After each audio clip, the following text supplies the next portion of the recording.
could make a slab, yeah. That's another thing. But you definitely died before year 200, so if you want to go look yourself up, there's a link. Otherwise, I could make a slab and find out, or I could dig into your family history. All of those are options. But yesterday we hit year 250, which is year 255 because we started on year 5. So the fortress is 250 years old, which is kind of crazy. But yeah, we can quickly figure that out, Max, if you like. We could quickly figure that out. I mean, the immediate thing I could do is I could find someone who was descended from somebody in the fortress.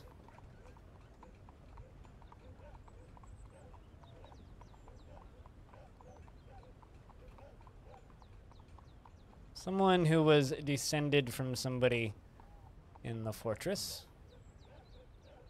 To someone else who was descended from somebody in the fortress who maybe may have known you or was related to you, which I know is like a really weird thing to say.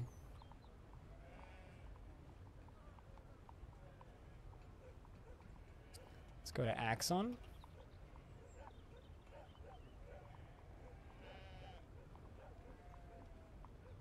But actually figuring out what year you died, I'd have to make a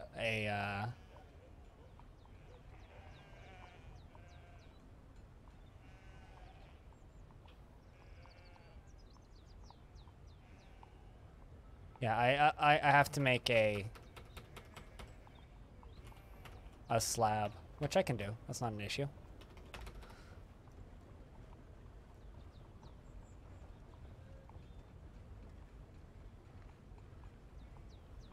Never got to the second thing. I mean, yeah, and also if you'd like another dwarf, that's also totally an option for you as well.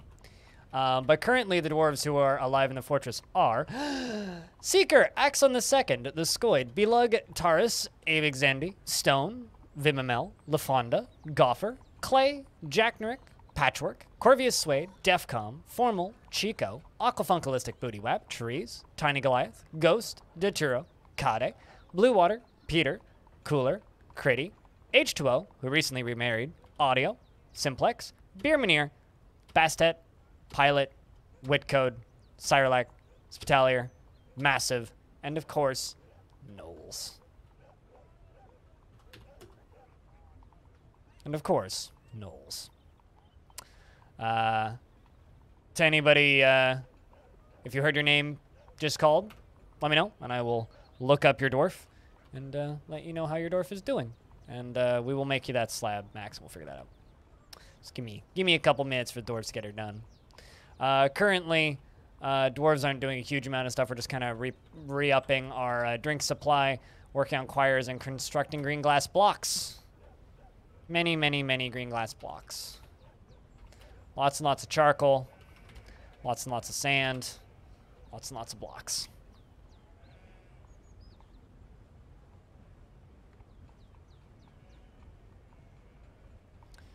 It's pretty busy times, but also, you know, the younger dwarf is quite close to adulthood. You are 12. Yeah, you will become an adult today. You will become an adult today. Yeah, because you were born in year 243, the son of Socksmell and Aquasar, and I'm pretty sure both of your parents are dead. Yes, both of your parents are dead. Mom's in a tomb, dad's in a tomb. So, you know, since you were born, both your parents died. But, you know, you dream of creating a great work of art, and personally, you have a deep respect for animals, plants, and the natural world. You value sacrifice and want to master values sacrifice and doesn't care if others take the time to master skills, and doesn't particularly care about craftsmanship, but dreams of creating a great work of art, has an incredibly calm demeanor, is impervious to the effects of stress, has a strong sense of duty, and is very single-minded, trusting, and is quite polite, friendly individual, and has a tendency towards forming deep emotional bonds with others. A broody rogue. I mean, we'll see what your dwarf becomes. It depends on what your experiences in life are like, right? It highly depends on what your experiences in life are like. And an elven caravan has arrived in time to trade. What is that? M, and why is it dead on the edge of the map? So there's a dead mule on the edge of the map. Someone's trader died on the edge of the map. I don't know when this was. But look at all that stuff. Let's just go claim it. It mine now.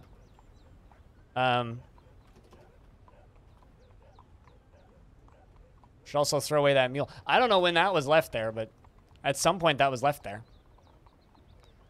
There's just a mule filled with stuff. Or a dead mule corpse covered in stuff. What's up, Gaming Geek? That is, weird. That is weird. Very weird.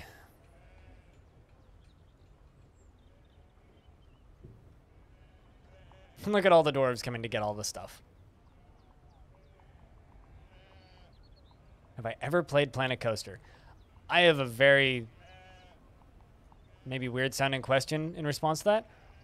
What on earth makes you ask that question? I don't know. I mean, it's happened a couple of times since the fort started, and it hasn't seemed to have caused any issues so far. I mean, we literally just killed a human royal treasurer because they went berserk in my fort. Have I ever played it? All right. I played quite a bit of it. I don't know how much it is, but it's not much of a video game. It's mostly a like just a building sandbox. It's fine. I just think it's really weird. It's hard to explain why it's weird unless you know my history, but it is really weird having somebody ask me if I've played that. But yeah, the human was very rude, and also, yes, fucking good riddance.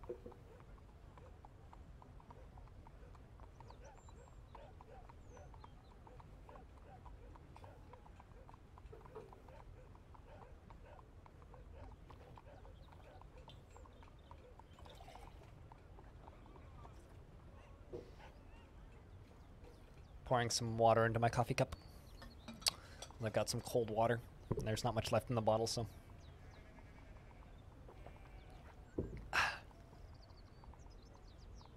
Stay hydrated, folks. Stay hydrated. It's too hot still. All right, let's get the trader down here. Yeah, what time of year does Beermanir become an adult? 23rd of Timber. Oh, we got a ways to go because we're only in Granite.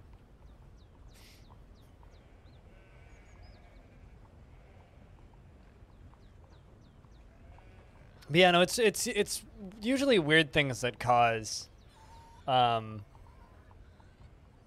animals to get killed. Usually they get stuck and then they starve to death or something equally strange.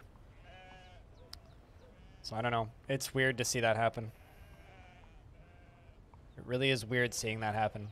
Oh, also yesterday we got attacked by gray langurs for the first time in like 100 years, which was very strange.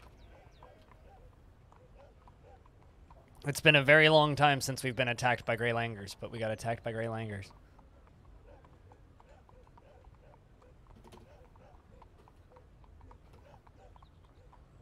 All right, close that down.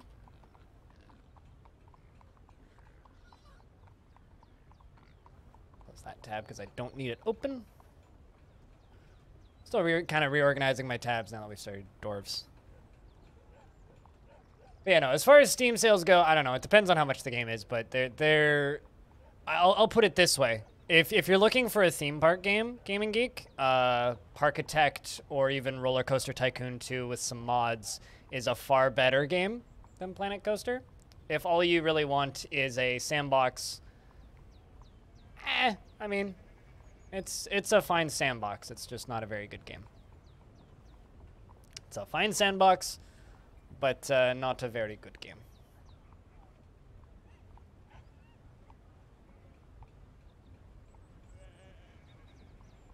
That's what I would say about that. It's a fine sandbox, just not a very good game. I suggested doing that. Basically, what if you want to catch that bird, Beermanir, put cage traps everywhere. Everywhere. Everywhere. And they'll magically appear in one of them at some point. Just put them in the forest, put them on the ground, put them everywhere. Something will aggro it, and it will get caught in one of them eventually. It's time to trade with some elves. They brought a yak bull, a worm, an echidna, a bull moose, a chipmunk, wild boar, another echidna. Ooh, I don't believe I own a snail. Taking that snail. Lots of cardinals. Ooh, a green tree frog. We'll also take that.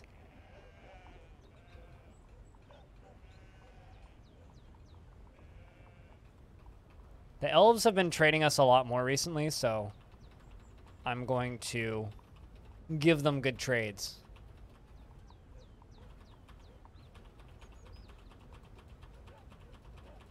Why is one donkey standing outside the trade depot? I don't know, but it took them a while to unpack. I wonder if that's got something to do with it.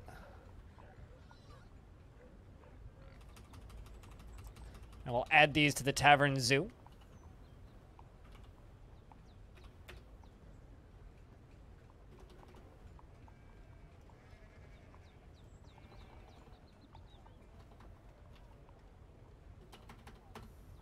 Green tree frog and the snail. Yeah, if you lay down small traps, because you can make traps, right? You can make a zone, and I think that's how that works. But yeah, you make a zone basically, and you assign an area to be like an area that trappers will trap stuff, and then you give them the trapping job, and then they will take little cage traps, or not cage traps, but like little animal traps, and they will place them down, and they will catch vermin, and you can tame them. Yeah, and then you make them into pets and kennels. It's one of the like things I've literally never done. Very few like snails for their shells. Yes, this is true. Very few like snails for their shells. Not a lot of dwarves enjoy vermin pets, but it's kind of cool when you get like glass. I think they're actually called aquariums, and you set them after fish.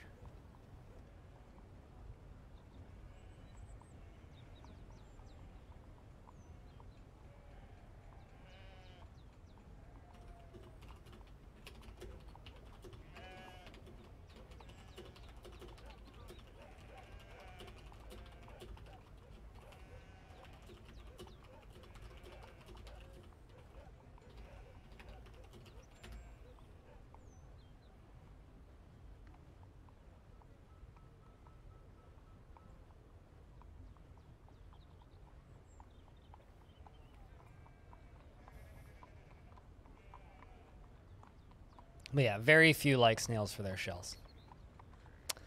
Very, very few.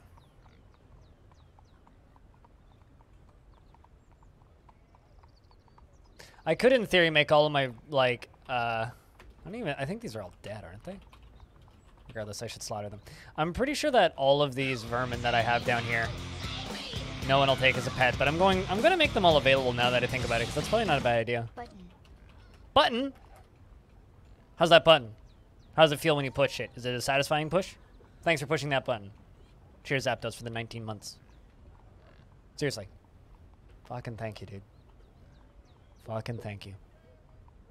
Keeping that subscription alive for 19 months. It's a real long time. You guys are starting to make me feel old. Like, Bellinaire was talking about getting his first 50-month resubs the other day. And he's just like, yeah, it really makes me feel my age. It's like, ooh, my back's hurting. I can feel that one. I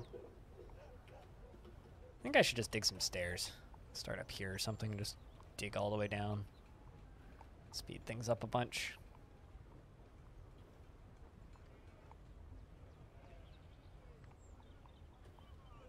Can I turn that into a ramp?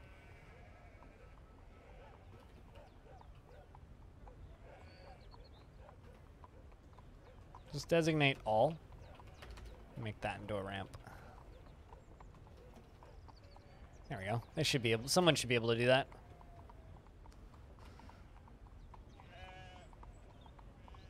Yeah, we got a few animated emotes now. We got some more coming. I'm so happy that they didn't lock the animated emotes behind higher tiers, and it's just like tier 1, just plain and simple. Base tier, simple, nice and easy.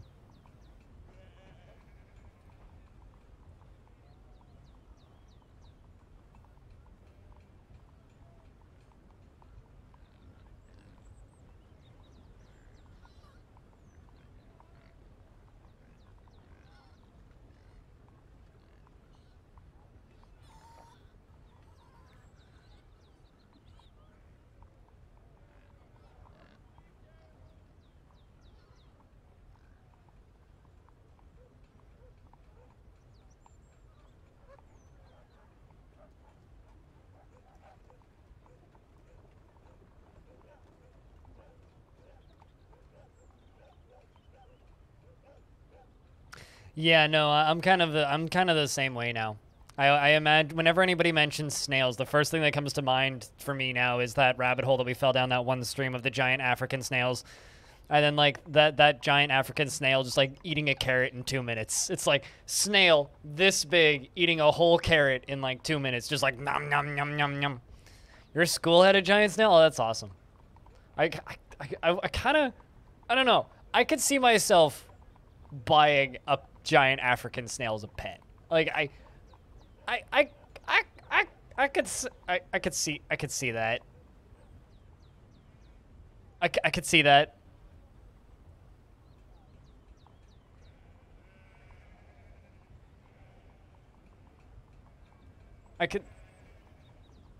Yeah, I could see myself doing that.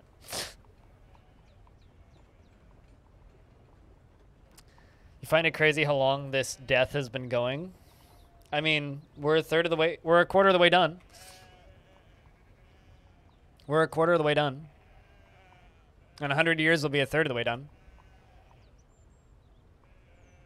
But yes, it is a long death. It is long and there will be lots of death. The question is this fortress famous yet? Like, do people talk about this? Do people who just play Dwarf Fortress just know about this fortress yet? Because if no, then... No, Ragswolf died of old age, unfortunately, Ragswolf. Ragswolf passed away. Yep. I could go find your coffin if you like.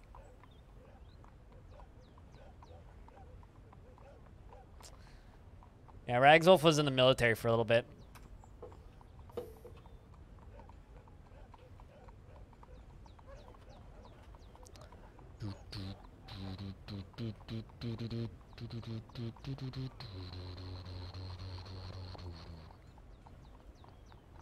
Oh, there you are. You died a little bit ago. You were a spearmaster.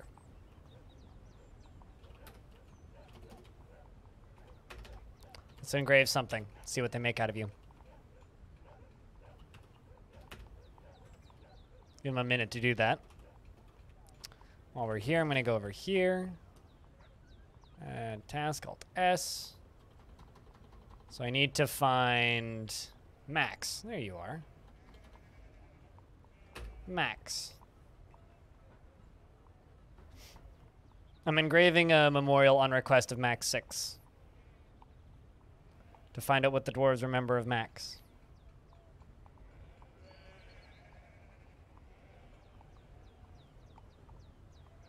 Assuming they got the first... Yeah, they did they did get the slab done. Am I sealing them? No. Because every now and again, very rarely, but every now and again, dwarves do like to visit the tombs of the dead. And they get sad when they don't get to visit them. So no, I'm not sealing them, but yeah, they are visited sometimes. Sometimes the dwarves go down there and just like gaze upon the coffin. I don't know how big of a mood debuff it is to seal them off, but if you have access to coffins, it's best to leave them access to the coffins.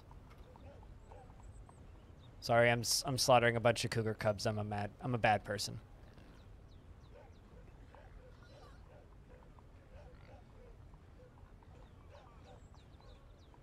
But I am making individual coffins for everybody. And these are all individual coffins. A lot of they all have doors, but no, they are not locked. They are not sealed. They are visitable. Also, Trees, the sage, is going to go do the artwork of Max, and we'll see what comes out.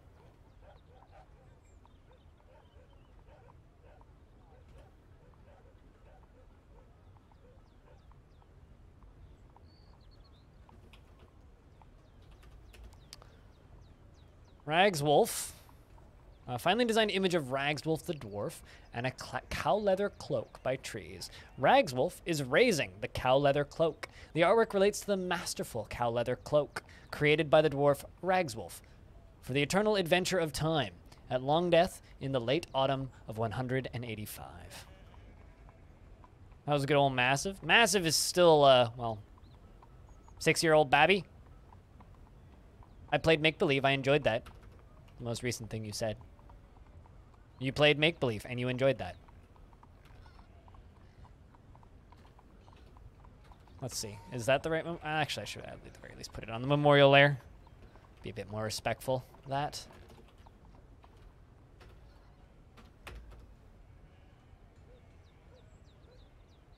Now we just gotta wait for somebody to get down here and place it, because I think that... I'm assuming that's the right one.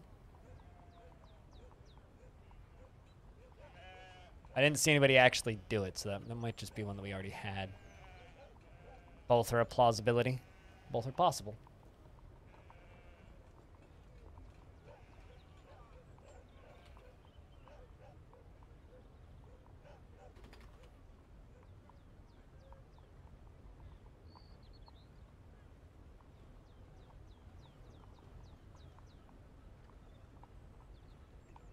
All right, Vim's coming down here and placing that. Is this the right one? Nope, it is not one. That's Pink Fluffy the Second. I don't know why I have a slab dedicated to Pink Fluffy the Second, but I do. Do it now. Somebody do it. There you go. Axon's gonna go do it. It's going to go engrave a memorial. Max, you still here? We're getting that memorial engraved and set up.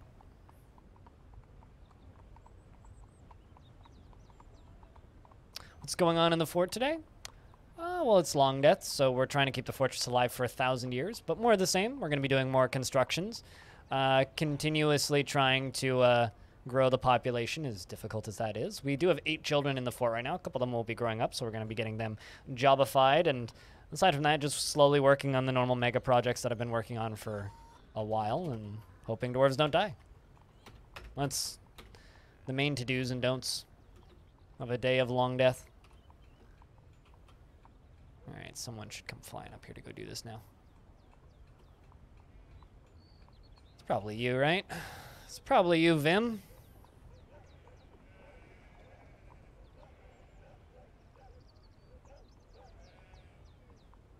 How fin are we? How far in are we? Well, it says in the title. We are 1/4 done. We reached year 250 yesterday, and I've been streaming this fortress now for 10 months. But not every day. If I did it every day, I'd be done. Died peacefully in year 88. Creator of Clasped Scent. Clasped Scent. Clasped Descent. That's it. Clasped Descent. The Tragic Company. One with Cinnabar. I'm just gonna @ Max on Discord if you didn't see this.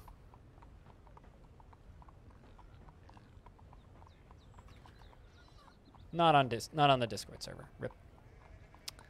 Well, there it is. If Max comes back, not sure if he's still around, but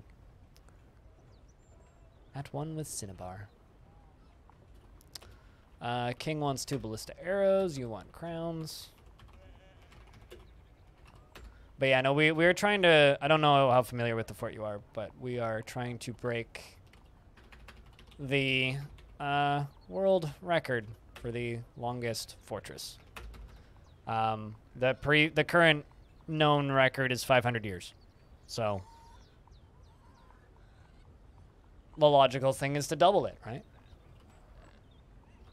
The current record is Archcrystal, which is quite a famous fortress amongst Dwarf Fortress players. And it took Sathatos, the creator of Archcrystal, 6 years to get it to the point where it was abandoned and retired and left to carry on day-to-day living.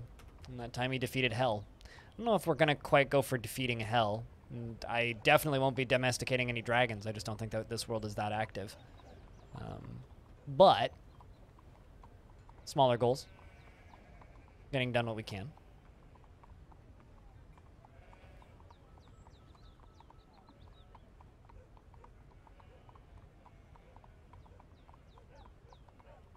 You like sealing some people for reasons. This is the grave of Eurus. Make bad juju. Because no visiting because cursed or whatever. Yeah, see, I mean, the only thing that's sealed off in this fortress, Ragswolf, is this. And this is sort of a tomb of Zaloro. Zaloro is the only vampire in the fortress who was put in prison for murder and then went berserk while in prison. So obviously, instead of like, you know, letting him out of prison after that so that he can run around and kill a bunch of dwarves and then we kill him, I removed the door and replaced it with iron bars, or an iron blocks rather. So it's now a sealed off jail cell. That's the only sealed off room in the fortress, is this room, which is interesting because it's probably the only bed that we're actually going to see disintegrate entirely. Nothing else in here will. The bed will eventually. But you know, it's also like our insurance policy too. We fill it up with water, put a spike under him, and stab him with it repeatedly and drink the water if all goes bad, right? Beds disintegrate? Anything made of wood disintegrates, yes. So beds disintegrate over time and need to be replaced every few hundred years.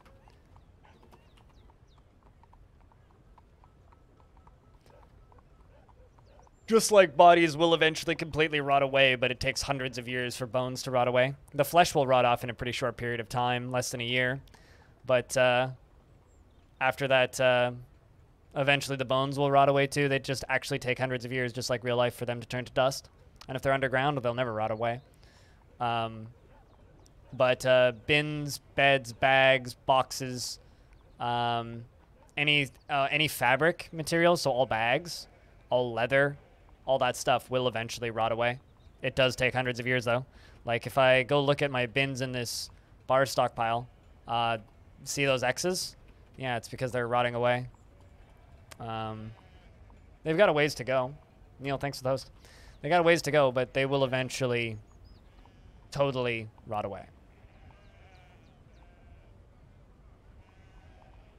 So, you know, you just learned something about DF, maybe. Books also rot away if they're not bound, and even if they're bound, they still slowly rot away, unless kept in a bookshelf.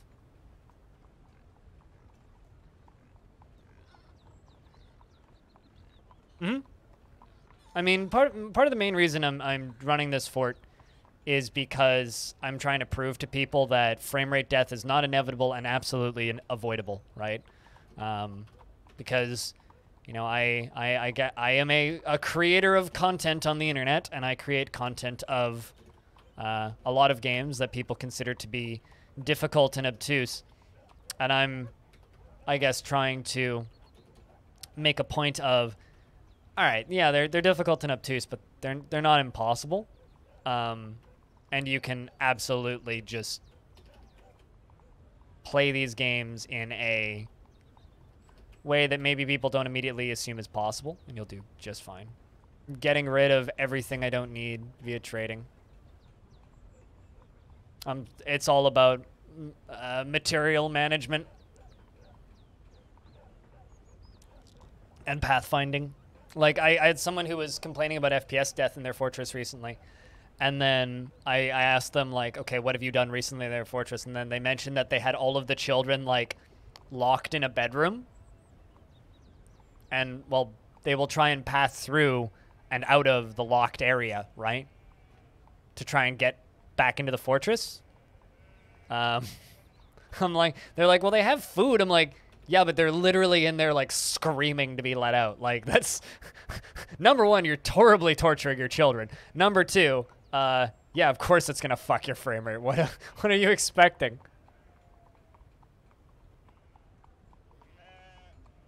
No, absolutely, yeah. No, totally. So, like, a lot of frame rate death in Dwarf Fortress is primarily player error.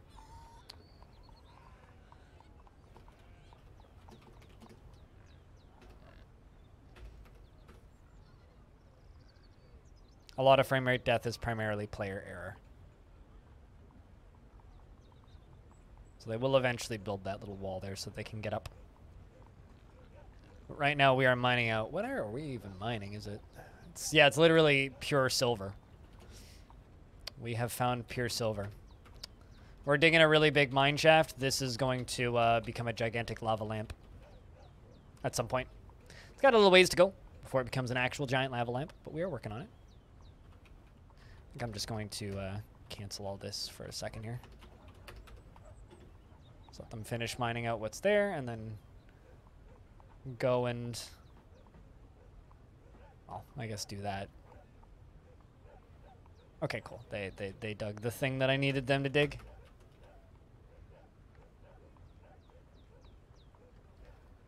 They should be able to leave now. Yes, I think they can.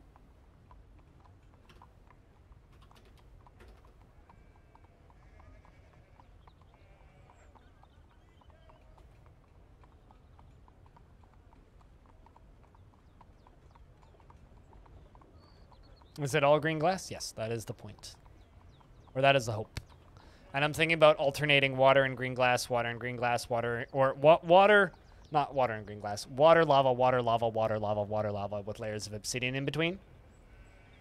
We'll see if we can actually pull that off, but that is the plan, is to do like a layer of obsidian, a layer of water, a layer of lava, a layer of obsidian, a layer of water, a layer of etc.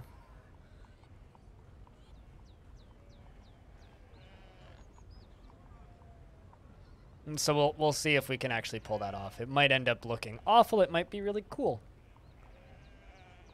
But it'll be a lot of, like, portioning out the lava. But also, we're only on layer 27. I haven't dug down all the way down yet. And we need to go through the caverns, which are on layer here. Yeah, which is going to be a clusterfuck.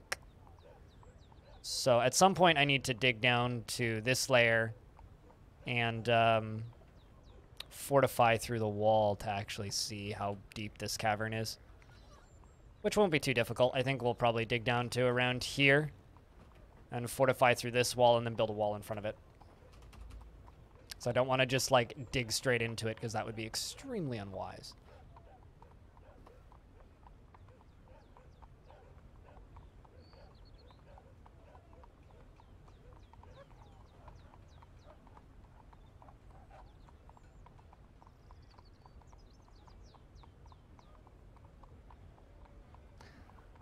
I'm just confused about why he's complaining about cinematic story bullshit.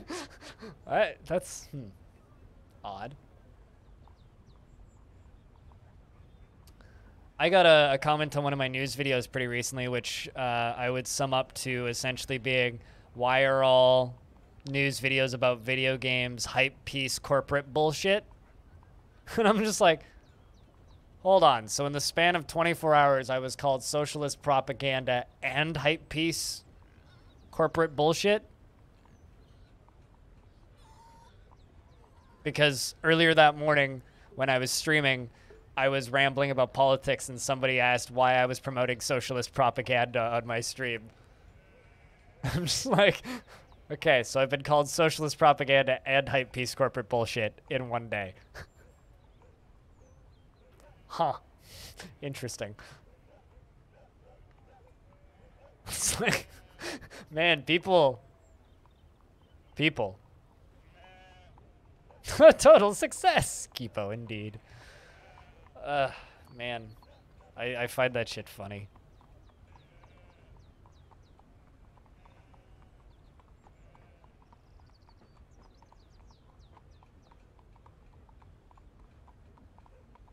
I mean, glad I can provide.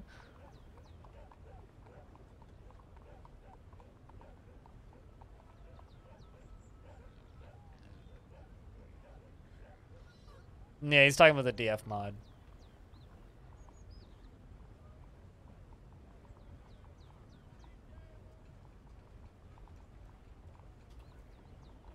He's talking about the DF mod.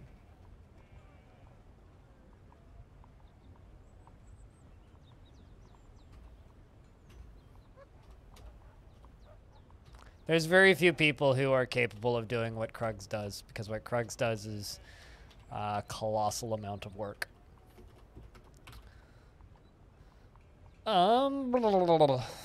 Ironically, probably what Zapdos is talking about, though, is that person probably wants content like what I'm doing.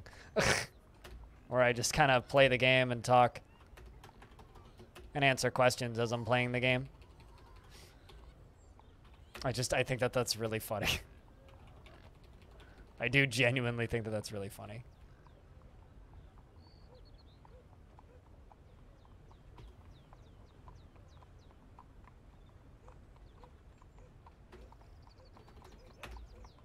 He did one back in the day, though. I mean, most people don't play DF. So. I don't know. I don't want to just sit here and start talking about Krug stuff. If you want to hear me talk about Krug stuff, go watch my video where I interview Krug Smash. Because I had him on recently.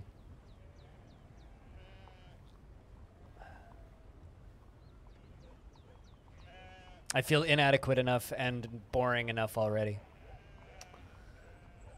You can't imagine someone being into Dwarf Fortress enough to look at the mods but actively not want story to be put together? Eh. I'm glad you liked it.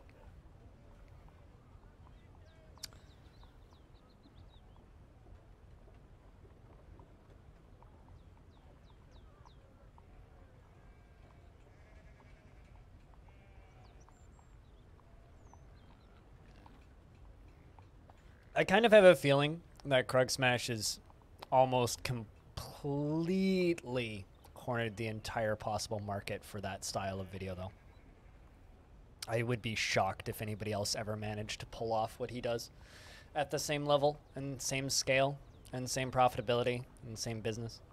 It's just everybody just gets compared to him, and if it's not exactly the same level of quality and the same level of consistency, you're not going to get anywhere. Unfortunately, the internet expects things that are impossible, which is why every person who's attempted to emulate that has stopped pretty quickly. But, you know, internet.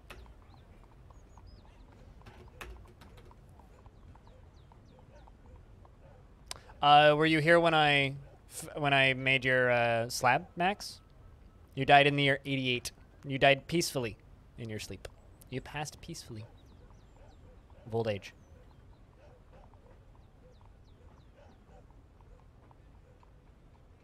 0. I can tell you right now, I have expelled 4 dwarves because they were too tantrumy and incapable of fixing. So, relatively 0. And when I'm playing a normal fort with, like, total population turned on, the number's still very low. I never deliberately dispose of dwarves. The most I'll do is send them to another fort, and then ask them back later when I have the ability to actually fix them.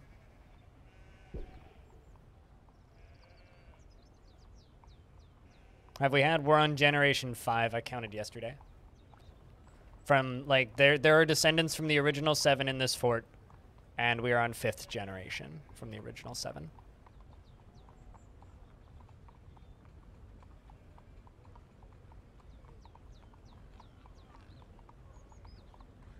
Also, I would like to remind people that I'm playing on a harder version of the game where moods are more difficult to manage and friendships are significantly more difficult to maintain between dwarves. And I don't have to expel anybody. When I play my day forts, that's in the more recent version of the game where moods have been nerfed and it's way easier to manage dwarves' mental health. And I don't even have to think about it. It's like it's just it's a non-issue.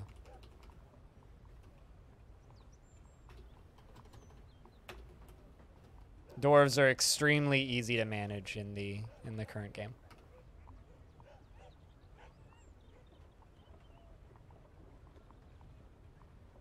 So if you're deliberately disposing of dwarves, I don't know what you're doing wrong, but you're doing something wrong. That, or you're simply, you know, deliberately torturing your dwarves, which is, you know, fun enough. Plenty of people enjoy doing that.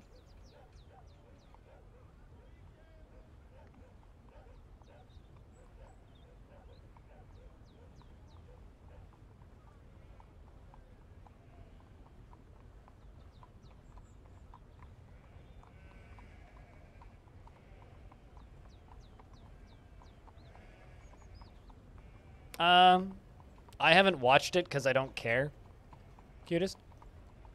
So, no.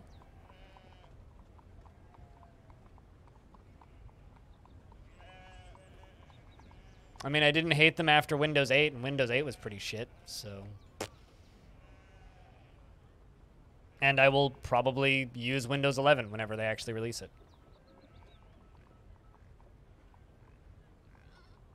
I'll probably be one of the first people to adopt it, because I usually am.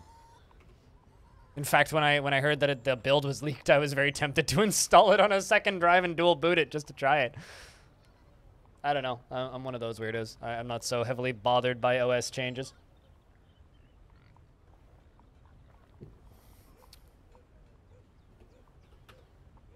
By that, I mean I'm not bothered by them at all.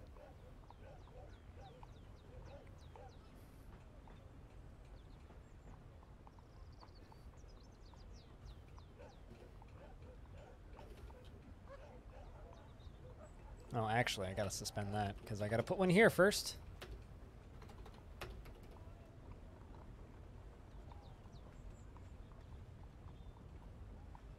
Yeah, I was also a Windows 10 insider when people... the day that someone that I knew screamed on Twitter about Microsoft raping his computer with an OS he didn't ask for, it's like, well, you signed the EULA. I was signed up for a Windows 10 insider and really enjoying the OS when he was still on 8.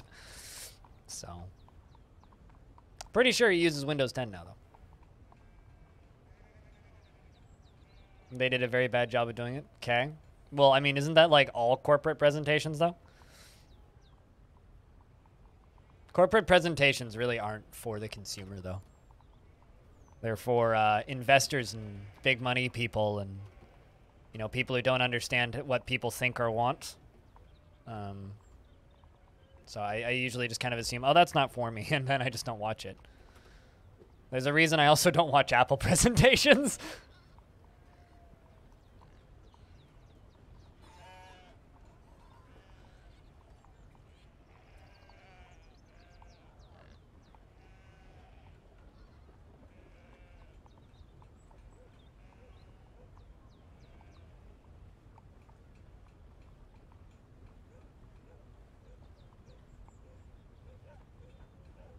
So I'm trying to figure out what exactly are you so mad about, Cutest? What are you so upset about?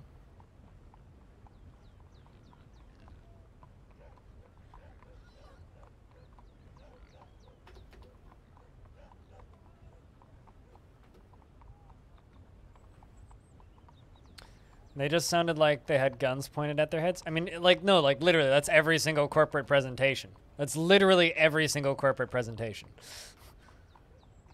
Like, if you've seen anything EA Games has done with their corporate presentations recently, like, Jesus Christ. The humans have arrived in time to trade. I really didn't want to, like, you know, have this argument today, but yet here we are.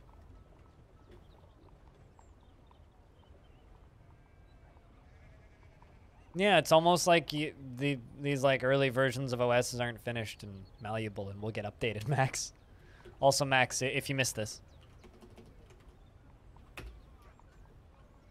There you go. You died in the year 88. The name of the artifact that you made, and one was Cinnabar. Died peacefully. I don't know. People just get extremely mad extremely quickly about OS stuff, and I wish I had that much energy for literally anything. And I don't have that much energy for literally anything. Like, it literally, like, there is nothing in the world that I have that much, like, energy to put into. It's like, I have enough time keeping myself, like mentally sound and stable, to get mad at an OS that isn't going to be out for several years. Well, good afternoon to you, too. I get that quite frequently. It's been a while since I've been here. It's like, well, I've been here the whole time, so. Missed ya.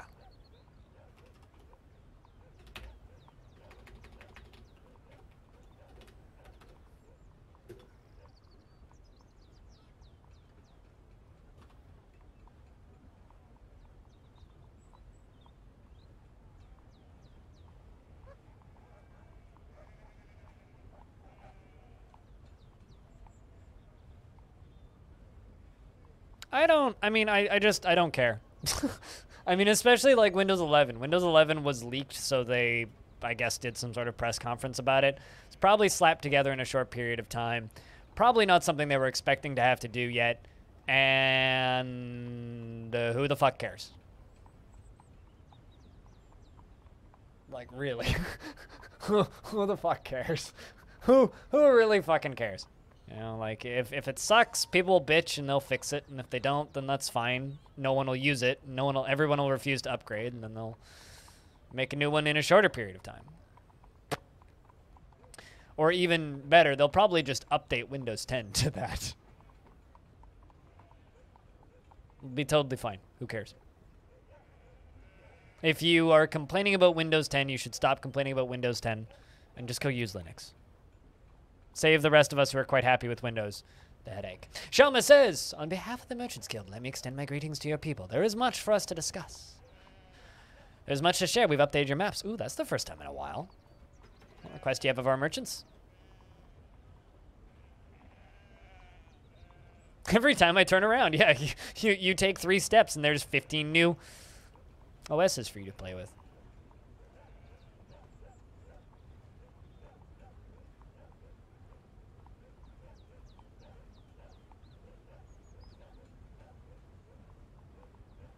See, everybody was saying Windows 10 was bad until they used Windows 10 for like 2 years. Von Rollin. So I don't know if I necessarily agree with that cycle. Especially because, well, anyway. I think that this is the most irrelevant fucking discussion we could be having. I will just state that. Like, genuinely, like, there is no facts. No one's actually used it. Unless you installed that very early build, which isn't ready for, like, user consumption, period.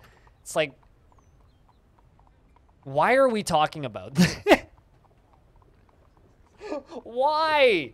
Why did you do this to my chat, Cutest Ghost? This is all your fault. No one fucking cares. No one should fucking care. Christ. Just worry about it when it's usable. Fuck. Shama says, on behalf of the Merchants Guild, let me bid farewell to you and your stout dwarves. Goodbye, Royal Treasure. Now, what'd you add to the maps? Ooh. Kege Peakrord became the Overlord of the Fellowship of Equality. The Overlord of the Fellowship of Equality. That sounds like an oxymoron. Replacing Rulok Tricknotch. Also, I'm just realizing, Mountain Homes haven't sent us any news in a while. When was the last time I traded with the Mountain Homes? Is it another one of those periods where they just don't trade with me for a while?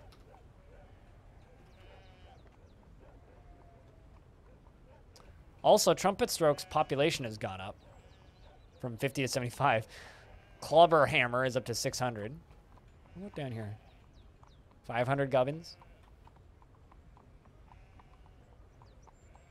400, 400.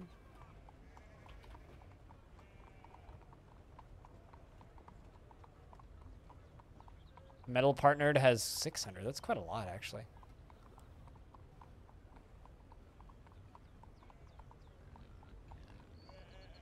You just learned that Windows XP is 3 years older than you? Oh my god, I'm not the only child here.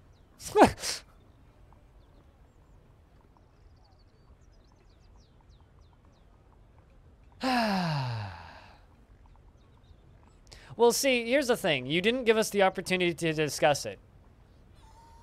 Cutest. You didn't give us the opportunity to discuss it.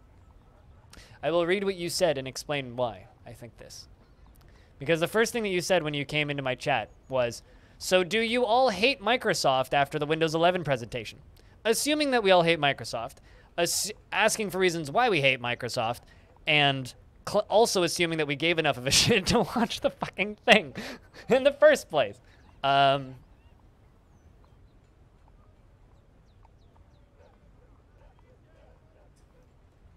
You of all people should know that that's not a discussion.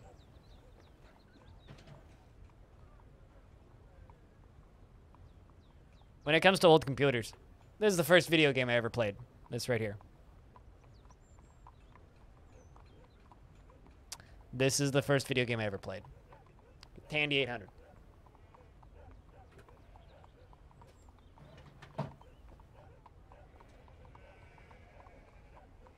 Let's just, like I said yesterday, change the fucking subject. God. Google it. Who care? Nobody does. We shouldn't. Anyway, Ghost has withdrawn from society into a strange mood.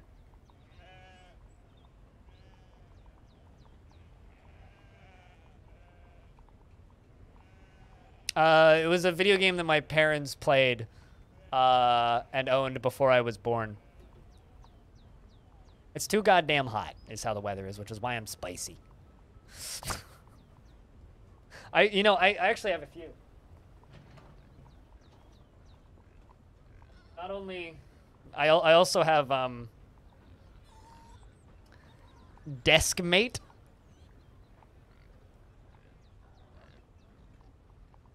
It's a Space Invaders clone, cutest. It's also on the Atari. That's actually like not a very good port of it either, because the Atari had color. That one doesn't.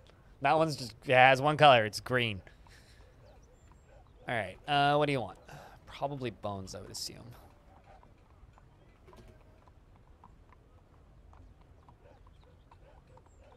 Skeletons, yeah. Let's butcher a few unicorns. Few unicorns and a bull.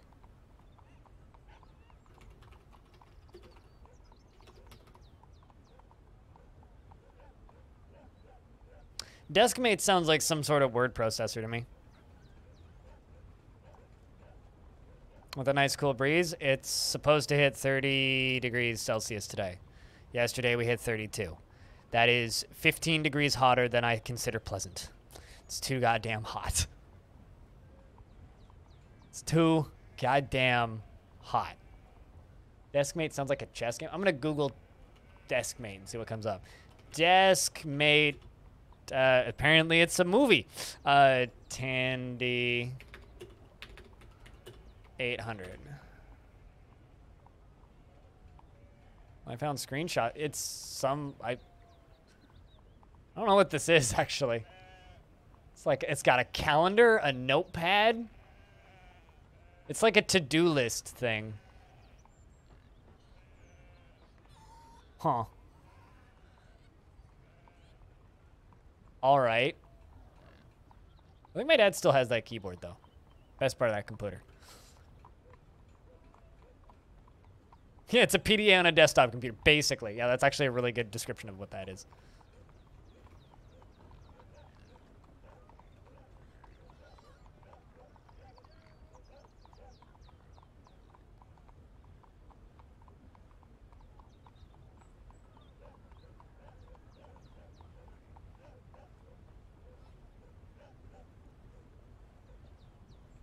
Deskmate sounds like an office coworker that you're banging to me.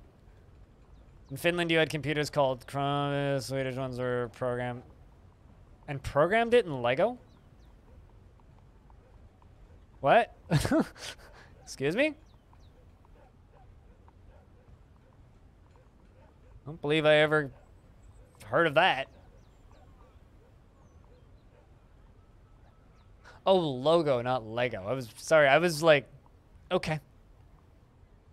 That makes a bit more sense now. I was like, Lego? Lego?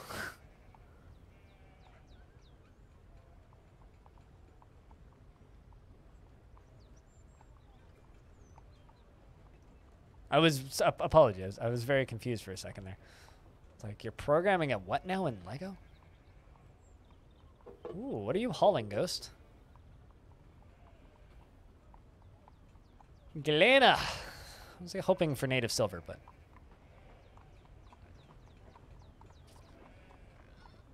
Hey, Pack. How's things?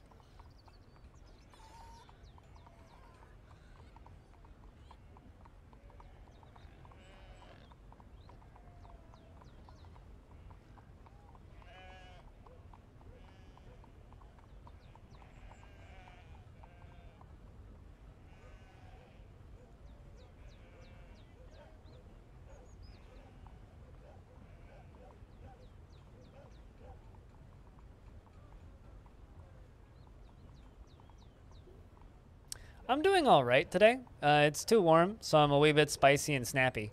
Nah, I'm not actually that snappy. I don't want to yell about OSs. Steam summer sale started today, which means Steam's totally fucking busted. What else? I'm playing with a phone charger for some reason. I should put that down and play with a rubber duck instead. Less destructive. Watching Dwarves. Dwarf's making an artifact. That's pretty good.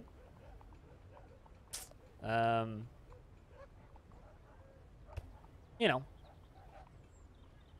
There was a national statistics report of the listed places from the happiest to the least happy. How the heck? So here's the thing, right?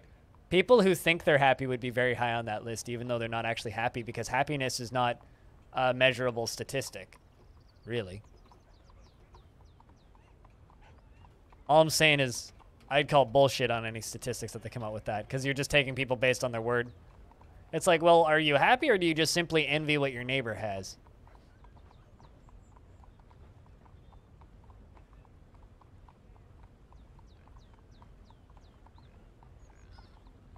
If only the happiness detector could detect your happiness rays. Then you could help me find them.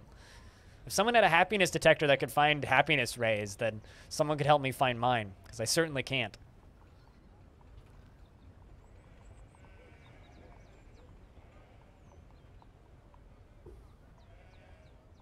It's just monitoring the number of smiles. But what about smiles of pain? We do. It's just only us know it. Only us know us? Only us know it. Only we know it?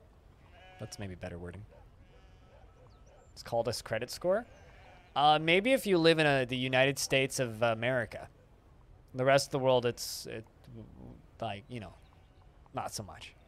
Especially entire countries where, like, most people don't even have a credit card. No, it's called whether or not you bought Bitcoin in 2011.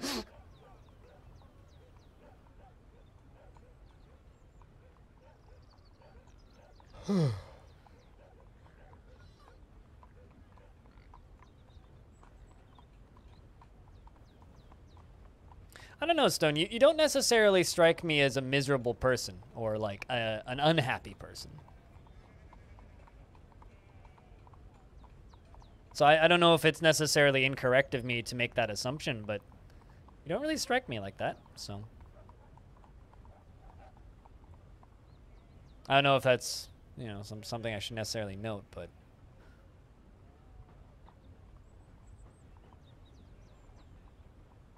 You're neutral. Touche. It's respectable. It's doing better than a lot of people in the world.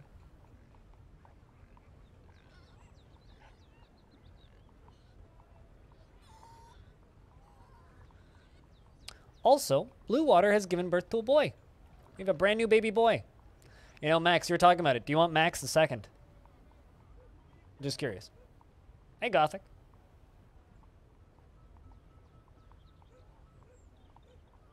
Are getting taxed to death since they changed the tax laws in trading crypto. Well, as a private business owner, the tax is 30%, like any other investment tax. That's not getting taxed to death. And if you think that that's getting taxed to death, then you've never messed with the stock market or done any form of trading or any form of business management, which is fine. Most people haven't. If you genuinely think that selling Bitcoin is going to get you shot, then you should probably move to a different country. And that's all I really have to say on that subject. When computers were free? Okay, now I need to look at this. I mean, that's called library computers, right?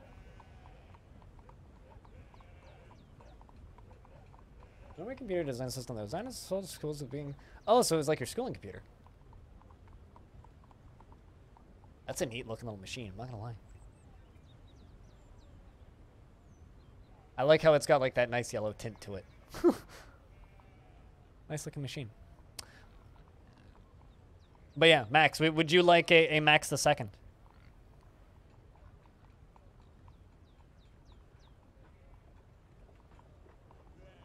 I only ever played Leisure Suit Larry as at a friend's house.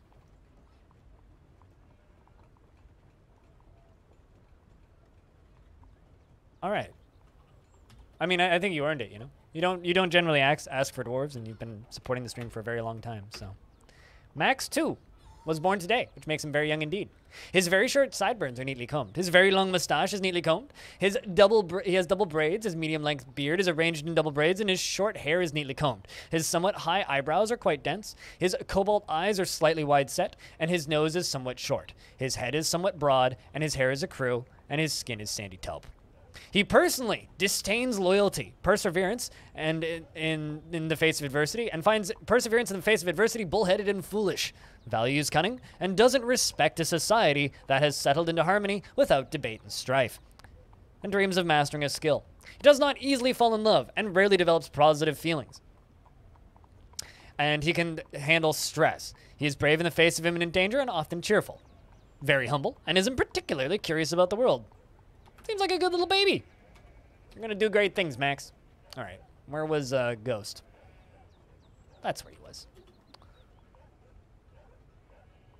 Gotta. Gata is a weapon from India. I mean, sometimes you gotta, you know what I'm saying? Still, only one of the human factions showed up to trade. Weird.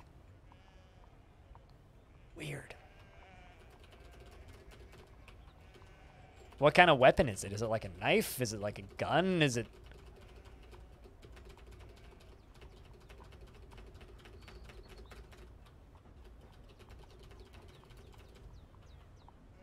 Well, I mean, he's also brave in the face of imminent danger, so...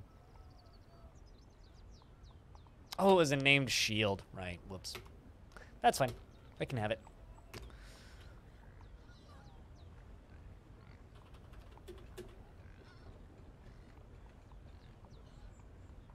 Looks like a mace? Huh. It's like a stick with a heavy object on it. Got it.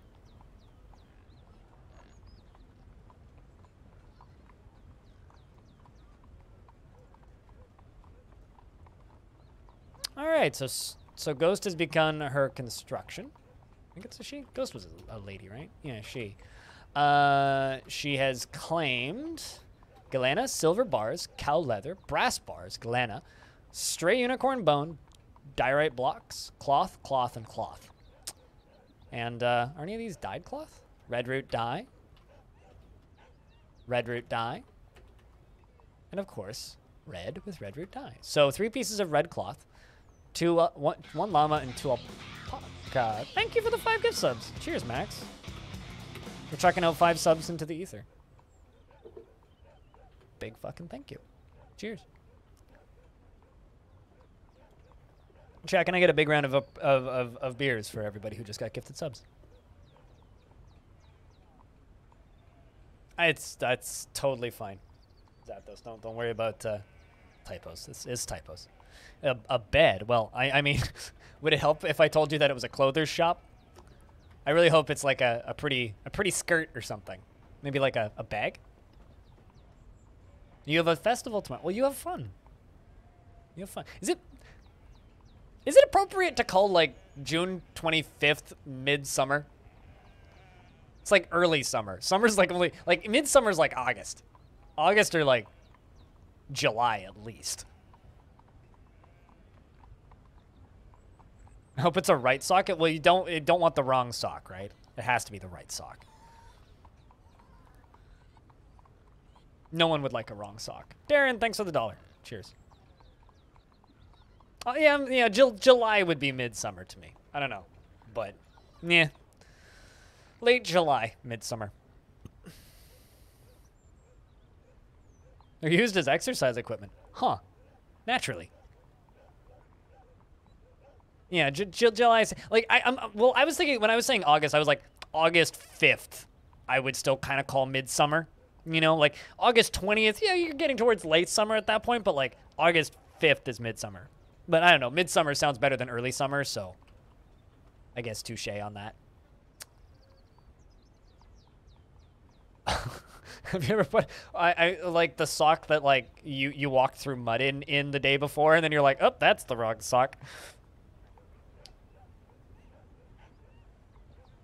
The days are getting shorter already. The winter is coming. Thank Christ. I ain't even religious, but thank whoever that dude is. I need winter stat. Ghost, the scholar, has created Tobul Orun, a llama wool skirt. and claims it as an heirloom in the name of the family ancestor, Zani66. Trumpet moistness. That's the last name. All right. Why are none of the buttons working? Well, it's obviously because I have this turned on. If anybody has 100 bits on their account or a Prime sub or a resub they need to pop, do that now, because that's a hype train. Just saying. 45,820 Zethal is the value. This is a llama wool skirt. All Crafts Dwarf ship is of the highest quality.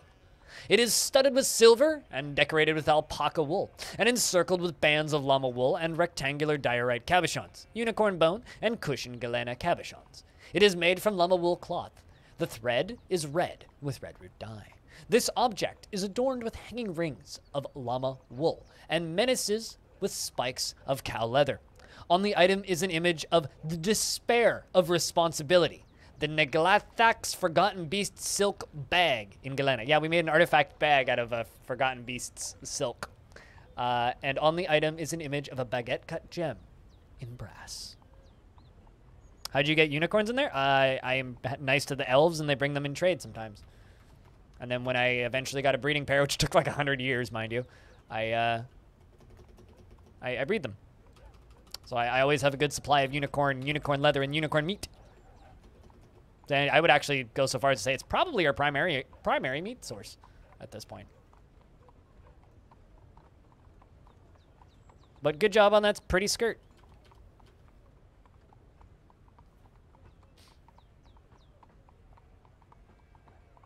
Good job on the pretty skirt.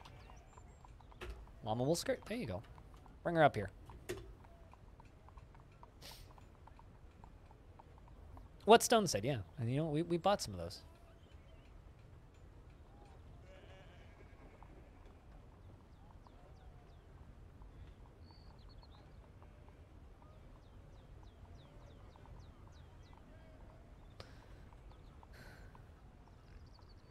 Clacking in the background? Yeah, that's the noise generator that I use.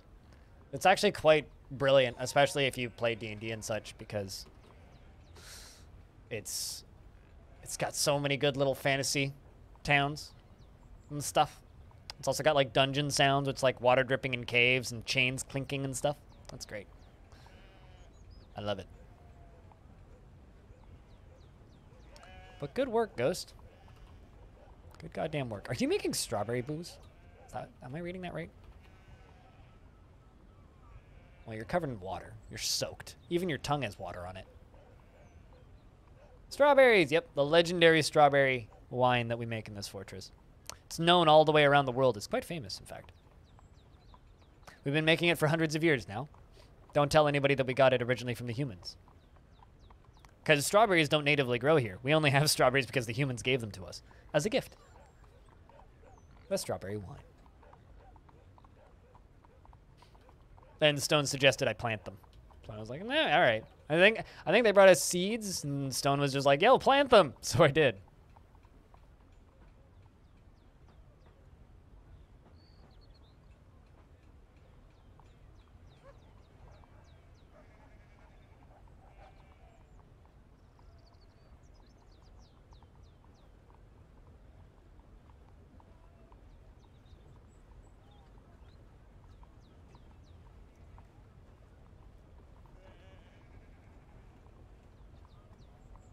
Do I keep a full garden of every plant? No. Not at all. If I notice that there's a particularly upset dwarf that wants a specific type of ale, I will go out of my way to acquire it, but no. We have a pretty hefty variety of standard plants that I have access to in the fortress if I just wait for the game to finish lagging so I can get through the block section, because it's processing the locations and the places of the 31,697 constructed blocks and the 2,010 unconstructed blocks. Right now the game's not responding. Give it a few seconds and we will eventually get there. I just need to wait. Be patient. And then I will show you the drinks screen. Still waiting. Oh, there we go. There it is. So we have a pretty hefty supply of barley well, we usually have barley wine, but we're running a little low right now because they're not in season, which I do plant, actually. Rye beer. I don't actually know how to say that word, beer. Finger mullet beer, foxtail mullet beer, artichoke wine, beetroot wine, and the just plain wine is just from grapes that we trade for every year. Cranberry wine, bilberry wine, blueberry wine, blackberry wine, raspberry wine, dwarven ale, dwarven beer, dwarven wine, sewer brew. Humans keep bringing it. It's disgusting. Fisherberry wine, river spirits. The humans keep bringing it. It's disgusting. Apricot wine. We trade for apricots from the elves. Plum wine, same thing. We buy those from the elves. Dwarven wine, and then the strawberry wine, of course. Wine. Yeah, just plain wine. It's nothing to whine about. Definitely not. No. You wish you could skip over some that create lag? I am assuming the Steam version will help with that, because you'll just be able to click on things. There go all the humans. Goodbye, friends. Peace. Thanks for hanging with us while you did.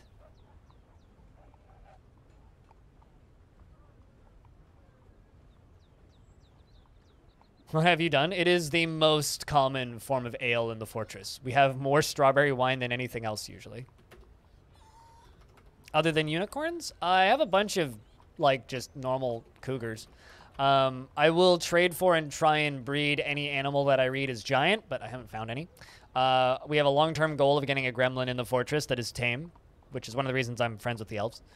Aside from that, no, it's just cattle or a goat currently. Did I actually slaughter all? No, I didn't. Aside from that, it's cattle, a few goats, and then, of course, the unicorns. Up here. I need to slaughter a bunch of unicorns, actually, so I think I'm going to do that. It's the time of year where I need to slaughter a whole bunch of unicorns. So, you know what? We'll do you. Skip you two. Do you.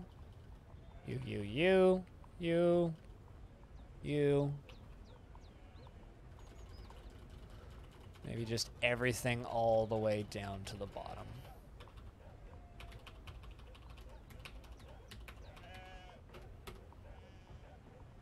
No milks? I mean, I milk them sometimes. Make cheese? I always have cheese, but only need to make cheese every few years because the dwarves don't go through it too quickly.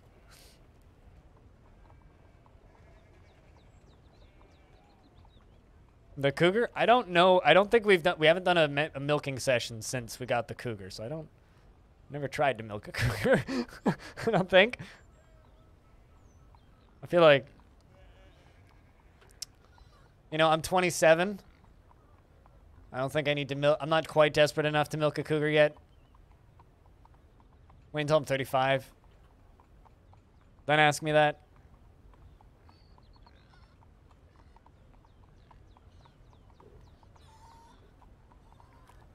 Child's Play. For that playlist. Child's Play. Child's Play! I mean, I've streamed for easily 15,000 hours, so 500 is nothing. I mean, you can read into it as much or as little as you want, Zapdos. Ideally little. I love having interspecies mares. Once you had an elven mare who opened up the fortress to a huge variety of animal people. That's awesome, actually. Funny is that even the elven mare arrived, we started getting more diverse visitors. That's really cool. My favorite king I've ever had was a goblin.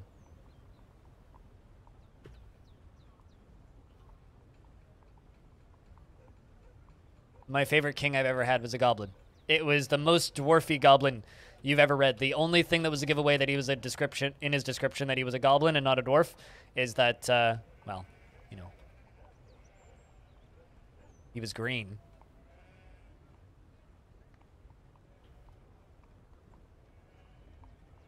Yes. David Bowie was a goblin king in Labyrinth.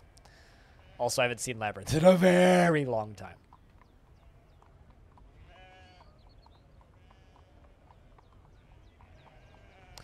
What did the human say to his friend that accidentally left a party when the unicorn...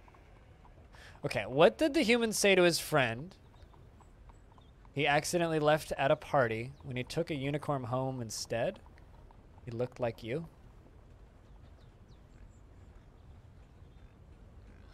I feel like it needs a little bit of rewording, but I do also really like that pun.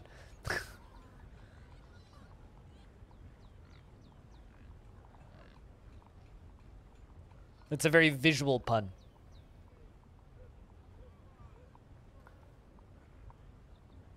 It's got potential. Workshop it a little bit, I think. Workshop. It'll get there. We'll get there.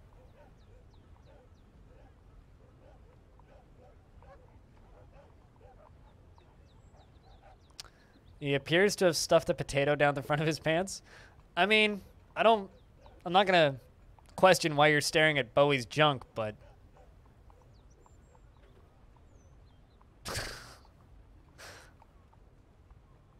potential?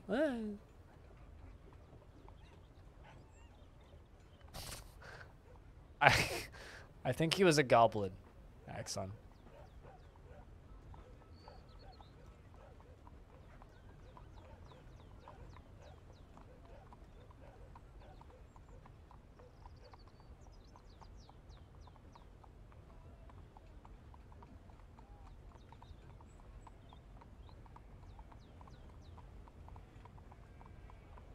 King Aban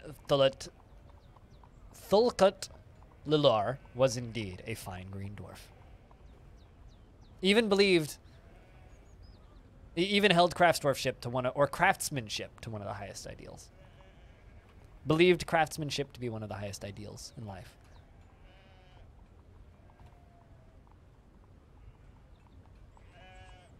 Anything that's not a frog?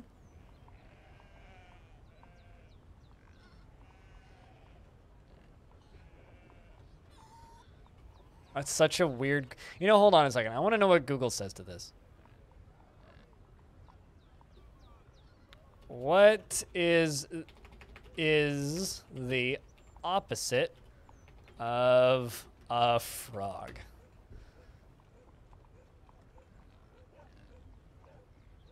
Oh, whoa. Rusbiff. The word frog, such as a word rusbiff, is autonomous of the word frog. Its words have the opposite lexical meaning. Well, shit.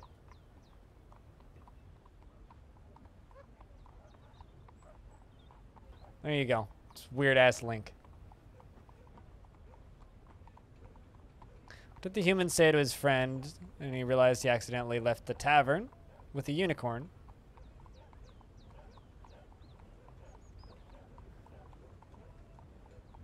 I mean, I think the way I would word that is, how did the human explain to his friend why he accidentally left with a unicorn instead?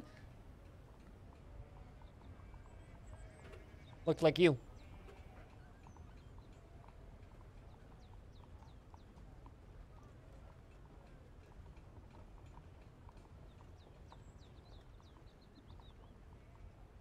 Or maybe it looked like a you would be another way you could word it.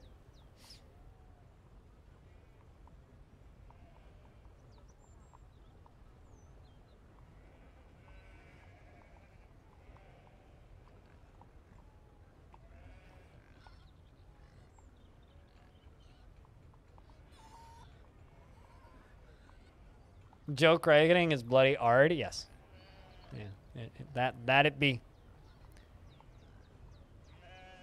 That joke is created to catered to an incredibly niche audience. I think that, you know, it's funny. Axon is talking about something that Stone is working on, right? You know, that statement could just be about me. That joke is catered to an extremely niche audience. And I found all 65 of us. Shout outs to you guys. I mean, there was 76 here earlier. So, you know. Today's not lost.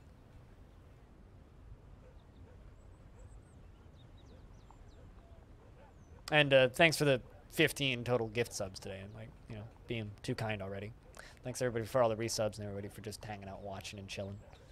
And enjoying the stream. Hope you're having fun. No. But we had 76 of us. Fallout 76 wasn't here. We didn't fall, and I'm not outside, so we're safe from that. Also, like, doesn't that game run weirdly well now? I'm pretty sure that game runs weirdly well now.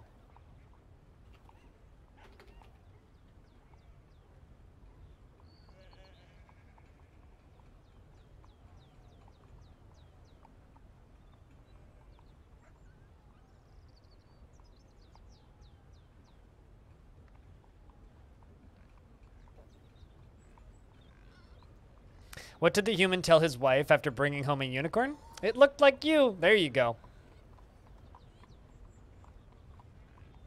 That's another wording that would work. Why did the tree move? It was an otter.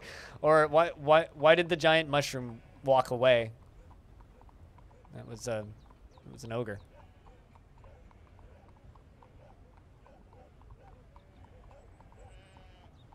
Also, aren't otters a lowercase o? So wouldn't that be why did the well move? I'm pretty sure that otters are lowercase o's, no? Whereas blind cave ogres are an uppercase 0. Oh, a giant. Okay, then why did the giant otter move? Yeah, or why did the tree move? It was a giant otter. There you go. Right, there you go. Now we're talking in logically. I can visualize this problem now.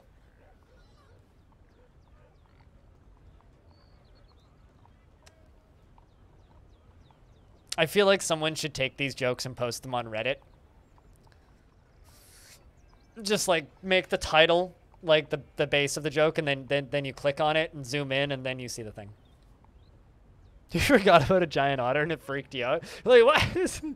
I've always wanted the actual thing that happens when you piss off the elves is Ents attack. Wouldn't that be really fucking cool if all of your trees started attacking you? I'm just saying.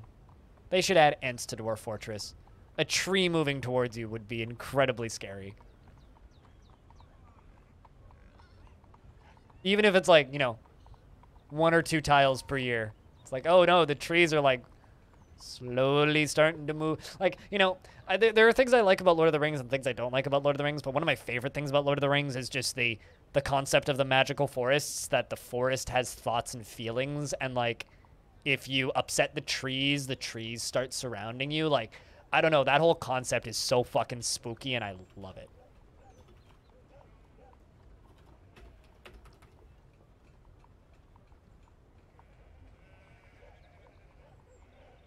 It'd be even better if they did absolutely nothing. They just slowly move towards your fortress. You know what I mean? Actually, that would be very DF appropriate.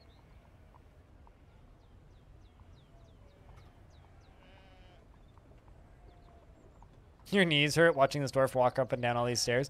Well, just realize it takes like days for a dwarf to walk from end to end of this fortress. That's how big this fortress is. Like actual days. Also, it's paperwork season. Autumn has come.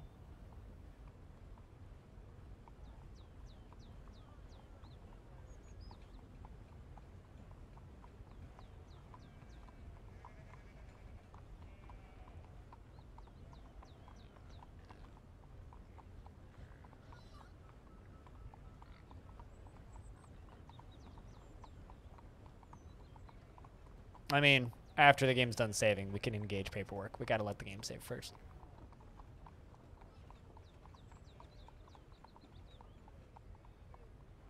You're just listening now? Audio only? Max? Thanks again for the 5 gift subs. Or, like, 'cause seriously, though, that goes such a long way.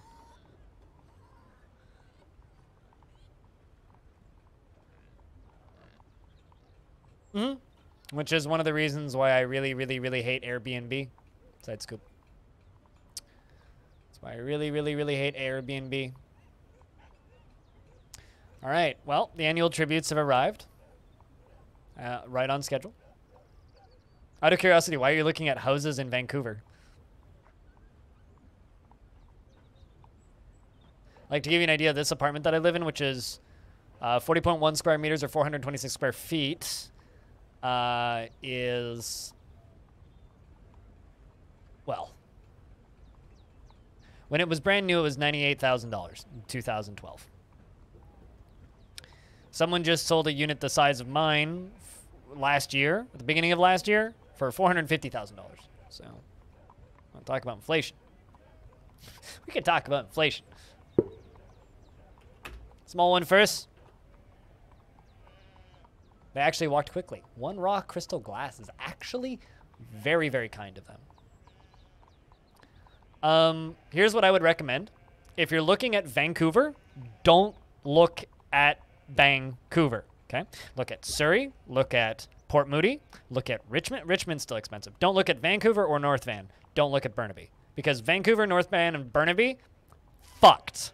Completely fucked.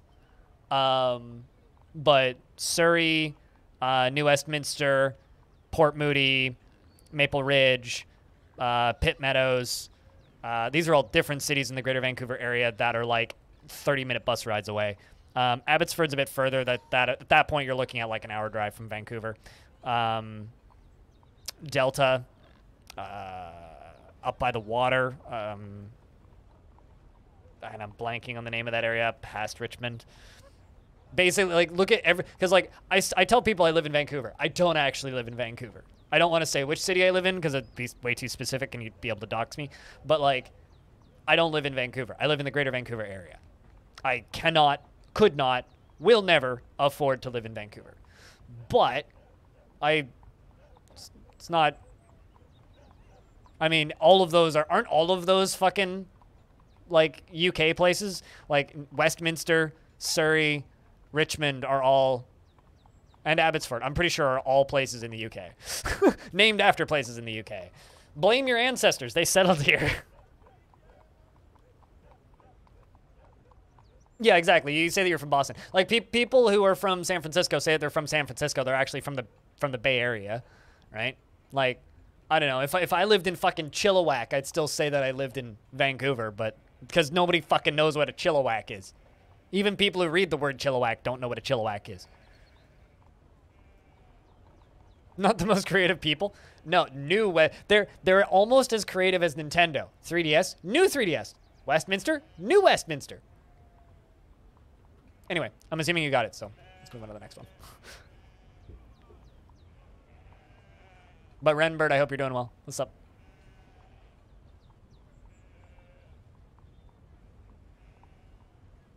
And also, Max, I'll have you know, a whole kilogram of sand is quite a lot of sand. I'm assuming that's about what it is. It's like a bundle of sand. It's an amount of sand. It's a craftable amount of sand. You can make a pane of glass out of that sand. That's not nothing.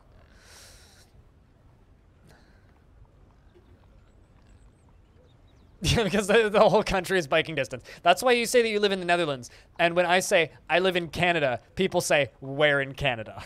Because, like, British Columbia, my province, is like... Actually, hold on a second. What is the square footage of the Netherlands? Or the square kilometers. Square km Netherlands. Square kilometers of the Netherlands is 41,000. British Columbia is, well, 944,000. So you're 44,000, we're 944,000. That's my province. That's just my province. Anyway.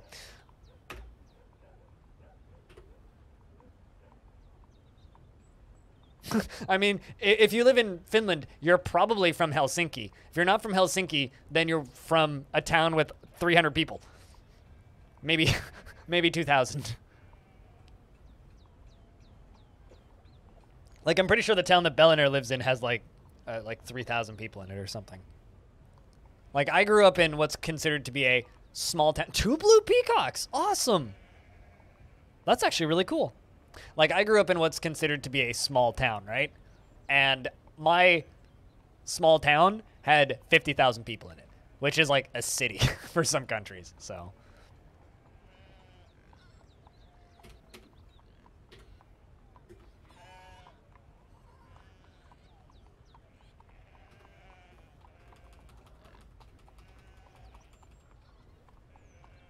I'm gonna put those 2 peacocks up here.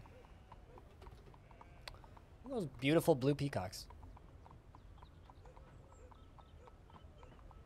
I mean, there's more saunas than people, right? In Finland?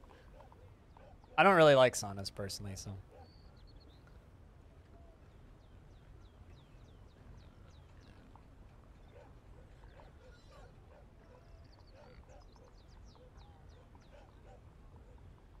Had 364 people. Did you grow up in Fargo?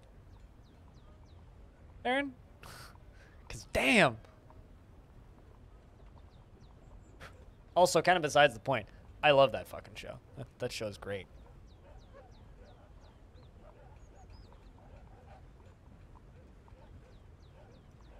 I've always wanted to try the kind of sauna where you periodically beat yourself with a tree branch. I mean, there's a video of Botas doing that in Drive to Survive. He was one of the F1 drivers. It's like him and his brother just like sitting in a sauna and then going outside and beating themselves with tree branches and sitting next to an icy lake with tea. Looked very pleasant.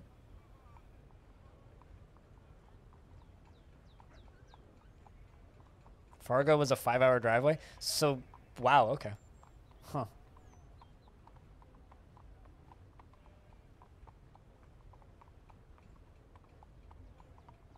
Where can I sign up? Somewhere cold. Zapdos.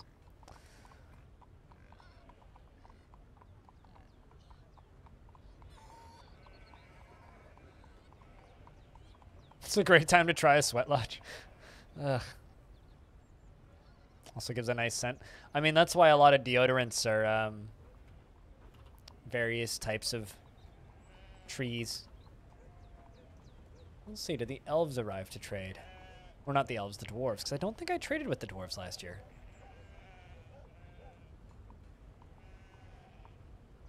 I don't need a sweat lodge, I live in one. I mean, you work in a sweat lodge.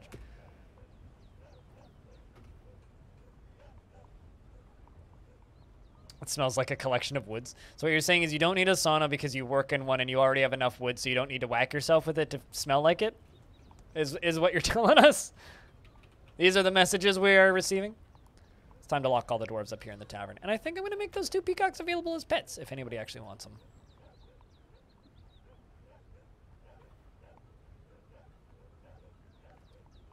Look at that! Gopher claimed a pond turtle! Gopher has a pet turtle! That's adorable! Although he didn't name it. Somebody actually claimed one of our zoo pets that I made available. I want somebody to claim a pet slug. That's adorable. Gopher, do you like turtles?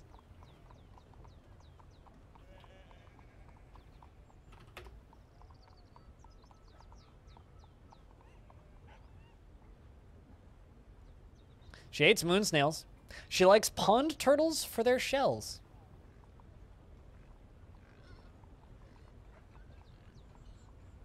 He is of age. I mean, I don't know about that. Massive would need to like... Well, he hates worms. You like guinea fowls for their social natures. For their social nature. So if I were to get a guinea hen, or any kind of guinea fowl, you would claim that. You hate worms.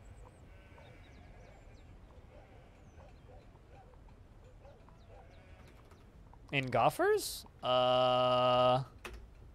People are basically trustworthy. People are basically trustworthy.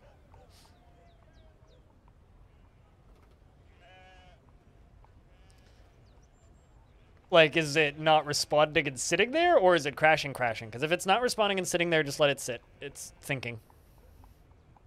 Just, if it's not responding, don't Alt F4. Just let it sit. It's Dwarf Fortress. It'll do that sometimes. Oh, someone's depressed. Chico, why are you depressed? Want to practice a craft? Okay. Been away from family. All right. You want to practice a martial art? Okay. Well, I'm gonna make you the captain of the bear fighters. Because I need to get my hobby fighters fighting anyway.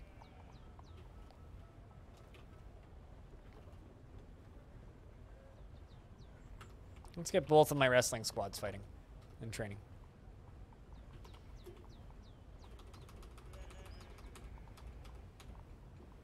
I just don't understand it. It's not too far off. But how you doing today, Donborn? How's things?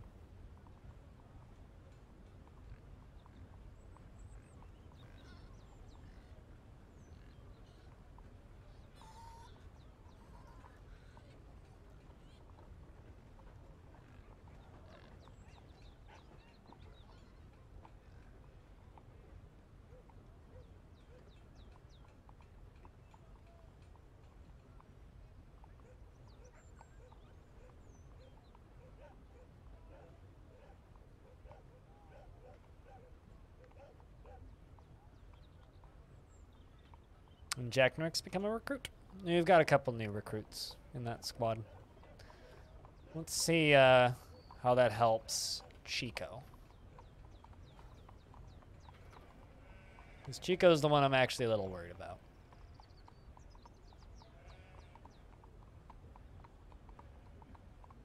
Freshly newly depressed dwarf is never good.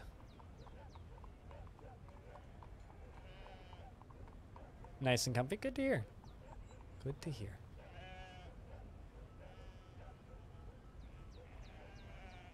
New record arrived right at the start of the stream, which is always fun. You got to listen to a new record.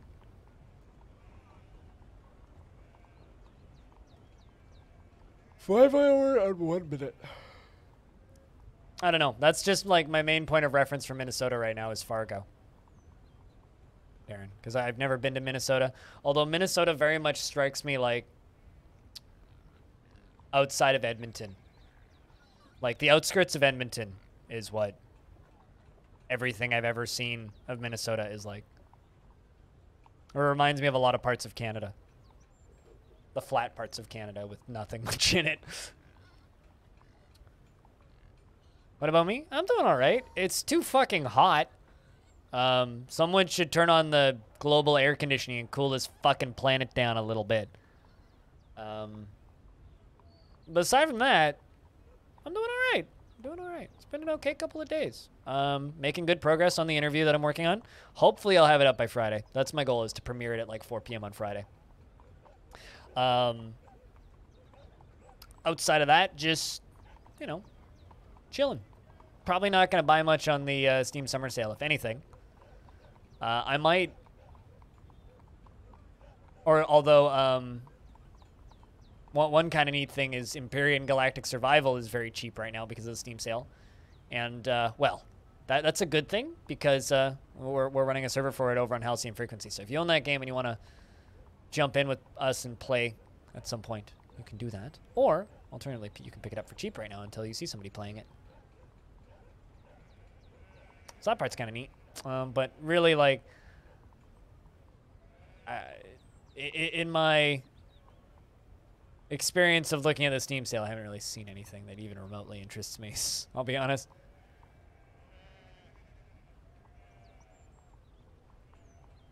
There's just nothing that really interests me.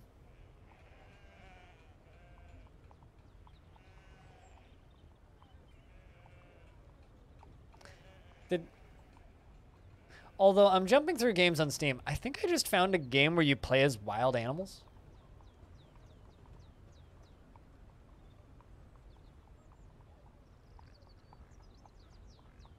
This thing.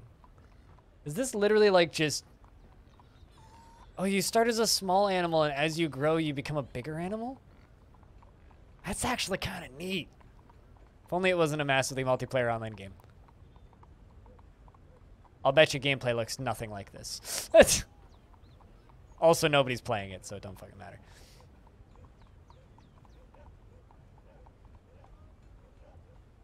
Also, all of the reviews are negative, so...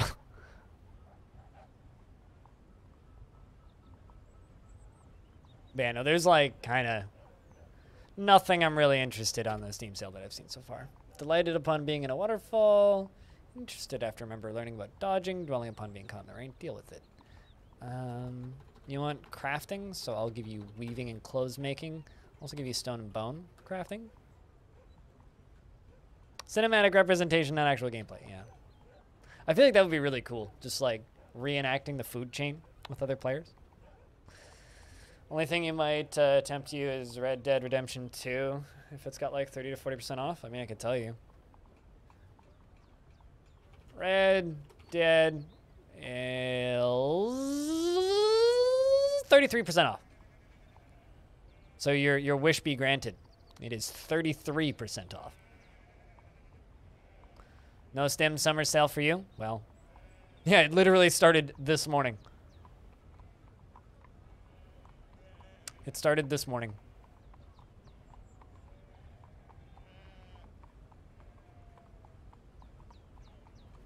I'm seeing if this is fixing this dwarf. Enraptured, remembering communing with Ono. That's a much better thought to have, dwarf.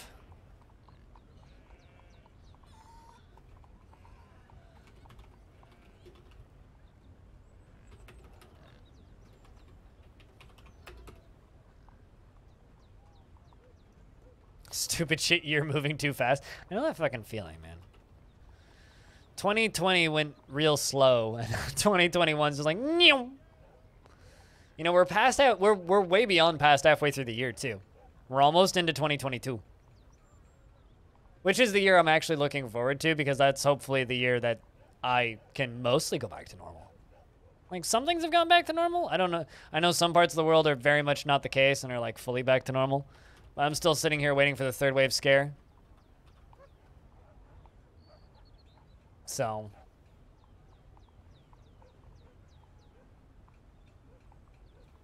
Still just sitting here waiting for the third wave scare, so.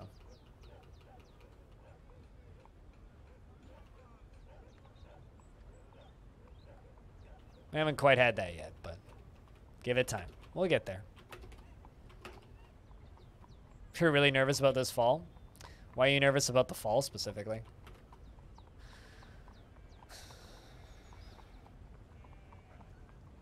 Oh, that's a call that can get made, I guess. Dawnborn. Yeah, no, masks are still mandatory in public spaces here. There's a really good little thingy that I can steal from Reddit here and post in the chat that I saw this morning on /rfunny. Did I put it in memes? Yes, I put it on memes. It's literally called How Vaccine Works. It's a tiny little animated thing. I don't want to stream it because I don't know if the person has like a copyright on it and I don't really want to steal their content. So there's a link where you can go watch the Reddit post. It's an adorable little minute-long animation of how vaccines work. And pretty much sums up my thought. That's fucking fantastic, Massive Breaker. Yeah, I mean, Canada is now the most vaccinated country in the world now that vaccines are readily available. But I'm still nervous.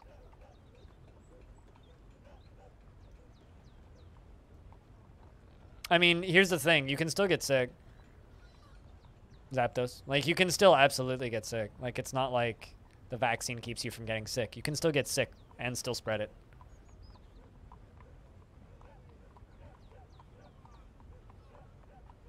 Your BFF got his dream job in 2019 at a theater company, and the director and his troupe barely made it through this. Oh, that's awful. Were they able to figure out any sort of online streaming solution? Because that would have been like the first thing I would go to. Be like, make a net, like that's what all of our local symphonies had to do.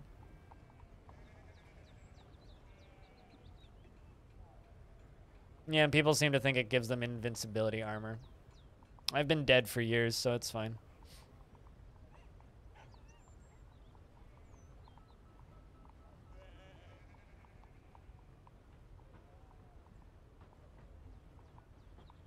Also, I'm not entirely certain to what you're referring to, but just remember that more women die every year taking birth control than anyone has died ever taking a COVID vaccine, if that's what you're suggesting.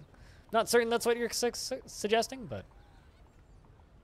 I'm still craving sausage rolls, and I haven't gone to the grocery store since. I'm going to go to the grocery store tomorrow because I'm going to be buying stuff for a hike tomorrow, and I'm going to buy like 6 sausage rolls for the hike, and you bet your ass I'm going to be eating sausage rolls all day while hiking. They sell these what they call monster sausage rolls, which are like, they're like a foot long, and they're like that big around, and they have like the full like fucking bratwurst in them. Incredible. I'm gonna go buy a bunch of them. They're very expensive, but I'm gonna buy a bunch of them. Made by the ladies in the deli and bakery in my local grocery store. Right? Who doesn't want a massive wiener inside of pastry? Who doesn't want that?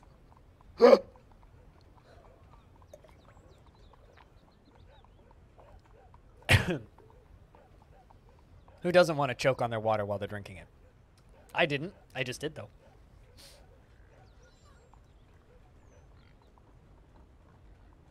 No pay jobs and hope they can pay the maintenance on the theater and hopefully sell out when it comes back with community support. One of my local music venues did a GoFundMe at the very beginning. That was literally just, this is the cost of paying our audio guy the minimum that he requires to still stick around long enough to come back and do the job again when we do shows again, and also pay our rent until we can do shows again.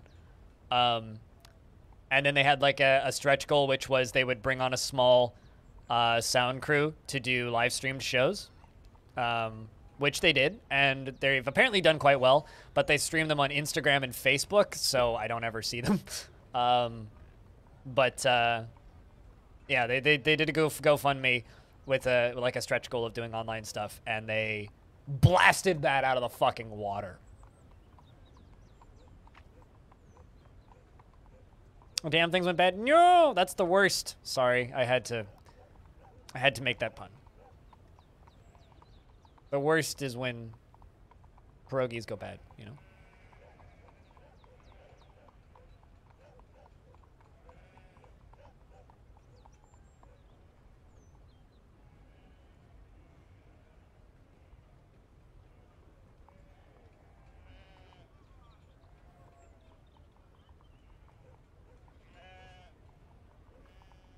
We are putting so much shit away, it's kind of crazy right now. Where are you guys suddenly putting all of this? Because all of a sudden everybody's hauling silver. I'm not smelting any silver. Where are you putting this stuff? I didn't make a new stockpile. I'm very curious. Where the fuck are they putting all of it? They just suddenly decided that now was time to put away this stuff. Guess they finally finished hauling everything else.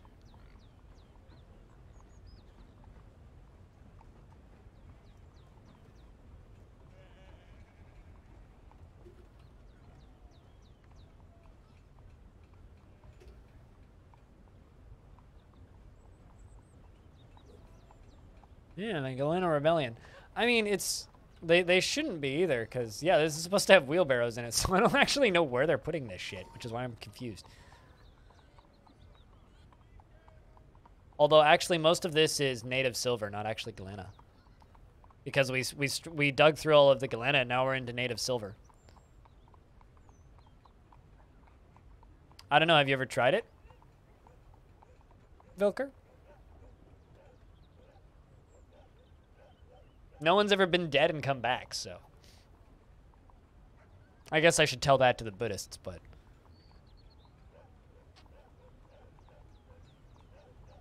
God? What God?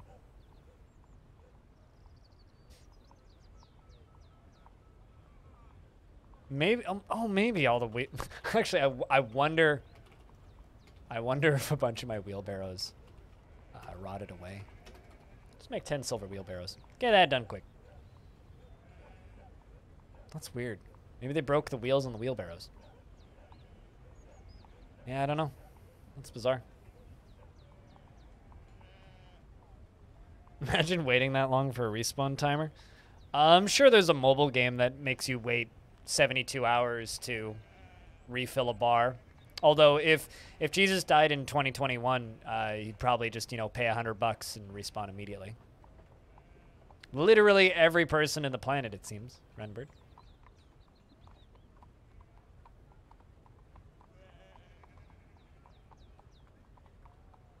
Party is on the verge of being kidnapped by a villain. Should be some interesting RP. If the villain is interesting, sure. Do they know it's a villain? I have lots of silver. Might as well make them into wheelbarrows. Doesn't change the material doesn't affect the speed at all, unless they decide to carry the wheelbarrow, but that's fine.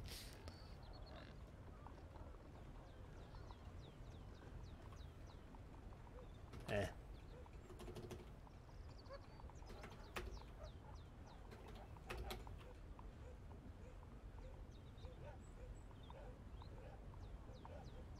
Not doing too well at it? Okay, gotcha. I always like they're being like stalked by a villain and they don't even know. Dum dum dum. That's always my favorite. There we go. Chico is now fixed. Perfect. Fixed your unhappy mood. Let you train a little longer and then we'll let you out. And the mayor wants 2 crowns.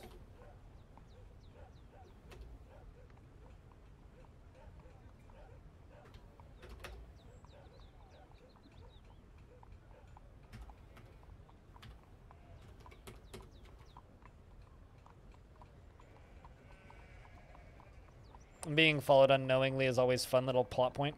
You do the being followed unknowingly, being followed unknowingly, being followed unknowingly. Discover who's following you. It's not actually a bad thing. It's actually a good thing.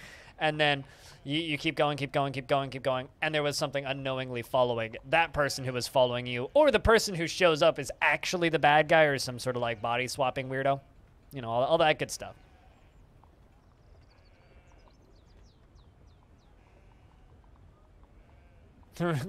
Rested, the changeling took over one of the NPCs following the party. Fun.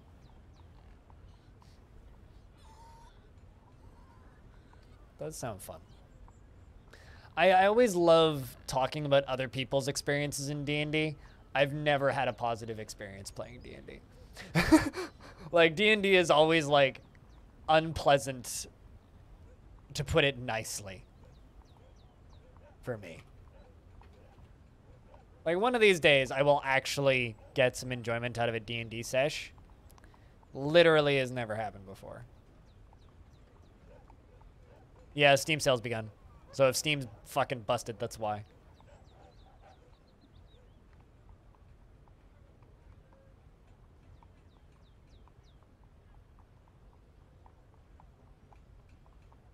Yep, I've never had a positive experience playing D&D. D&D is...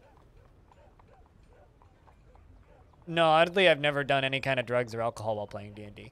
D&D for me has always either been bad DMs or bad people that I'm playing with. And I've been in maybe a dozen D&D crews over my life. I'm probably going to buy nothing from the Steam sale, PT Kato.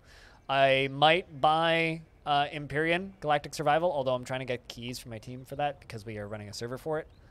Outside of that, I'll probably just buy some Hunter Call of the Wild DLC and a few small puzzle games I can beat in 2 hours. That's probably about it. I don't think that there's really anything I want to own on... Oh, actually, hold on. Is I Am Dead on sale? I Am Dead. I mean, okay. This is a puzzle game I want to play through at some point. And it's a bit cheaper. It's only 22. It's now 14. I might buy this. I might buy that. I don't know if I'll stream it, though. That might just be a game for me. You might buy Outer Worlds. My little sister gifted that to me. It's on my to-do list. I have a very, very long to-do list.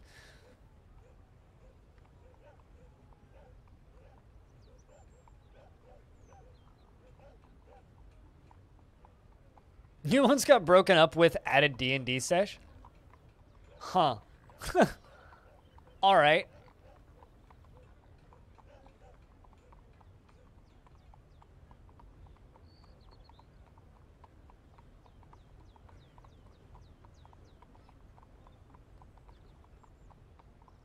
See, here's the thing. Everybody always says that to berries. I genuinely believe I don't have the right personality for it because I'm always 90% convinced by the end of the D&D session or sessions with a group that I'm the reason that I had no fun. Like, I don't think I have the personality for D&D. I don't enjoy it. I don't find it engaging. I find it boring and slow. Everything I've ever done in D&D has felt like an inferior experience that I could get a better experience from a roguelike or a good video game. Like, I enjoy talking with other people about stories that they have from their D&D sessions. Almost no interest in ever playing D&D myself. Just flat. I could see myself producing a D&D show, but I don't ever want to do one. See, here's the thing, right? What I would consider to be a bad DM, everybody else in the group had a great time with, right? So good question, if a bad DM can really ruin it.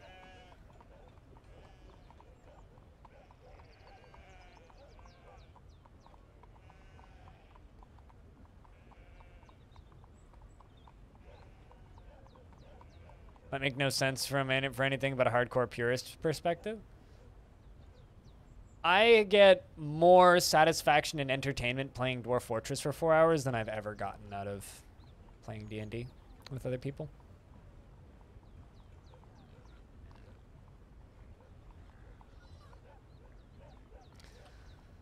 Now, something like Warhammer, I've played the tabletop game for Warhammer at Games Workshop places on using my friends' armies. That I find fun because it's like everybody just knows the rules, and it's kind of like playing like a very loose game of chess, sort of. It's like, okay, it's a board game, it's a set of rules, and you follow the rules and you play the game.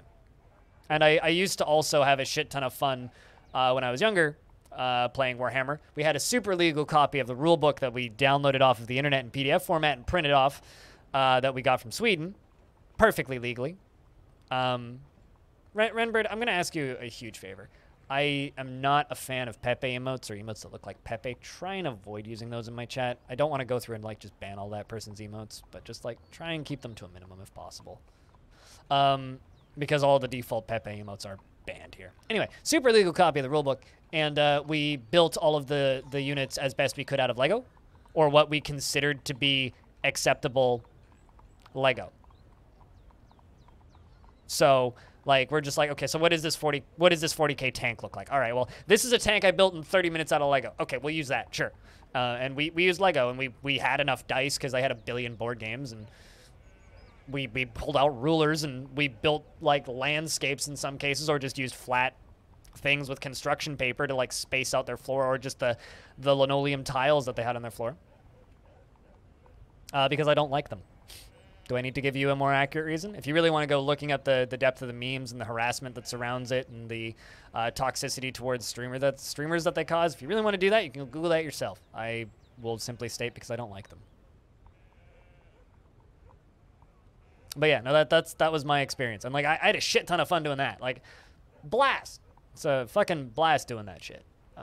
I loved my time playing 40K stuff using Lego. Like some of my best memories as a little child actually was like spending 2 weeks building my army out of, because we would assign like our army points. We'd all go home and we'd spend like 2 weeks with our Lego just like assembling like our approximations of what an army would look like. We're like, okay, so we each get 5 dudes with guns. Okay, we each get 3 tanks. Okay, so build 3 tanks. We each get a big mech thing, and then we each have to build a piece of landscape. And we'd all do that, and then we'd all go back together, and we'd all put them down on the ground, and we'd play. And it was a good goddamn time.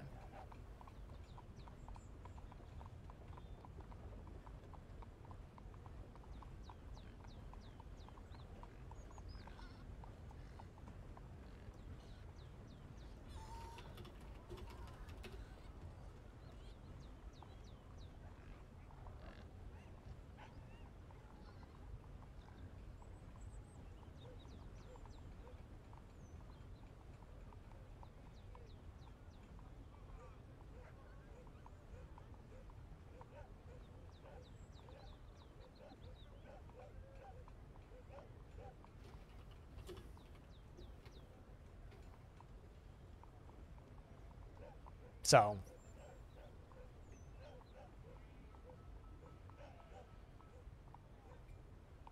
conflicts between people at the table can kill a game. Sorry, yeah, I could honestly see that being a big issue.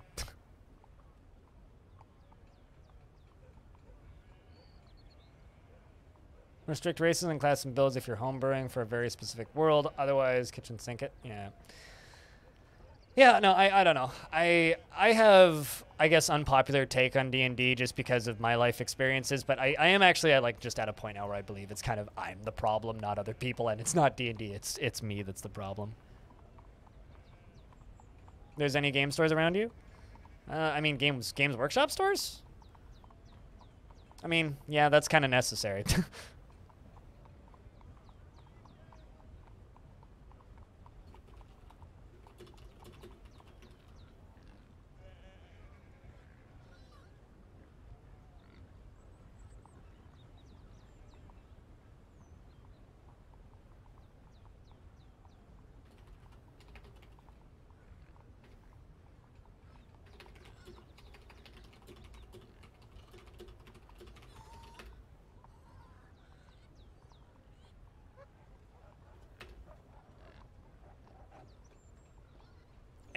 when I say D&D, I should actually be saying the blanket term of tabletop RPG. Any tabletop group role-playing with other people is exactly the same. Doesn't matter if it's D&D, Pathfinder, Vampire the Masquerade, they're all the same. Same shitty experience, same I don't enjoy it, same it's not fun. Does not matter the rule set, the rule book, what you call it, any form of tabletop role-playing I've had negative experiences with. The closest thing to a positive experience I had was with a one-shot dungeon world thing, but I was bored out of my fucking mind by the end of it and wanted to go do something else.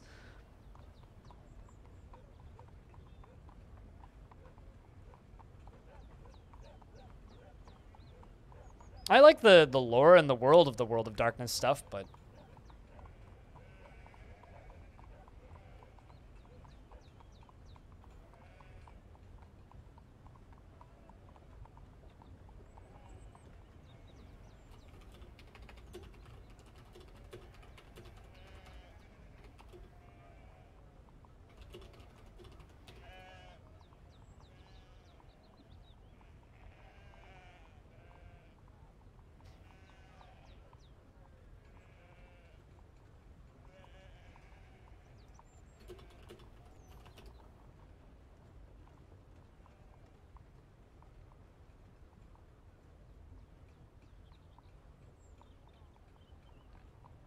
to me, the worst thing about D&D isn't anything mechanically about it. It's just it's so popular that it's sort of smothered the tabletop RPG space, where it's orders of magnitudes harder to find people to play something like Lancer than D&D.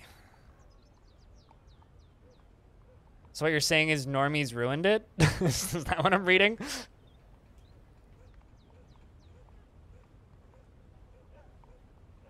Heard from smaller game. You haven't even heard of most smaller games because of it, but God, you wish that you could get a group for Burning Wheel or Warhammer Roleplay even.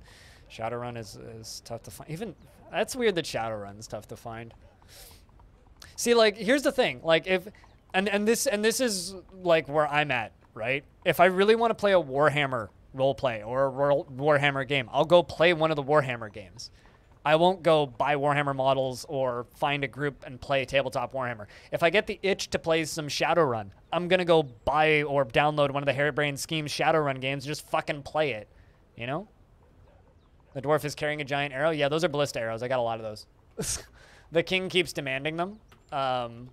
So I have to make several of them per year, or the king will get upset with me.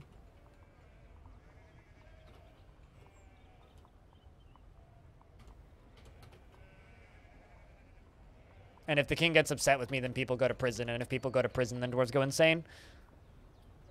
And if dwarves go insane, then dwarves die. And if dwarves die, then the fort dies. And if the fort dies, then Longdeath over.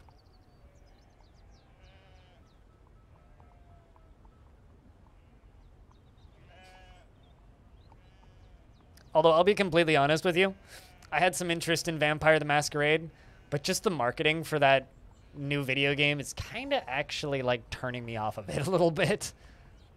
Like I was kind of thinking about trying to play the original Vampire the Masquerade Bloodlines, and then I was like, yeah.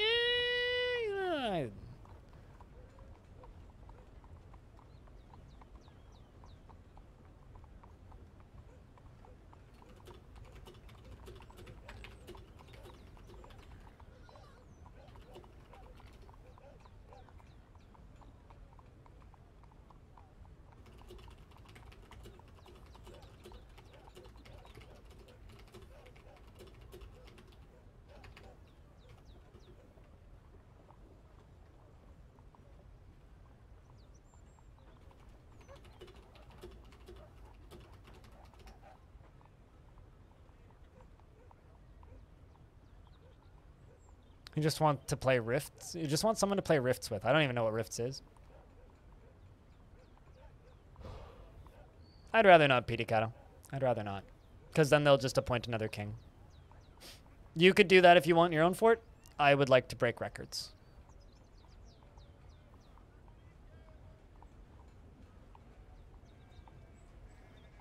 The Wild Black, sadly, to fix D&D the work I wanted. I realized Burning Wheel is exactly what you want D&D to be. I don't even know what Burning Wheel is. Like, you mentioning Burning Wheel is the first time I've heard of Burning Wheel. I've heard of a lot of random rule sets, but huh, sounds interesting. Now, you know, whenever I read about that, I feel like I've heard of Palladium rifts. I definitely didn't know what you meant when you just said rifts.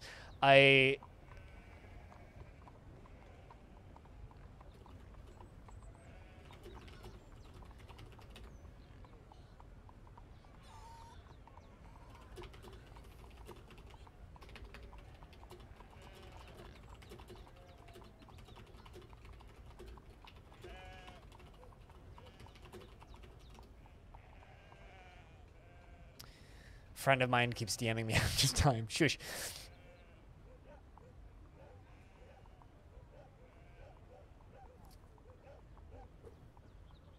But yeah, no, whenever I hear about someone talking about something like Palladium Rift, it's like, now I just want to see somebody make a roguelike out of that. Like, I don't actually want to play that, but I want someone to take that lore and the rules and the the RP style and put that into a roguelike, or put that into some sort of open source project, or some sort of, well, so you know, it's like I want someone to go make a video game out of it. I don't actually want to play it. I just want someone to take that rule set and digitize it, basically. Like, give me that, please.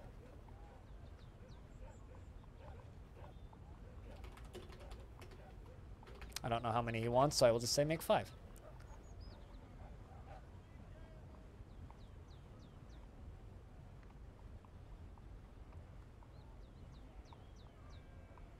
Okay. Oh, so it's like classing out your history, and class building is like building your history instead of just assigning perks and traits then. So it's like natural world building alongside of just, yeah, okay, I get it. Makes sense. Yeah, that checks out. I mean, that's not too unlike video game character building in a lot of RPGs and such.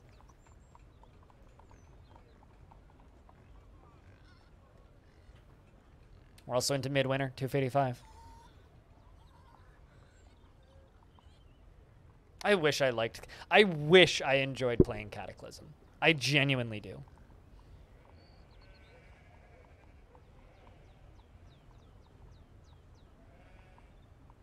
I'm just so fucking tired of zombies. I'm just so fucking tired of zombies.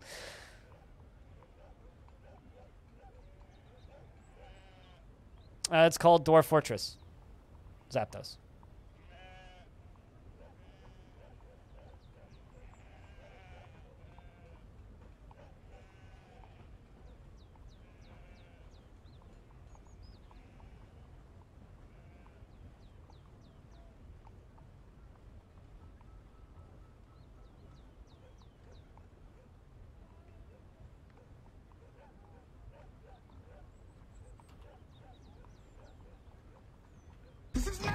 Madness? Hi, Hobo. How are you? Yeet. Dude, are you ready for a triple threat? 3 weeks of race weekends. It's fucking race weekend Christmas. Although I hope I don't sleep through the next race, because I'm going on a hike on Saturday, and then I get home, and, well, race is on Sunday. How you doing, Hobo? Those things.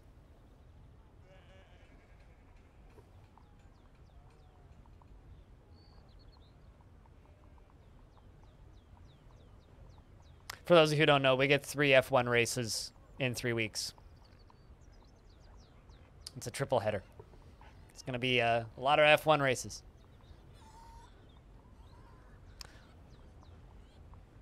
We got one last weekend, we're getting one this weekend, and we get one next weekend. Lots of D&D chatter in the chat.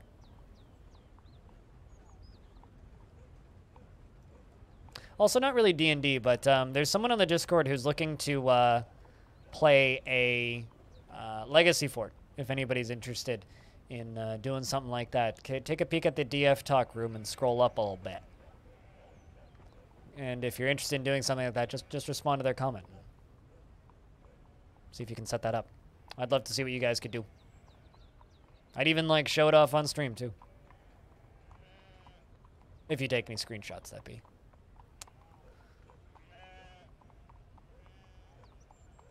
Oh, Hobo, check this out.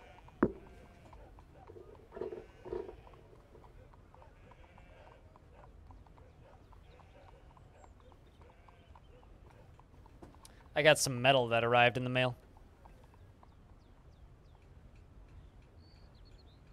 It's not their new album. This is their 2019 album, but it's a very pretty blood red splatter.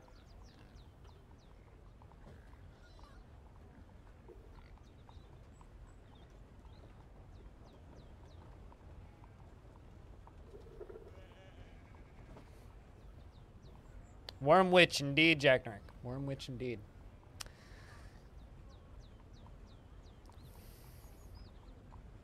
I mean, that's literally the fun of a Legacy Fort, though. That's literally the reason to play Legacy Fort.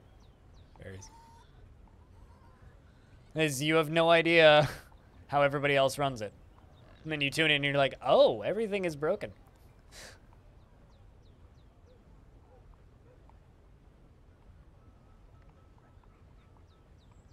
Wait, they subtitle the race sounds in F1? I don't think they do that here, although I've never actually turned on subtitles. Oh. Oh. Well, you see. Also, I would like to have you know, they don't subtitle the sounds. It's because the sounds are spelled N-E-E-U-E-M. Neum. Or Newim. That's the sound that they make, clearly. I'm pretty sure the race announcer actually makes the joke during the race that they are subtitling the races now. Or I think that the comment was like, even the advertising is self-aware now. I mean, it is the newest, oldest joke in the book because it's a screenshot from the most recent race. Also, I didn't know that you watched F1, Peter. Yeah, I was half awake during most of that race. I was very sleepy and like lying in bed, just kind of going, on my phone for most of it. You did not and do not. Oh, then where did you get that screenshot from?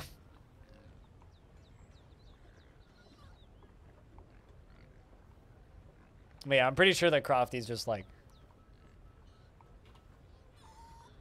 stated that. Ah, gotcha. You know, that was just the race in France, so it was very much a...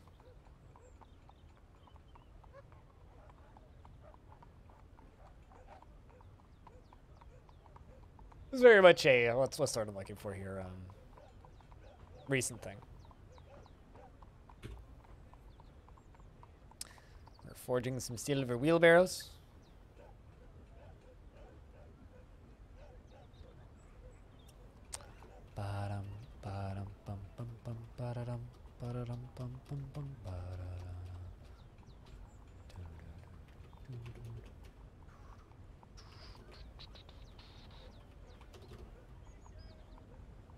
Let's mine that out and this out.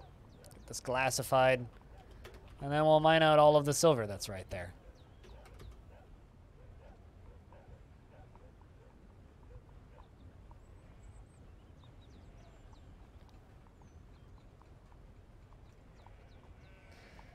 I was recently confirmed every time they put up new Zoom ad, the planners and builders were laughing so hard that they kept putting more ads. I don't know if that's true, but okay. Biggest issue with D&D with friends is can't rant about your campaign to your friends because they're they're your players. I don't know.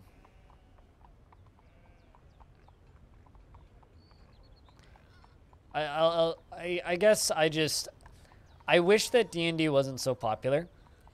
The reason I wish that D&D wasn't so popular is because people look at me like I'm an alien when I say that I'm not really a fan of D&D. And it would be really nice to just be able to say, oh, I don't like D&D, and then get the response of, okay. And then people just go on their way. But it's just, I don't know. It just kind of, and then everybody's like, oh, you just haven't found the right group. It's like, you have no idea. You have no idea. I mean, That's because ballfoot is boring as dudes running around on the ground.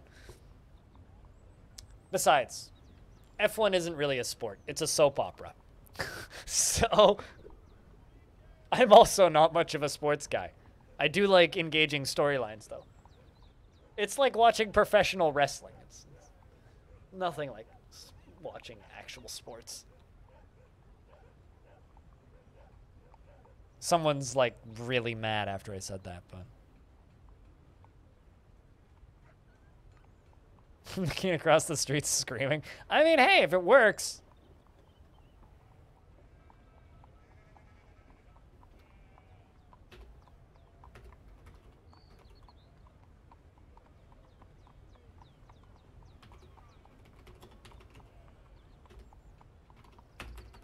Let's forge some arrowheads. I think I need those.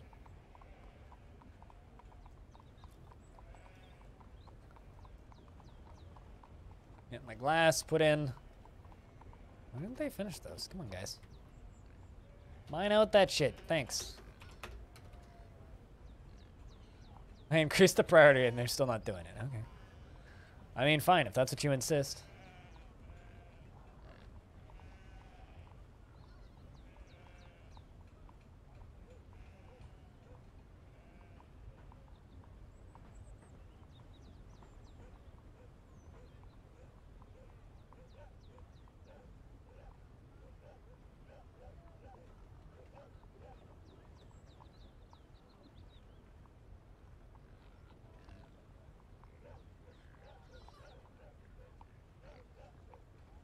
The right group hasn't found you. Must not be looking too hard.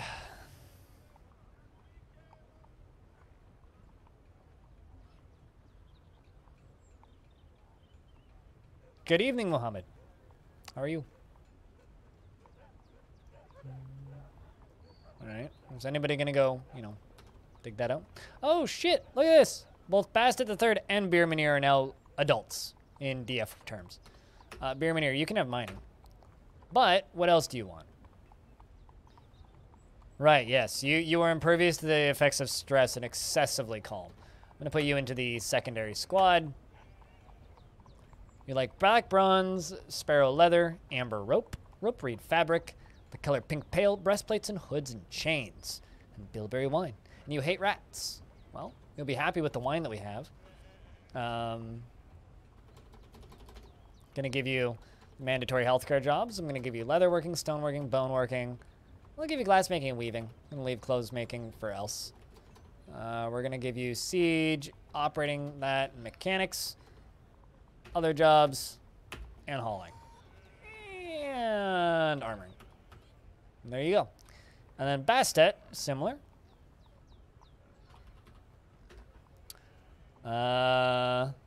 Bismuth, malachite, green glass, water buffalo bone, the color pale brown, walruses for their whiskers. All right, well, I'm also going to give you mining. Mandatory healthcare stuff. I think we're going to give you farming and butchery. Weaving, glassmaking, bone carving, and leatherworking and wood crafting on you. And everything else. And is uncannily accurate. Meanwhile, Bastet lives an orderly life, organized and neat, stingy with resources when working on projects, and refuses to expend any extra effort.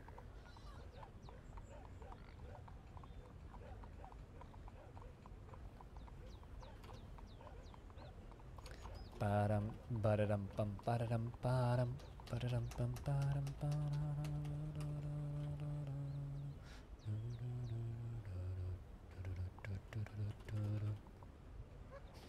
All right. Let's put down 2 green glass blocks. 2 green glass blocks. 2 green glass blocks. We'll do top side. Just waiting for the dwarf to come down and mine out that last little bit.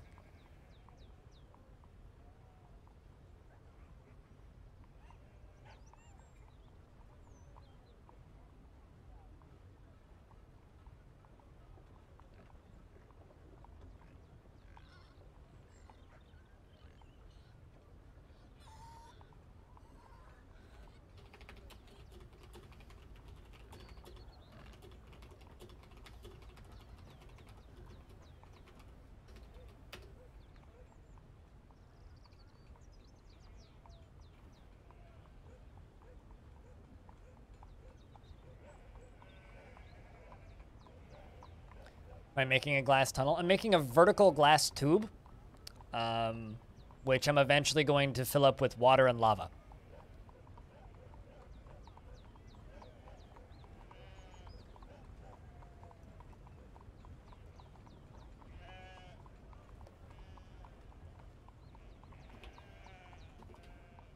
So that's the long-term hope slash plan slash build goal for this.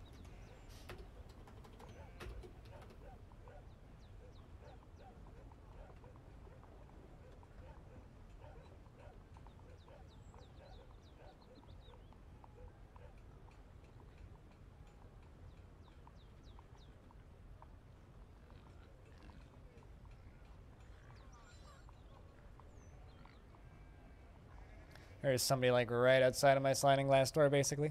We're very close. I really hope they don't light up a cigarette. So I really, really hate suddenly inhaling someone else's cigarette smoke. But yeah, no, we are building a giant glass tube that is eventually going to go all the way down to the center of the earth. Well, as deep as we can go. And I will fill the entirety of the thing up. I've kind of got like an idea of how I'm going to design the bottom of it, but I don't really want to spoil that. It's not pleasant, no. Not a fan. The biggest challenge that we're going to have to face, probably not today, but on another day, is going to be this. I'm going to have to dig through the cavern layer.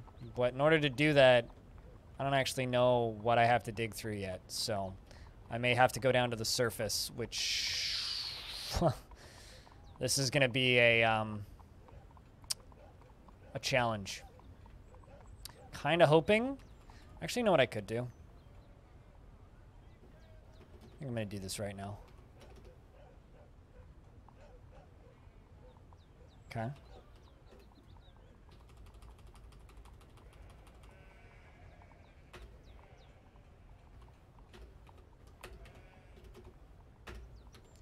Let's just do this. We're going to dig a little peak shaft. Take a look. See exactly what we're going to have to dig through. Not lots. At most, 2. At most, 2. So that means we're going to have some interesting streams. Not, like, right away, but over the next little bit in Longdeath, there's going to be some, interesting things happening. I'll put it that way.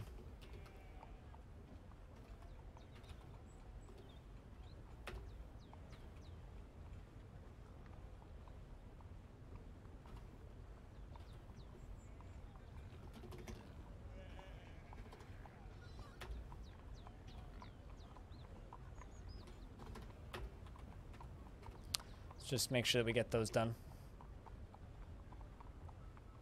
There we go. Getting those done. Well, it's coming along, yeah. I mean, for anyone who hasn't seen it, it goes all the way up to the bottom of the tavern up here, and then goes all the way down to here currently. So it's like pretty deep already. We're making progress. I think before I go through the cavern layer, we're going to go through our maze, because I haven't actually cut through the maze yet. This isn't actually accurate, but I have a suspicion that when I dig through the maze, the dwarves are going to go release one of the giants. Because I accidentally hit a wrong button at one point, and I think that is going to cause them to go release one of the giants. Which isn't a huge deal, but it's something I've been kind of avoiding. So, when did I start the tower? That's a good question. I don't know. I don't know, actually. I couldn't tell you. I don't have like a year that I started it or anything. But Mist Runner, how we been? It's good to see you. Also, just a reminder to everybody, I will be taking Saturday off, so I will not be streaming on Saturday. I will be going on a hike with my dad. But our streams will return on Monday. Or on Sunday, rather. I might also do a stream on Monday to kind of make up for it. Depends on how I'm feeling. Some sort of bonus stream or something. I'm not entirely certain what it's going to look like, but we'll probably do something as a...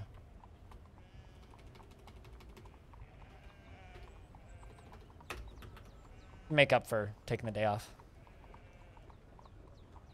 It's been okay? Well, at least it's been okay.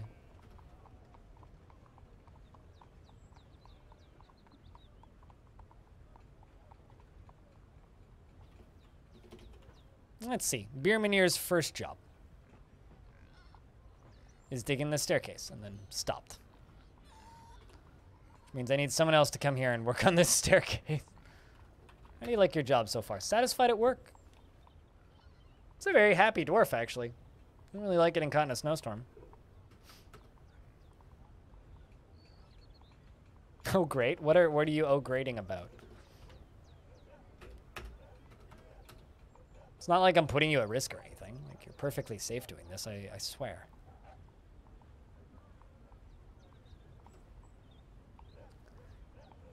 Believe it or not, this is a very, very, very safe occupation for you to be doing.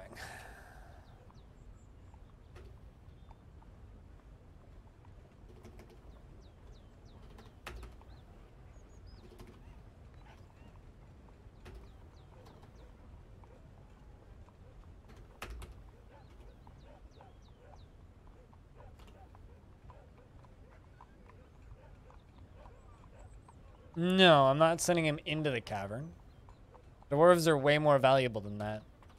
No, we're sending you down right next to the cavern. Or I'm building I'm building a little mining shaft that is right next to the cavern that goes down to right here. Right here. And then I'm going to smooth and fortify a hole in that wall just to see where we are digging. That's what I'm doing.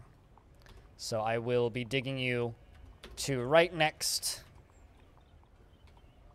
to where we will be. Just so that we can easily figure out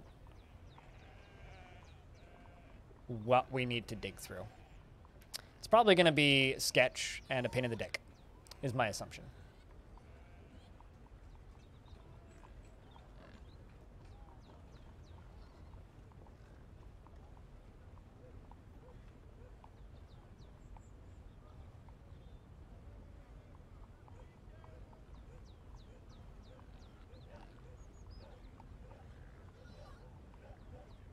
Also, cavern biopsy, basically, yeah. Spring has arrived, meaning we're about to get a tribute, and someone who's old could die.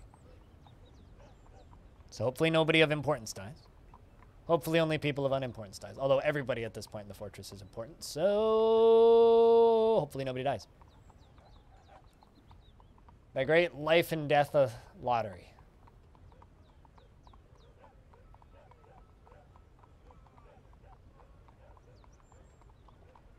Spring has arrived. Tribute has arrived. We still have 35 dwarves. Excellent.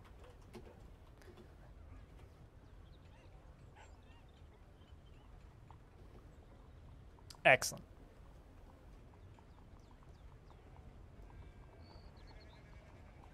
Harlequin opal earring. I definitely already sold that back because I sold all of the tributes back to the humans in the last sale. Well, that is kind of interesting. Harlequin opal. You don't see those very often.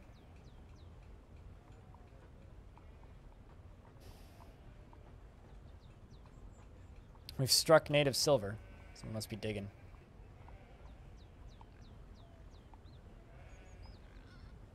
Yep, someone's digging. Not bad. Hey, they brought us a pair of bronze gauntlets that we can't use. I like this this crystal glass that they've been bringing us. Also a Galum. My dwarves love Galums. I'll have to keep that one.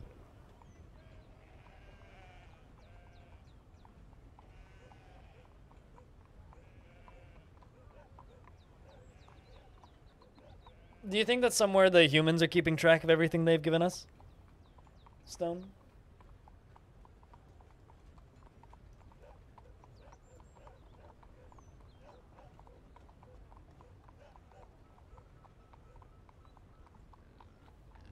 Oh, also, wrapping back around to the conversation from before about D&D, something that's worth noting is playing D&D does not necessarily equal what you see on, like, Critical Role and all that stuff. Because you have to remember, a lot of those D&D sessions are paid actors, right? A lot of that stuff is not exactly what I would describe as representative of what D&D actually plays like.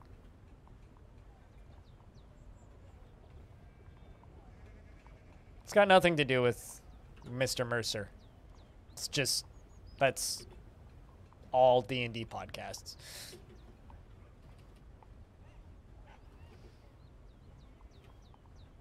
So.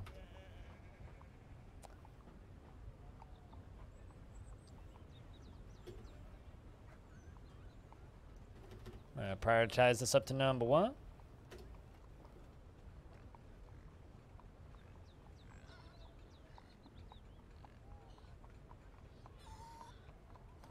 I'll just say I don't like that name because it's giving one person credit for a thing a lot of people do.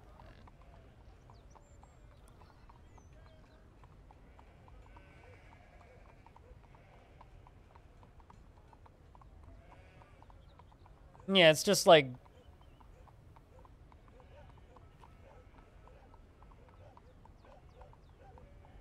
This is 80% bullshit. 80% bullshit, 20% skill, 70% calculated power of will.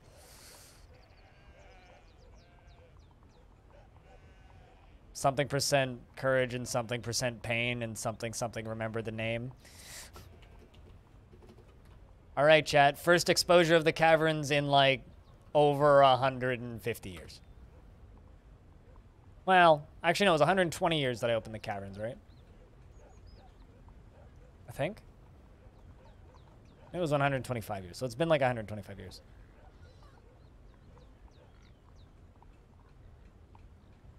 I mean, the little bit of Critical Role I've seen was very unappealing and kind of... it was like Cartoon Network does D&D.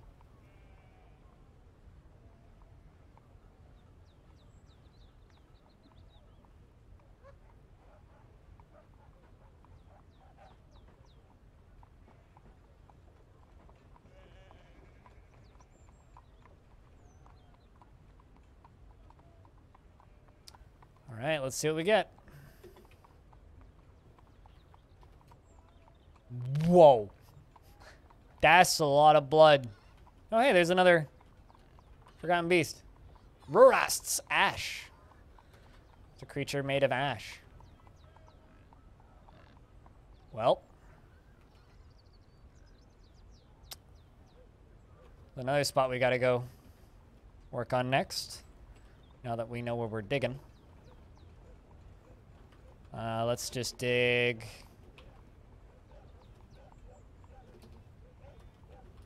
I might actually hollow this out and do something with it.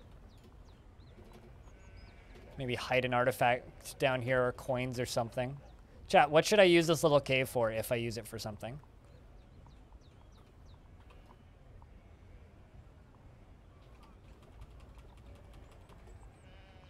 All right, so what am I digging through? Please be lucky. Please be lucky. Please be lucky. Please be lucky. Please. Yes! I only need to dig slightly through the cavern. Only 1 Z level too. That is exceptionally fucking lucky. Fuck yeah. Oh no, it's not gonna go through that giant lake, no. But if I run into a giant lake, I will have to go through the giant lake. Anything living? Nope. Just the one. Although, I was about to say, why is there a human pikeman on the map? Ah, he's leaving. That's fine.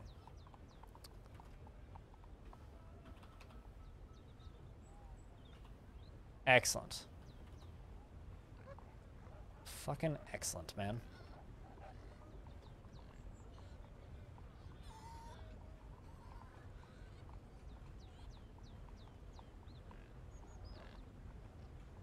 People might try to go to admire them. Yeah, I don't know. I don't know. I mean, maybe I'll put like someone's tomb down here or something. Or like a shrine to a god or something. I don't know. Right now, it's very much a practical thing.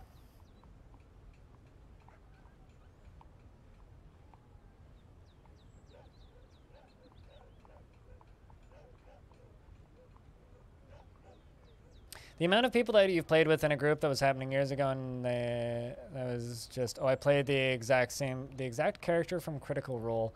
Or why can't I do that? Matt Mercer lets his character do it. Oh, I understand what you're saying. Yeah, that fucking sucks. That blows.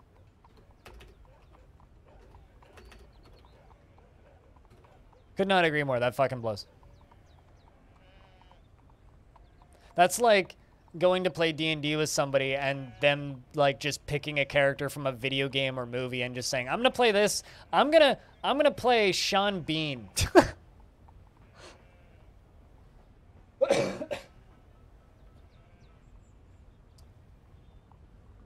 That's kind of like what that is, you know.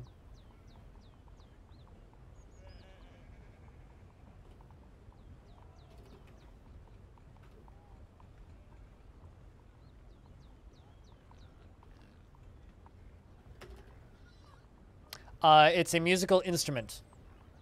It's a big drum that the humans use that I can't make.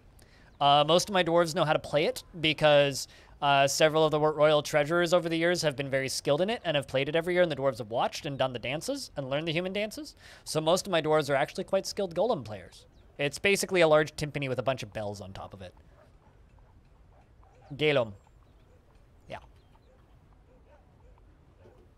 Very, very pleased with that.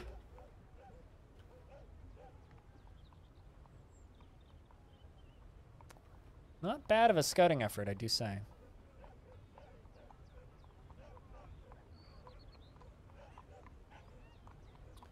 Also, considering the cavern seems pretty quiet right now. This is actually kind of cool. I mean, you still got a lot more layers to go through before we get down to that one, but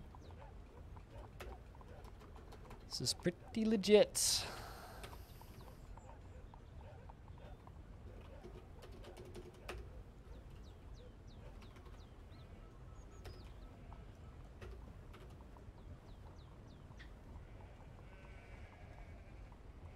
I mean, I would say, I mean, if I were to play like a Sean Bean parody character, I'd probably name him that. Scene Bean or something like that.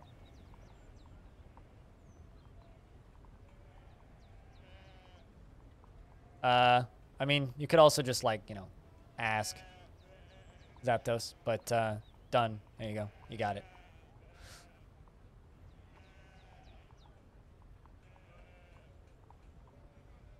I would have done that faster if you just told me that you did that, Zapdos. You might have, and if you did, I missed it. I'm sorry. All right, let's. The elves have arrived to trade.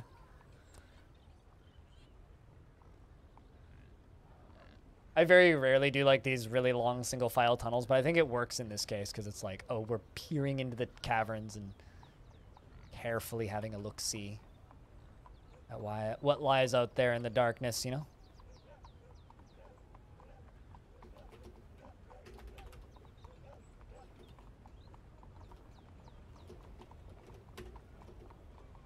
Oh, also, anybody who's interested in playing in the Halcyon Frequency Empyrean Galactic Survival server, Empyrean Galactic Survival is very cheap right now. It's only like 15 bucks over there on the old Steam sale. So I'll probably be playing with Bellinair on Friday after we're done with After Hours tomorrow. Because tomorrow's After Hours on Bellinair stream. What's up, Dacketh? How you doing? It's one of those super jank games that's kind of neat. This is a clusterfuck of a cavern layer, let me tell you. Good lord. Lots of tetrahedrite, pink tourmalines, citrines, tetrahedrite. I wonder, actually.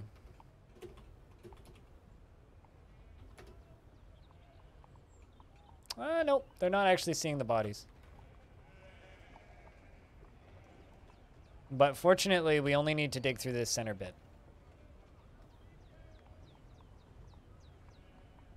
Yeah, this is what happens when you have a cavern layer that's had forgotten beasts running around in it on and off for eons.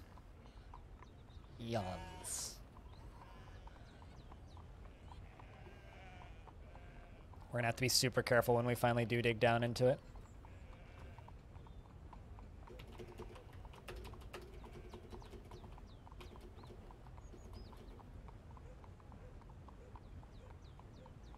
Super goddamn careful.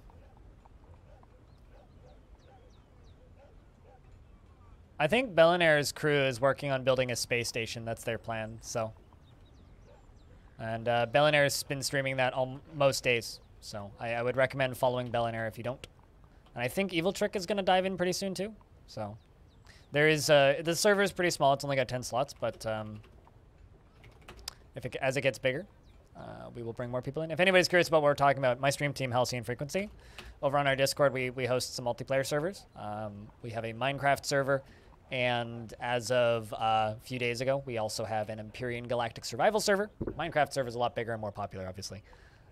But the Minecraft server is currently in flux because we're waiting for Paper MC to update. All right, we're going to jump up to the surface and do a little bit of trading real quick. Holy shit, there's a lot of element. Bunch of kids grew up all at once. That's probably why.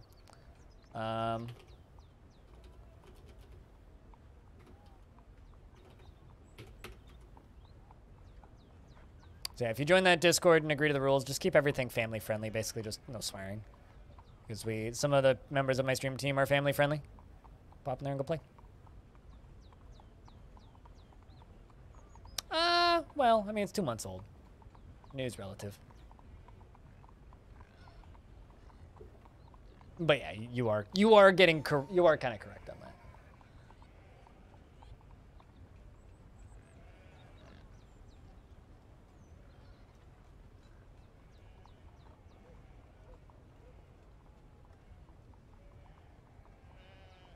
That's good. Glad you feel a little better.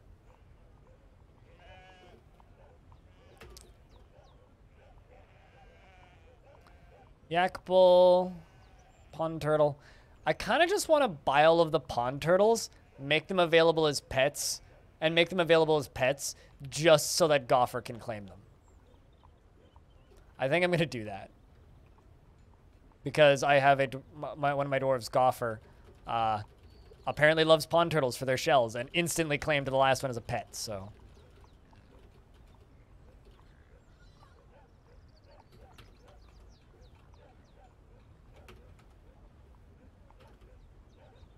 Okay, dwarves, why haven't we made that ballista arrow? Do it now. Get it done.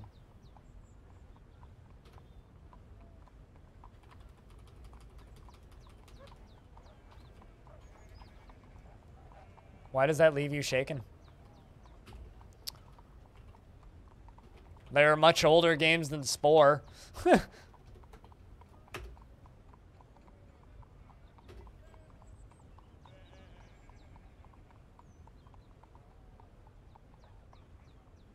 I apparently also have a guinea cock. I didn't actually realize this.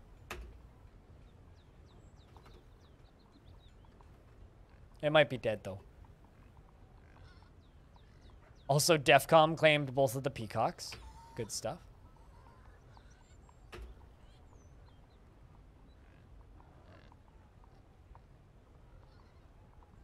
I think that guinea cock might be dead. Just a hunch that it might be dead. Naturo's digging. We're now done digging.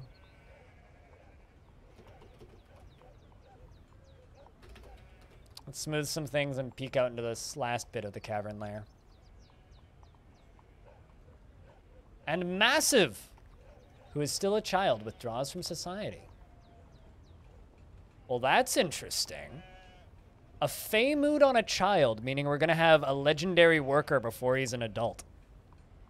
That's actually kind of cool. Kind of really cool.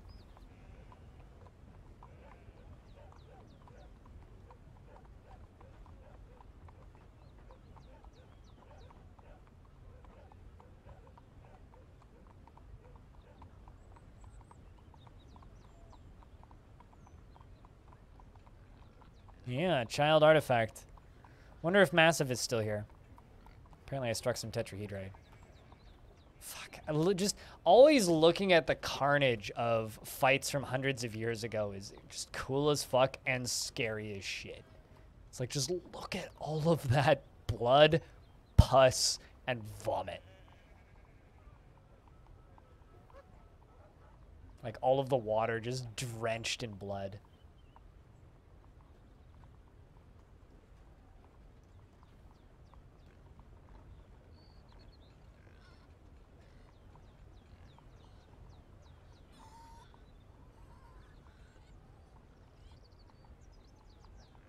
That seems like the right decision, Bastet. It's probably not your cat, though. It's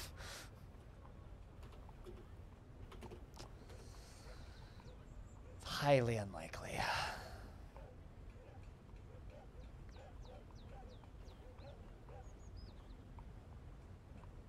You know, I kind of just want to dig out a big hall down there and fill it up with engravings or something. Dig a big hall down there and fill it up with engravings. Why are you trying to cage small animal?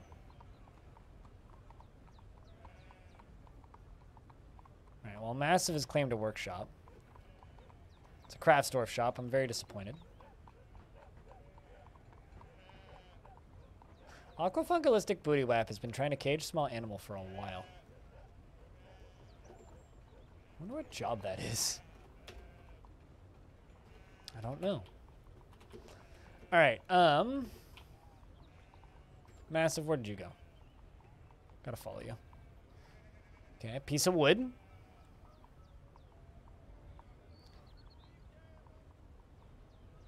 I will say what I said earlier. I don't think you want to know my opinions. Bastet. But I'm glad that you made the decision.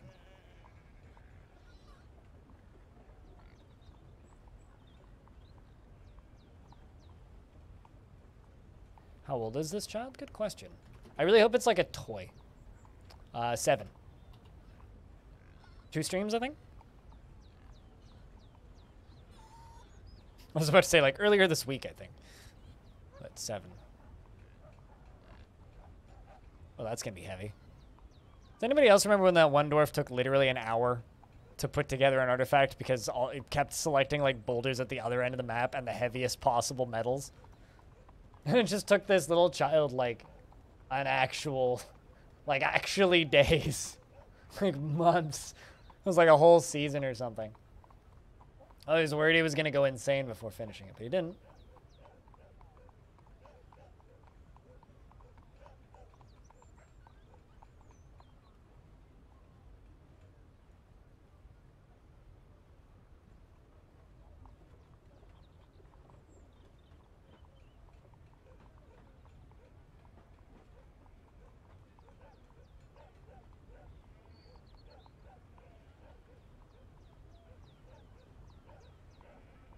There's actually a few really good deals.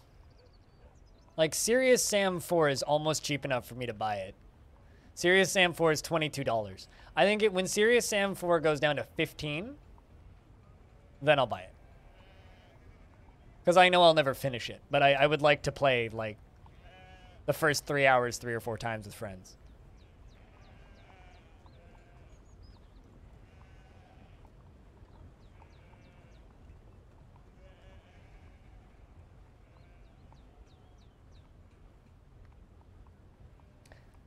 I just spilled some water. Not majorly, but... Alright.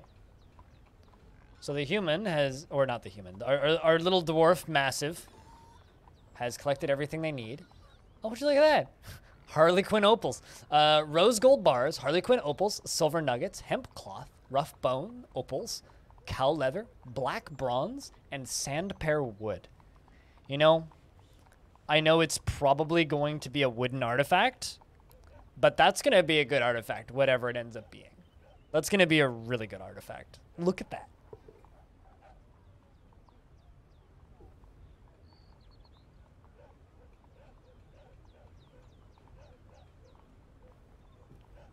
That is some really nice items. Massive, make us something cool. Your game just crashed. That's actually really hard to do. Dwarf Fortress doesn't actually crash that much.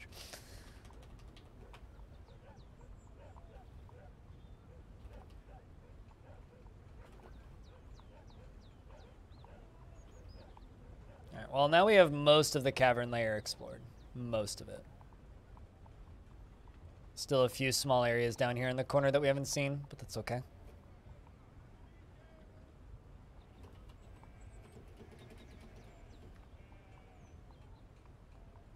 Okay, how the fuck? Oh shit, look at this. There's a tower cap blowgun down here. It's been down here for many, many years. It's starting to rot.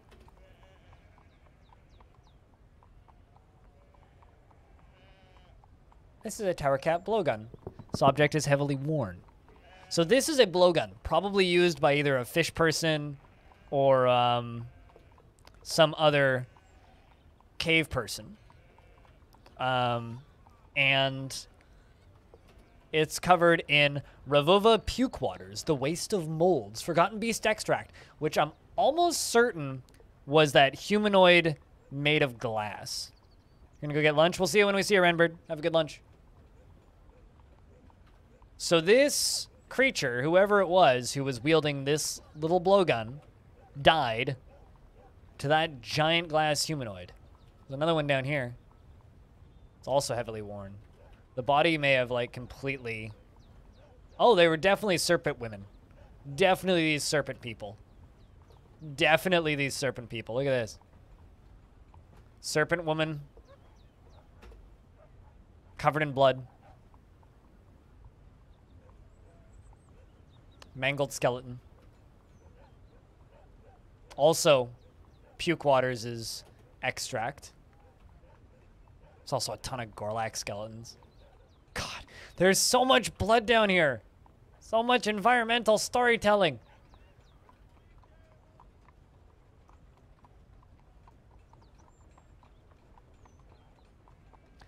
I've had this fort crash 3 times. 3 times, and none of them happened multiple times in 256 years.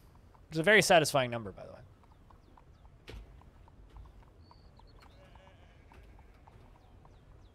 Okay, I have no idea why the dwarves aren't making...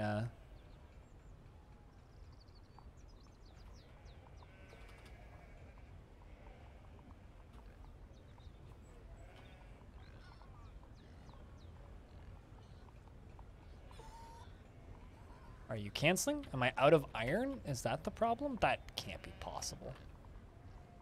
No. Am I out of charcoal? Is that the problem? I'm out of charcoal. That's the problem.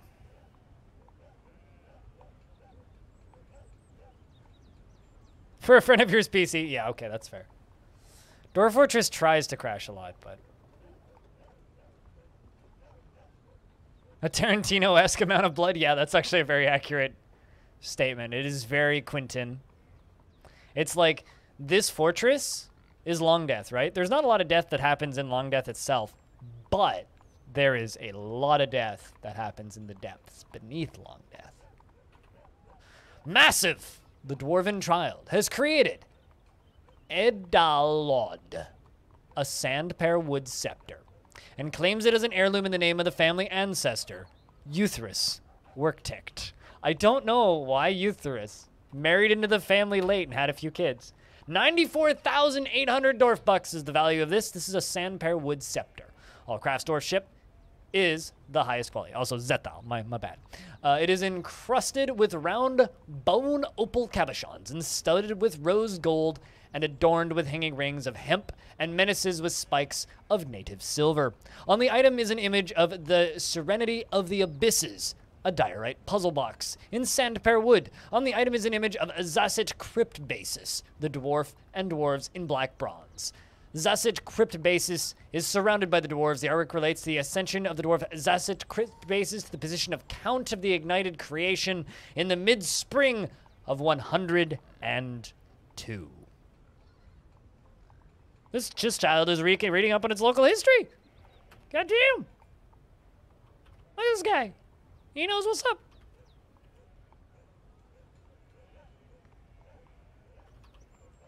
Time to add this to the pile.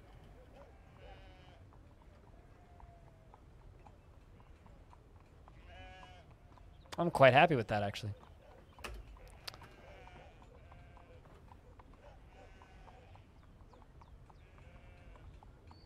Pretty sure your anti-malware keeps spiking the processor, causing DF to stay frozen. Sounds like you got some shitty anti-malware.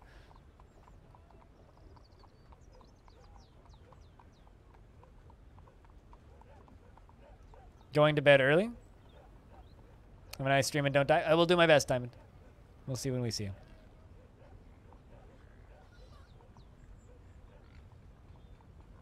What are you using for anti-malware, if I can ask?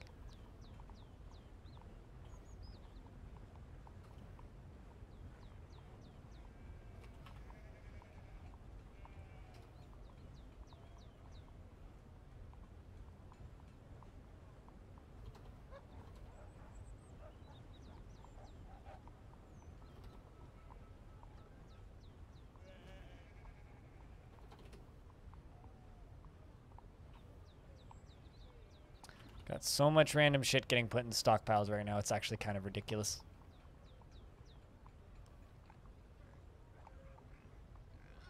How do you not know? Came with laptop. Well, that's your problem. Uninstall, please. The first thing you do with brand new laptop is uninstall everything. That's the first thing that you do. Is uninstall everything.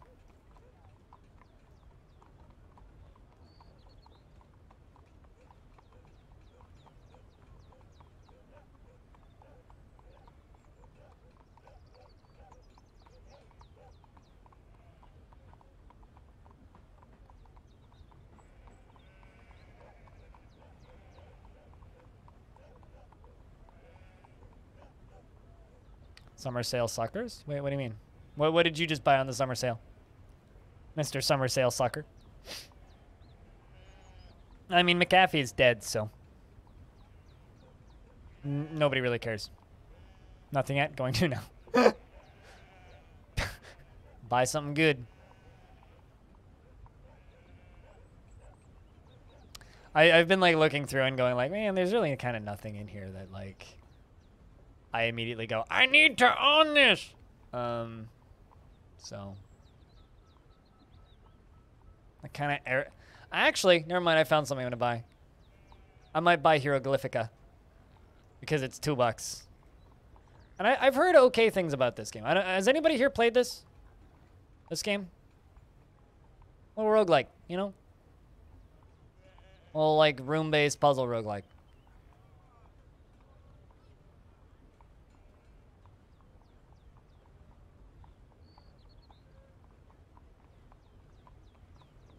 You heard it was good?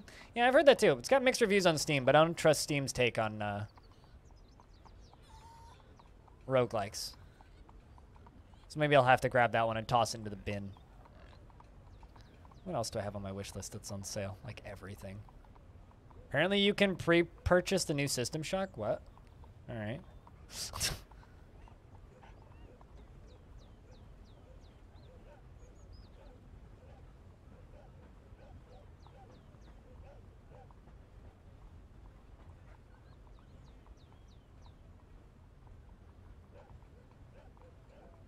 Yeah, I don't know. Not too many games on my wish list. But yeah, maybe Hieroglyphica is something I'll buy.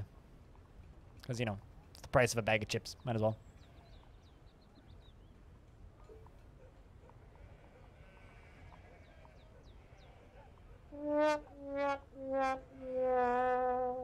Manifold Garden or Quern? I've heard bad things about Manifold Garden, so get Quern. Hey, Audio. What's up, man? I heard good things about Quern, bad things about Manifold Garden. Well, actually, specifically, I heard that Manifold Garden makes people motion sick. So maybe, I don't know. If you don't have issues with motion sickness, maybe get Manifold Garden. But I heard really good things about Quern.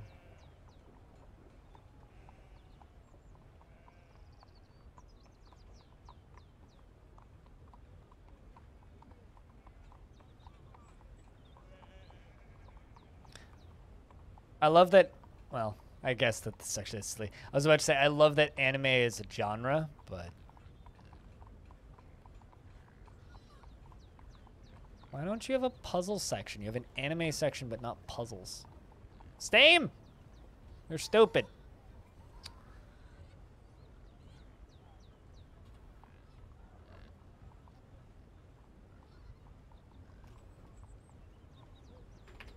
Make another 100 charcoal. Did I make the thing for the king? Yes, I did. I need another thing for the king. I also need more wood. So we should go do that.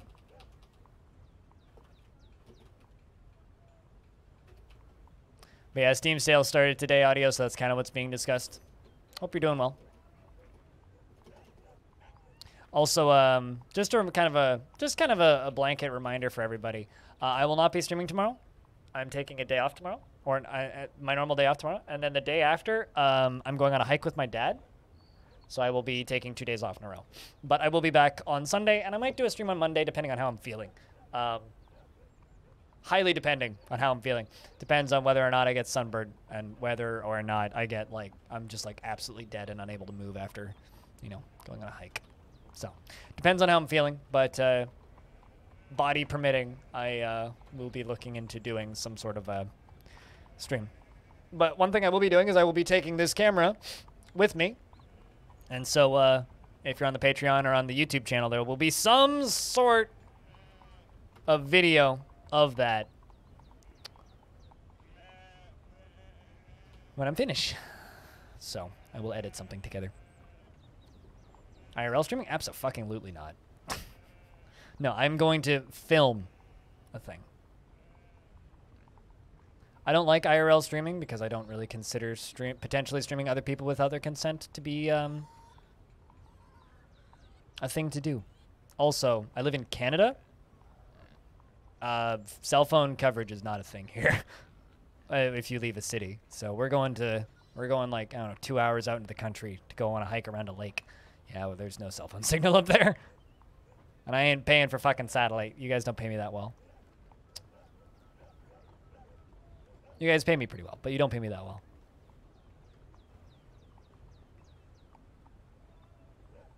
Besides, I'm going to be hanging out with my dad and talking about real-life personal shit with my dad. It's like literally me and my dad going on hikes is like a therapy session for me and my dad. You guys don't need to listen to that shit. It's the only time I get with my dad, really, so.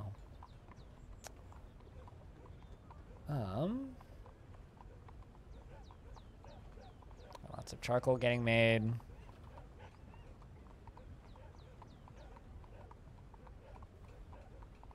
I wouldn't say it's heavy, but we can get heavy sometimes.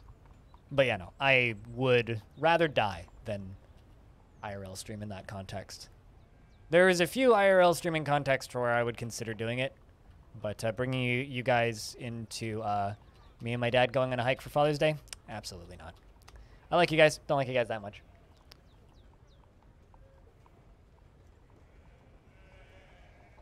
Absolute knob. I don't think I've ever described a human being as an absolute knob, for whatever it's worth. No, we don't really talk about streaming all that much. More just politics.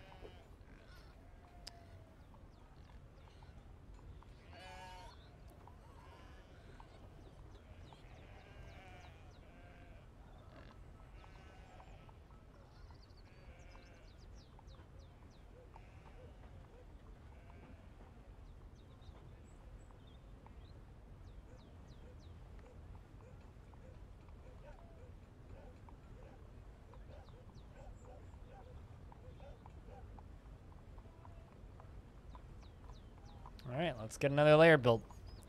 I'm very, very, very happy that I don't have that much crazy shit to dig through on this layer.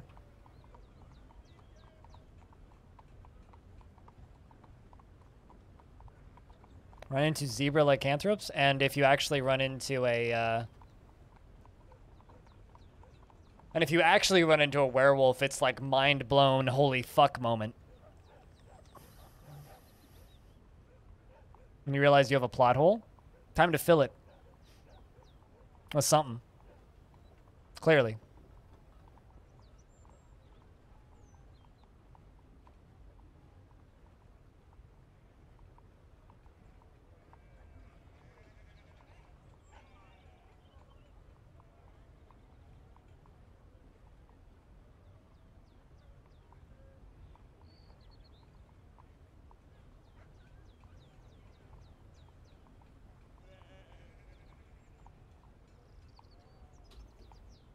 Now we wait for the dwarves to come down and mine it.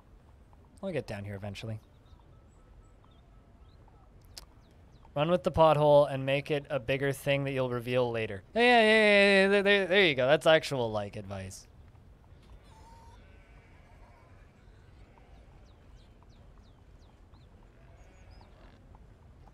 Would probably disrupt his peace. Me and my dad get along super well now that I don't live with him. When I lived with my dad, we didn't get along very well. But I guess I'll say this. A lot of people don't, I guess, realize how much streamers sacrifice to stream.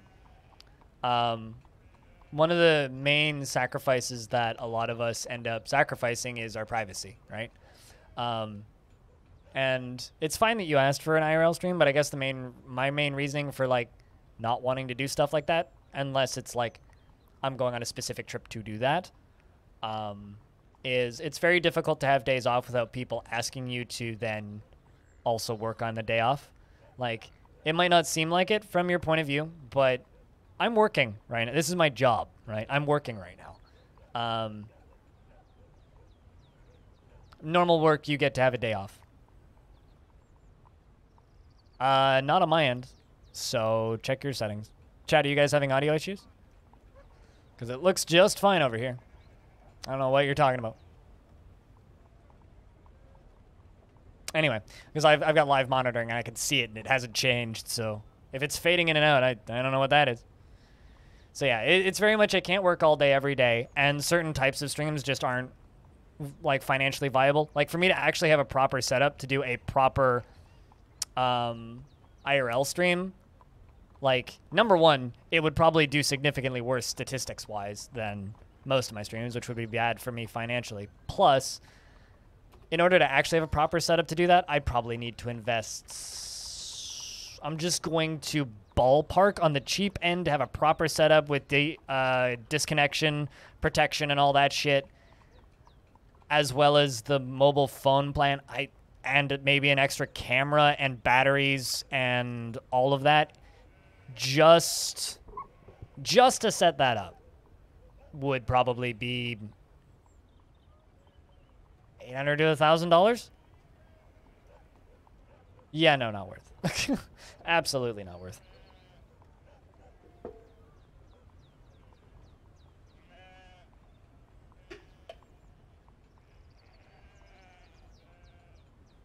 I mean, it's already only going to be a half day off because I'm still bringing the camera to film. So, but that's, like I said, I've said previously, like the reason I bring a camera with when I hike to film is more for my mom, because my mom's got bad legs.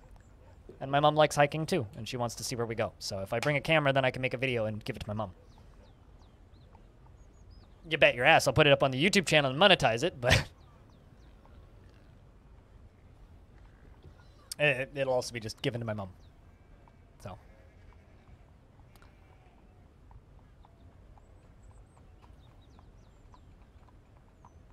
That's the main reason why I bring the camera with.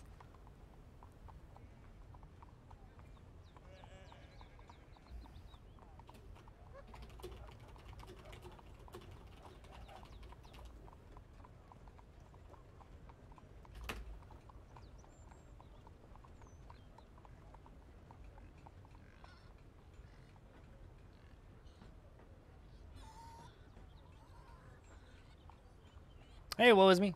What's up? How is you?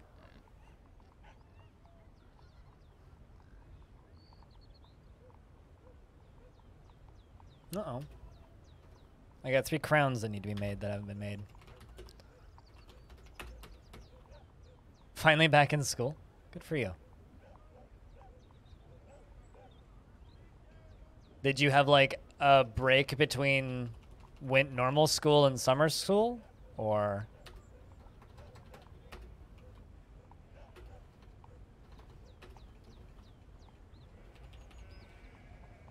Oh, you failed out 2 years ago. Okay, I got you. I got you. Back for round 2. What are you, is this just like high school equivalents, or is this like uni stuff? What are you studying, if I can ask?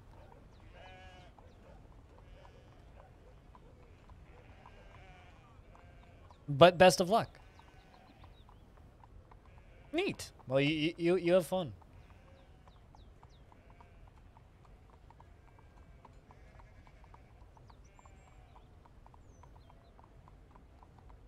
Do you live in one of those magical countries where schooling is paid for, or is this one of those, like...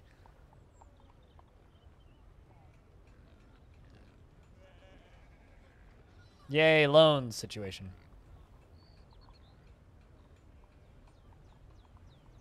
Yeah, that you are. If anything, it might this might fix your sleep schedule. Yay, loans. Oh, no. Oh, no. I have a friend who, like, literally just graduated school, and she's just, like, going about and it's just like, yeah, I'm trying to get a job. Good luck. Good luck.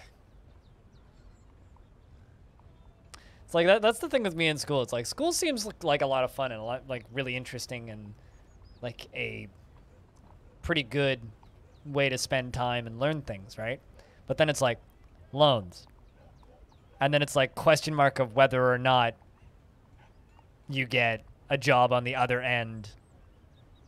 And then I'm like, well, what if I just keep doing what I'm doing because I have no loans? I think I might keep doing that. Also, I'm going to read this wall of text that SideScoop put in now. A couple of years ago when I'd been doing a kind of really intensive work pretty much every day for between 3 to 16 hours each day, it got to a point where 5 days in a row with 3-hour light naps, yikes, did break down a couple of times and for a few more hours, you'd just be staring at your screen. So when I was at my most working, SideScoop, I was streaming 4 to 6 hours a day, working full-time night shift, and commuting 2 hours each way. So it was about 4.5 hours worth of commuting I was doing every day, working 8 hours a night, and streaming 4 to 6 hours, 7 days a week. That was the most work I've ever done. I didn't sleep much, and I drank a lot of coffee. It's really funny because like I tell people that I don't drink a lot of coffee anymore. I have 3 cups of coffee a day. 3 cups of coffee. This is cup number 3. I have 3 cups of coffee a day. I am doing so much better now than I used to be. I used to be on like sleeping pills. I used to be on caffeine pills. I used to be on multiple Red Bulls a day, coffee as well on top of that. Very sugary beverages, and a lot of them. Like shit tons of garbage food just to get through that. And it was literally just to help my ex pay off her debt and try and get her into some form of schooling while also just completely overworking myself to the bone. Tan from college took you 6 years to get a part-time close to your field. This year you got part-time in your field. Oh my God. That's distressing. So what, 10 years to get part-time in your field?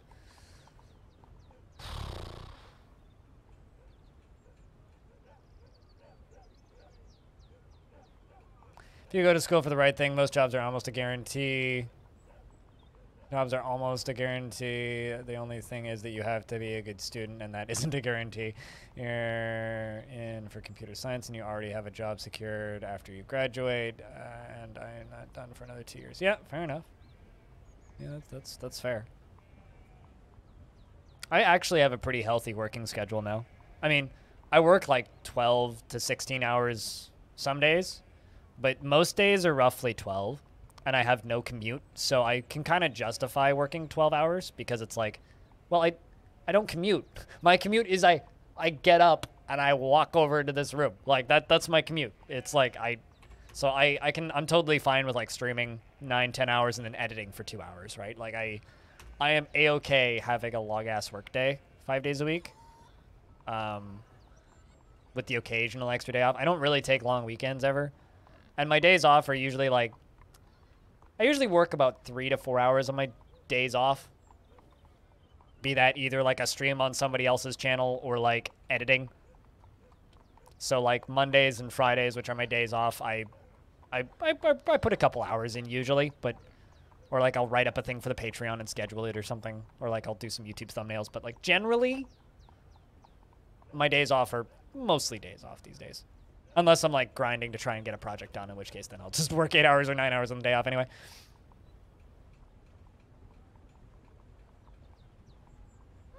I do now. Robotic wrong. I do now. I didn't, well,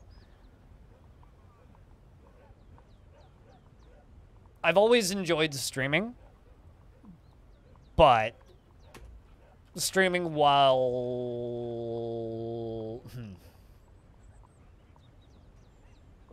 Streaming and feeling like you're not getting anywhere is very frustrating.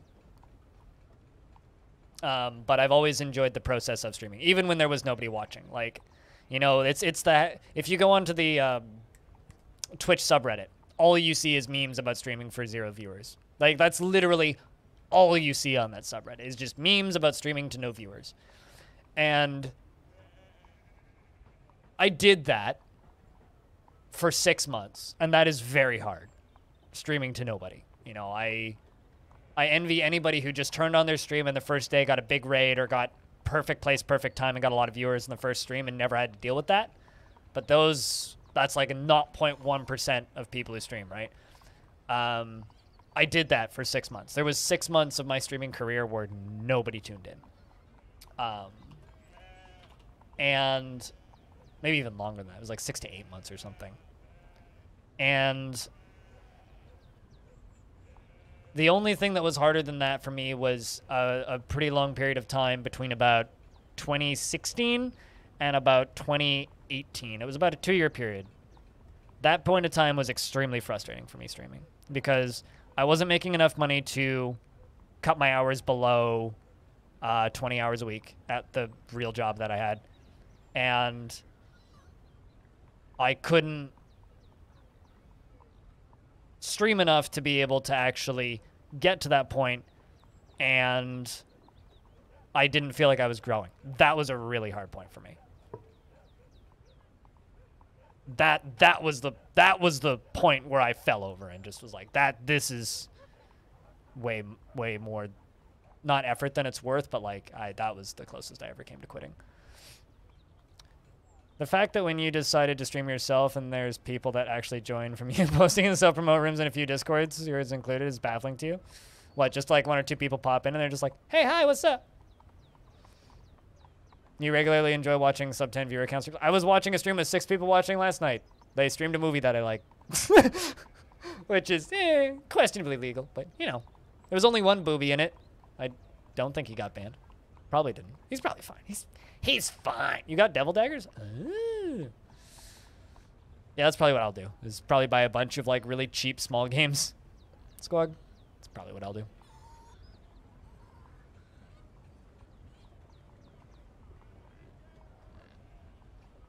You're really happy that that happened? Yeah.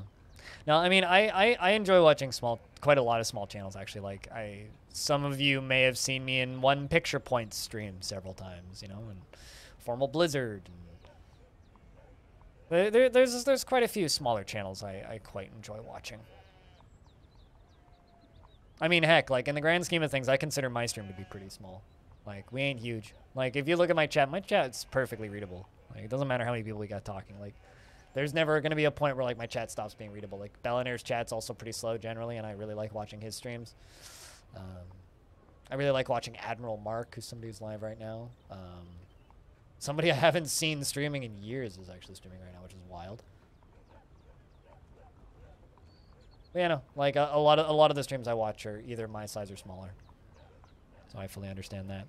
Royal Treasure. So, no dwarves. We haven't traded with the Mountain Home in 2 years now. Weird. And also, only 1 caravan is arriving to trade now. No, it doesn't matter how many viewers you have, Rags. It's lines of chat per minute. If you have less than 15 lines of chat per minute, yeah, this again. This again.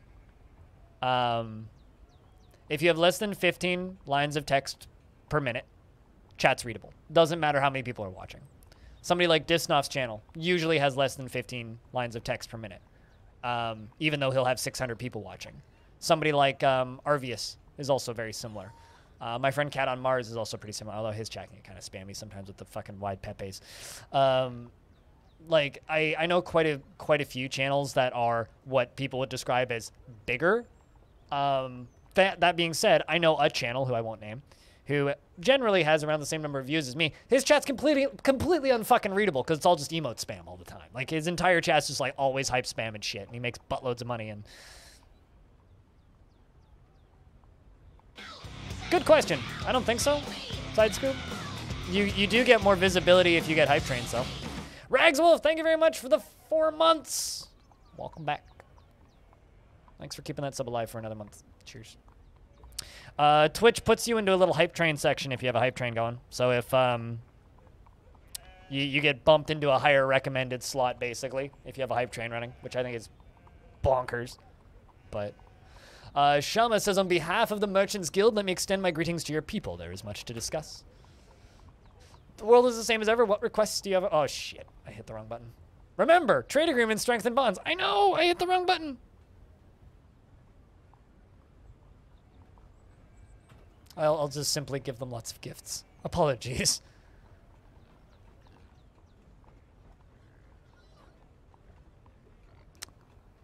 But, yeah, no, I don't get more engagement, but what I will say, and this is a proven fact, the more active the chat, the more money the streamer makes. The less active the chat, the less money the streamer makes. It's a factual statistic from Twitch. Just fact. The more active the chat, the more money the streamer makes.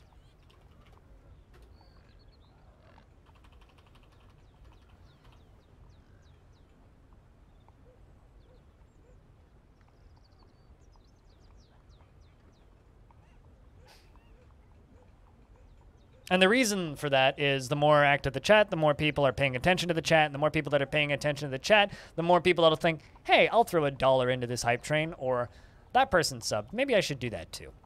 It's literally all that is. It's like the crowd mentality. Like, to give you an idea, like, I'm at a weirdly high sub count right now because it was my birthday on the 3rd of June. That's why my sub count is so high. It's normally around 250. Because a lot of subs are gifted. And that guy that I mentioned who has a super spammy chat never goes below 2,000 subscribers. Never. Never. Ever, ever, ever goes below 2,000 subs. I will now be converting my chatting methods to a vertical format. I will only use 1 line per thing. Please don't do that. Just keep it in walls of text. That's totally fine. You should go to bed, Bastet. You should probably try and get some rest. Go snooze. Go snooze, it's good for you.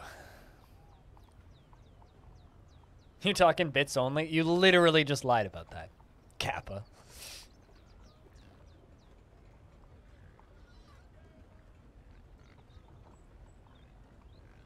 I think that Zapdos bit off more than he could chew with that statement.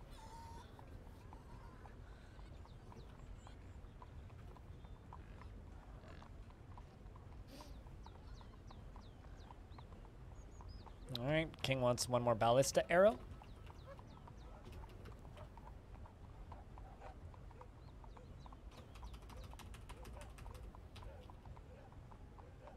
Cool. There is plenty of wood. They just need to bring it down.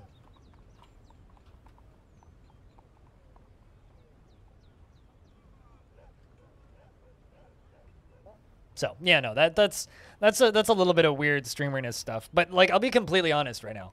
I could go from now until the end of this month, and no one could give me any more money this month, and it would be probably my best month of the year, probably, because people have been very kind to me this month. Well, actually, that's not totally true. I need to look at tips.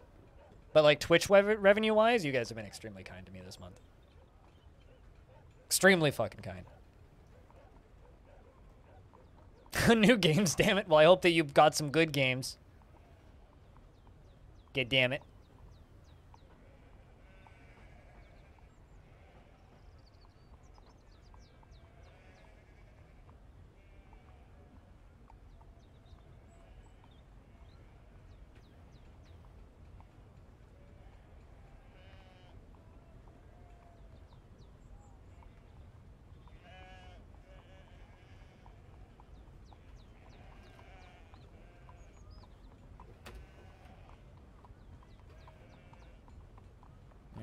will also buy all of this.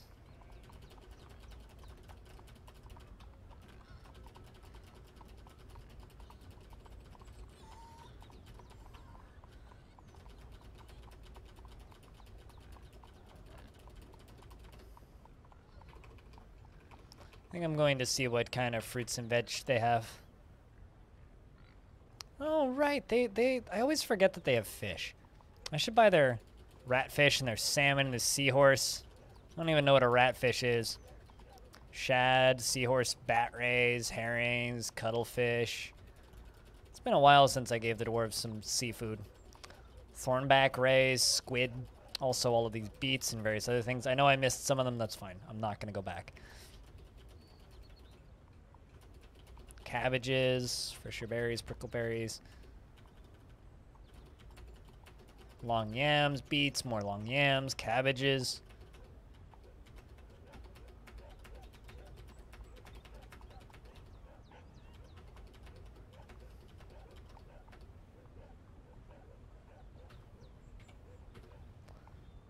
And there we go. Done trading. You'll be able to make your mark soon? Good stuff.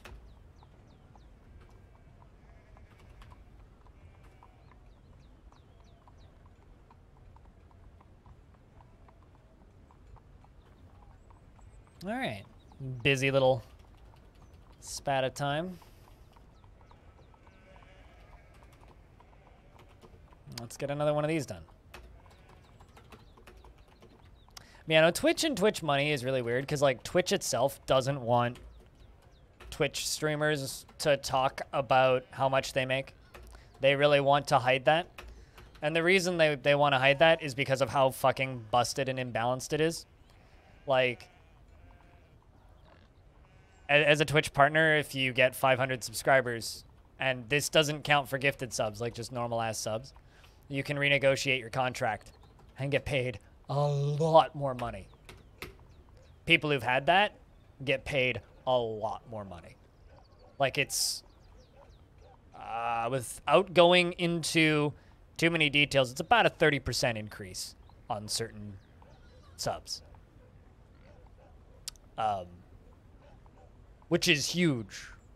Like, but I'm so far away from ever achieving. Like, I think, like, outside of Prime, not counting Prime subs and not counting gifted subs, I have about, I think it's like 160 paying subs, which is kind of huge.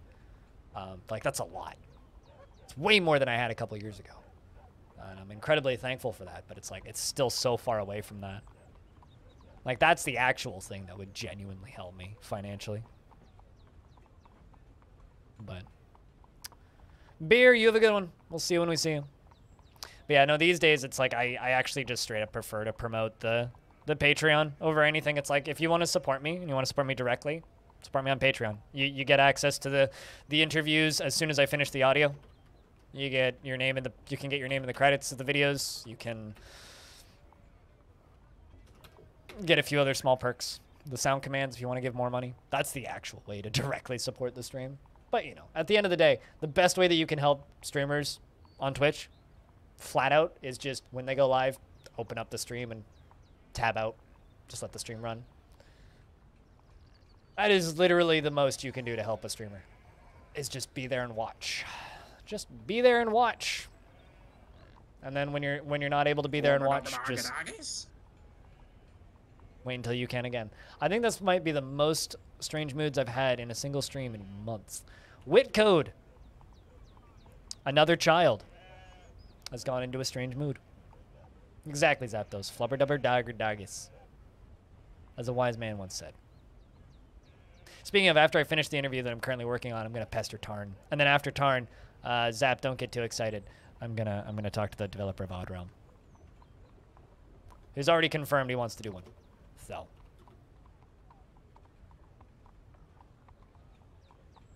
Yeah, cheers, Baston. Thanks. All right, child has claimed another craft store shop and a piece of wood. It's gonna be a wood craft of some sort. And a boulder. Okay. And another boulder. At least you're claiming the ones that are close by.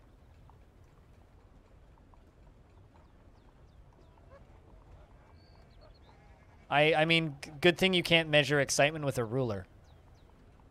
Because otherwise we need a really long ruler.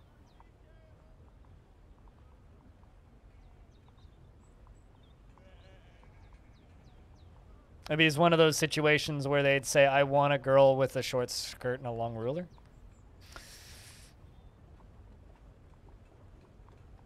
Because we need it. We need two. Autoplay does not stop here if the page is in the background, unlike YouTube. Yeah, well, I mean, Twitch raids are a thing, but yeah. No, Twitch still counts as a viewer. As long as you... There are some weird wrinkles, and I don't know how, and a lot of hearsay these days, but currently, yeah, I don't think if you mute a stream and tab out, you stop counting or anything. Well, it's like, are you still watching that shit, Zapdos?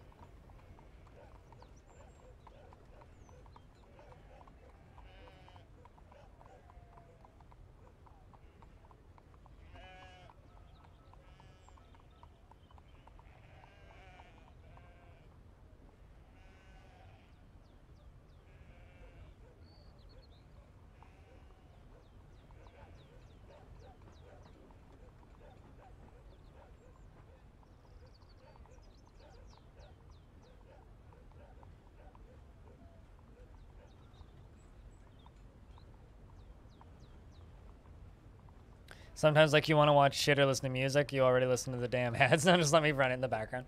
Yeah, I don't know. That's weird. God damn. The child looks so weird carrying a diamond on top of those. Or a gem. I'm not sure what that is. It's probably a wax opal. Be my knee-jerk guess. Wonder what this kid's gonna make. 3 artifacts in one day. That's all I have to say is 3 artifacts in one day. We had a scepter, a skirt, and now here we are. Well, skirt, scepter, and now round 3. Is that an iron bar or lead? You must slow down. Maybe it's lead? Child does as it pleases. Lead. Also, you need new clothing.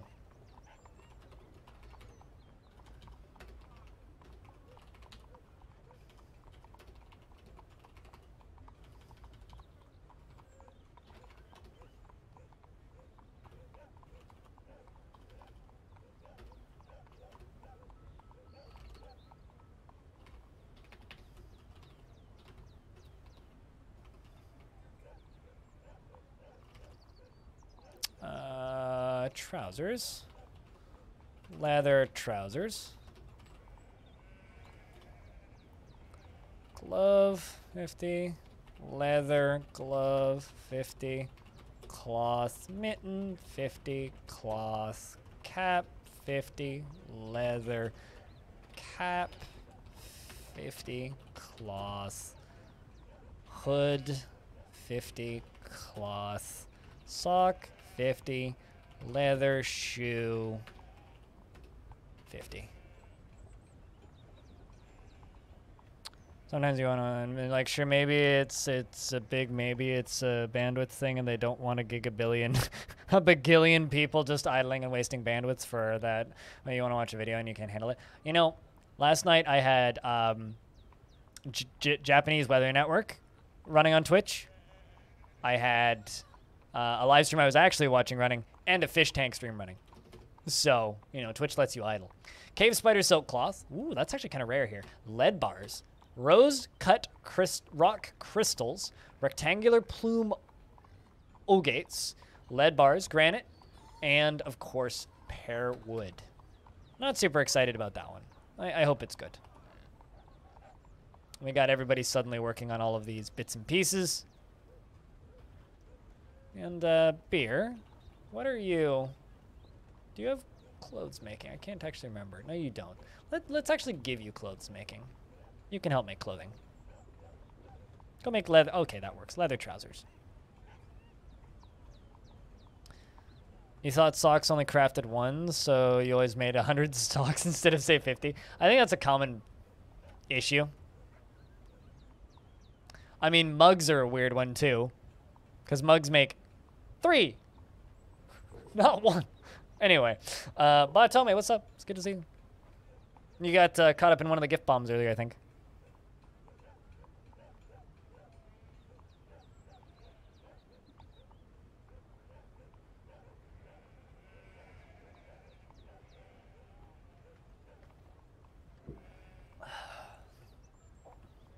Mugs make 3, yes. Because Dwarf Fortress is logical. I know, right? I what? Did you just learn something? That was about my response too. And then I triple checked and yep.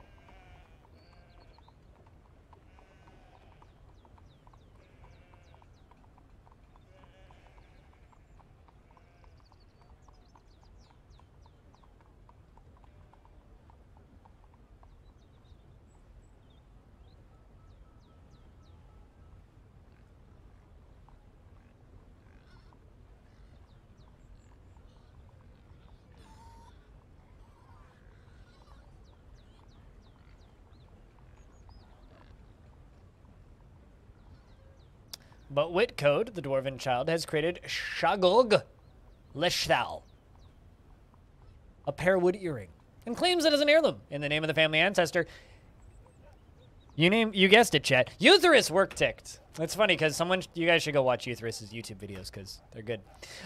This is a pearwood earring. All Craftsdwarf ship is of the highest quality. It is encrusted with round rock crystal cabochons and studded with lead and decorated with pearwood and encircled with bands of cave spider silk. This object menaces with spikes of granite, plumogate, and on the item is an image of a sloth bear man in granite. On the item is an image of a warthog in lead. Do you like sloth bear men and warthogs, child?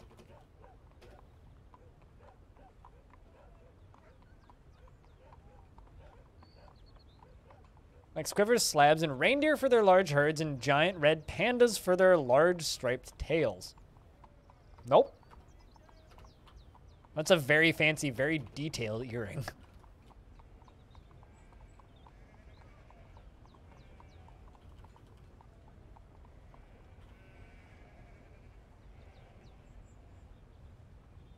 Let's find that earring.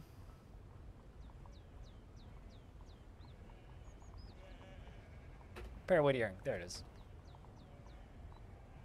Yep, now we've got another legendary crafter. My emotes are great. Well, I mean, I think it was, yeah, Spitalier. Spitalier dropped a few earlier, so you got caught up in one of those. Go spread the love of Blank Dwarf.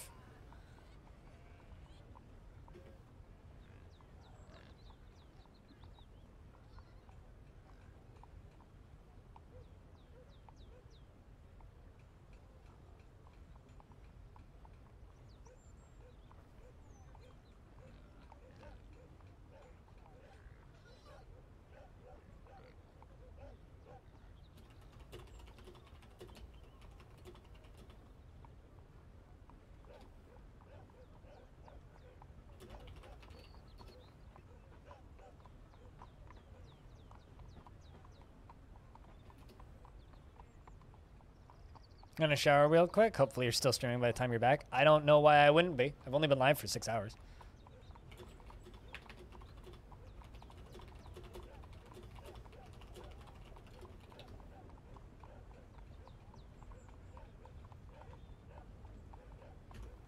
Six hours is a pathetically short stream. Gonna try and do at least 9.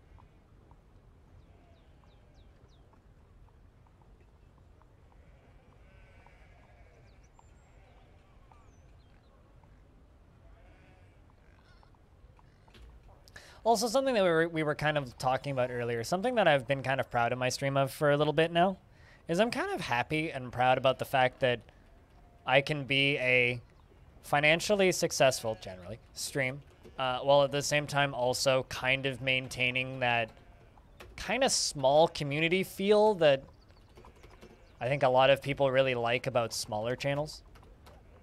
I feel like I do a pretty good job of that. Like, correct me if I'm wrong, but I feel like that's kind of an achievement of this stream, personally.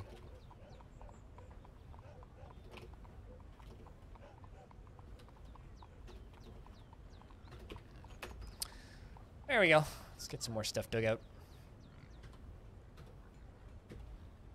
King's happy. No one's in prison. Excellent.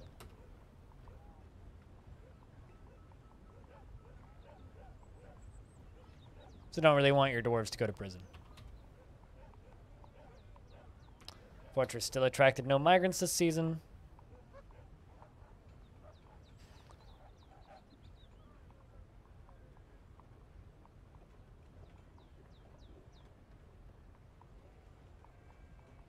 But since I'm going hiking on Saturday, does anybody have any plans for the weekend? Anybody got anything that they're planning to do over the weekend, now that people are actually, like, relatively allowed-ish to go outside, assuming safety of your given region allows it?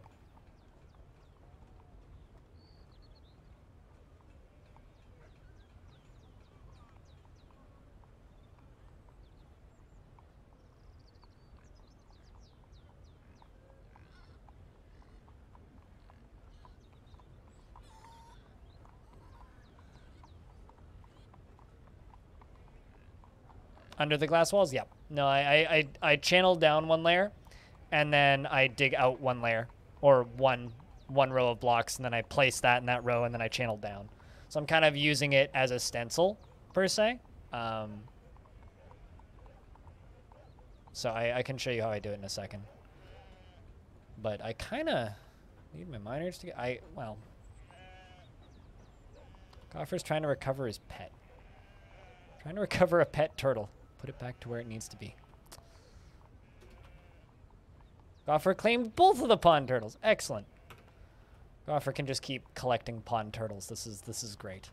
Yeah, I guess we should just like let them finish this until I do more. But yeah, no, what I do is I channel out the middle bit, and then it goes down one layer, and then I go around the kind of around the outside of the channeled down hole one layer down. So I go down and then kind of hollow it out and then fill out the hollowed out bits and then down. Which is relatively efficient and works at a relatively good speed. 6 mile run and mow the lawn and play some board games. Sounds like a fucking good Saturday. Not gonna lie. Sounds like a fucking good Saturday.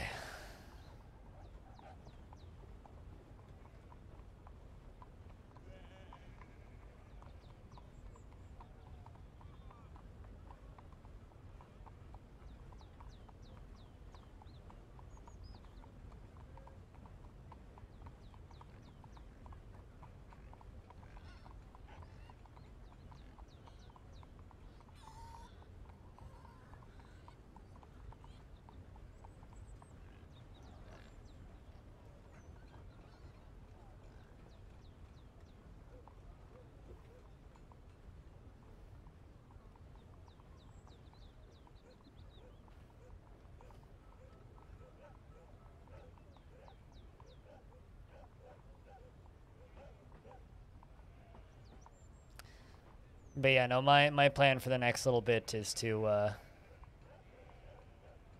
my plan for the next little bit is just to try and get a lot of time into Longdeath and get the interview done. I want to try and get a lot of time into Longdeath, and then get that interview for Soul Ash done and dusted and out. I don't know, has anybody listened to it on Patreon yet? You need to lurk for about 10 minutes. What month is it? It is late summer. Do you want me to screenshot? Or, because we're 12th of Galena. Okay, I'll screenshot for you then. But yeah, my plan is to get a bunch of time into Longdeath, get that interview done and dusted, and then prep to try and have Tarn on again. Because it usually takes about 2 weeks of planning to get Tarn on the stream. And I know some people have been asking me to get Tarn on the stream again. It's also really good for my YouTube channel, not gonna lie. I mean, like, my second most viewed video and my most profitable video of all time on YouTube was the Tarn Adams interview. I think I made like $150 off that video, which is like kind of a lot of money. So just from people watching the video multiple times and coming back and rewatching, which is very kind of them. So looking forward to that and getting to do that. Look at all that clothing getting done. Let's also process some plants and get more plant cloth going.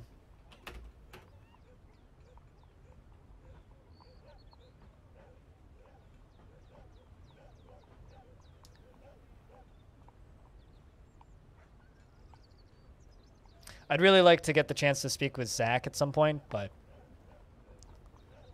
Zach's just not as much of a public face as Tarn is. I think I might be a little bit, it might be a little bit more likely that I could get Zach on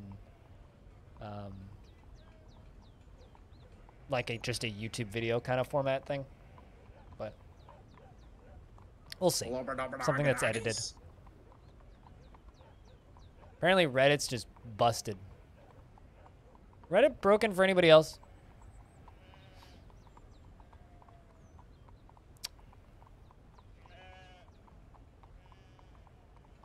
Missed the last one? You lost 2 nights of sleep playing that game and result? Oh, really?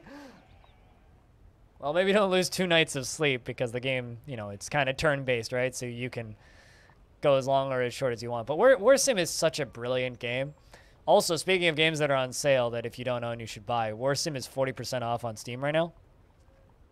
But War Sim is such a great game because it'll run on literally anything. Like it's very rare for like a game to come out that's just like, oh yeah, no, that would probably just run on DOS. Like find something that game doesn't run in and I would be surprised. It's like you need 512 megabytes of RAM apparently. Really? Is it 160 megabytes of storage? Huh. Can run on almost all PCs is the additional note. It's like, okay, it requires Windows XP. But like still, it's like, I don't know, that game will run on almost anything. Like you don't need a graphics card. You don't really need much of a CPU. It's like you just need 512 megabytes of RAM. That's about it. It's like as long as you have that, you're good to go. It's just, I don't know. It's kind of crazy to me that a game that little and neat can have so much depth. Also, you know what's a new game that I'm eyeing? I'm actually eyeing a new game. I don't know if I'll end up playing it, but I just want to link this because I think that this looks really cool. Because I really like the look of it visually. There is a prologue out for it right now, which I don't really care to play, but this thing, little party-based RPG, and it's got a very similar look to Loop Hero, which I'm seeing a lot of people comparing it to, but I actually am really interested in this. It's like a fucking actual real classic CRPG. Look at this shit. This looks so clean. Like just looking at this, it looks smexy. We didn't have much of a celebration. Chat was really quiet, so I kind of just chilled yesterday and didn't really worry too much. Also, music sounds great. But everything about this looks awesome. I need to play this.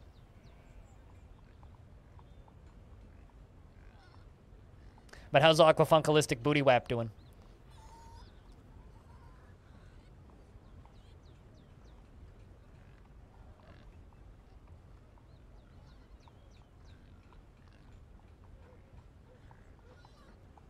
Yeah, no, it's been kind of lurky the last few days, so celebrations are a little meanable, but that's okay. It's summertime, people outside. People outside not watching streams, as they fucking should be, frankly. It's so good, isn't it, Peter? It's so good. Here, I posted a link on Discord. In theory, you could go try the prologue, but I refuse to promote prologues because I think it's fucking terrible for everybody else on Steam. The way those things work.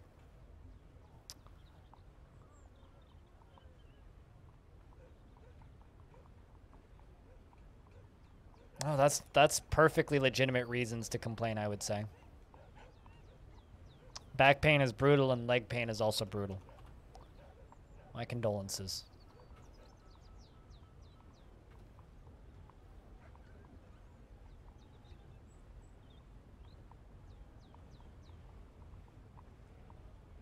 And autumn has come. It is not running in terminal. So I guess you could call it an aesthetic, but it is an ASCII game.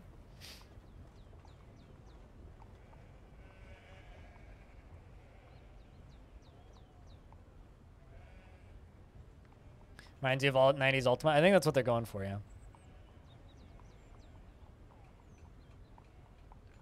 I think there is a way to make DF run in terminal, but it's just an EXE. Doesn't run in a terminal emulator. War Sim does, which is a game we were talking about a minute ago. Annual tributes have arrived, which I need to screenshot for Stone.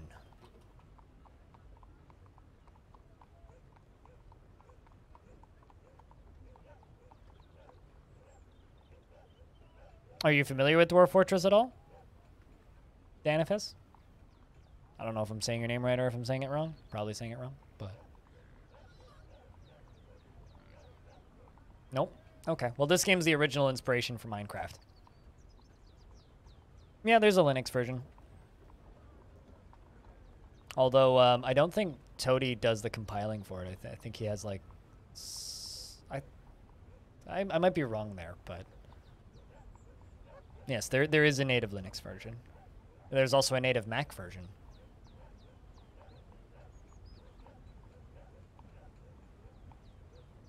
For the Linux version? Oh, there you go. The Linux version of DF runs in terminal. But this version is not running in terminal. I think I want to say like that's how remote DF works, isn't it? Like when you like beam your gameplay to a phone and play remotely, like you have to run it in terminal to do that or something. I feel like I read about that at some point. I might be making that up.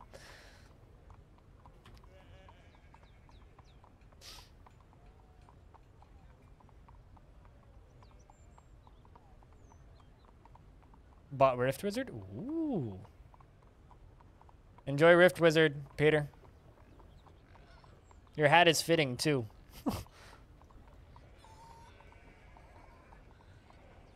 Maybe I want to play Rift Wizard tonight. Ooh, maybe I want to do that. Well, we'll see.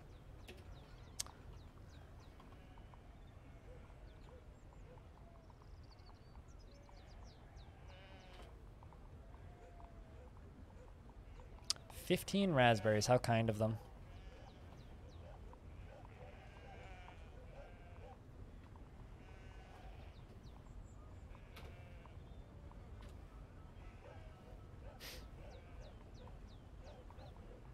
How much is Rift Wizard, actually? I need to check.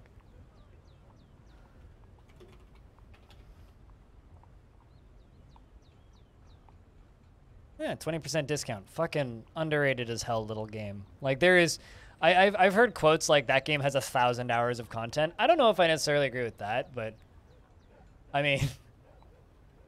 to a degree, I would. That's a game that I really hope one day hits enough reviews to have that overwhelmingly positive, because it already has the review score for it.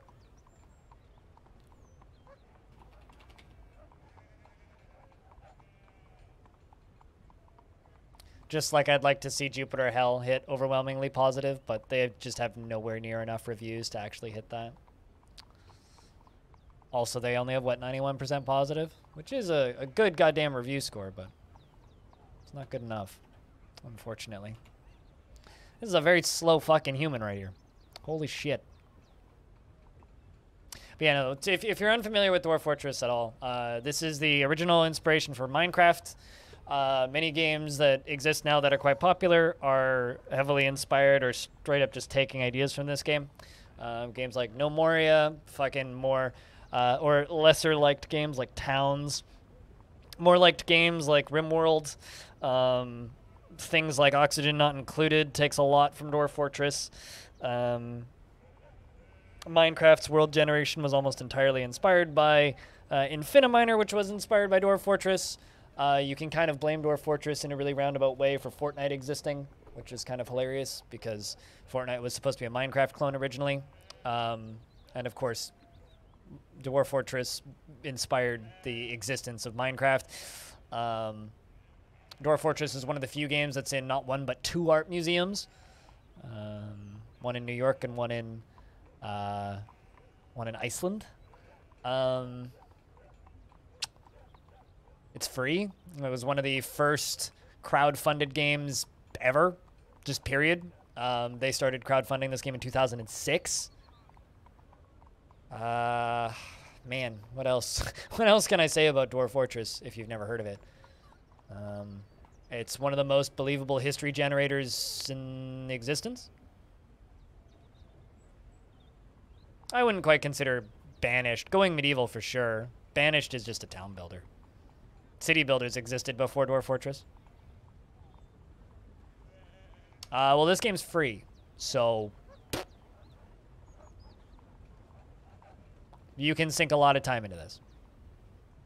Someone pointed out earlier today that I have over 500 hours in this one fortress, although that's not really representative of how most people play Dwarf Fortress. This fortress, we're trying to beat the world record for the oldest ever fortress. I wouldn't necessarily recommend doing what I'm doing.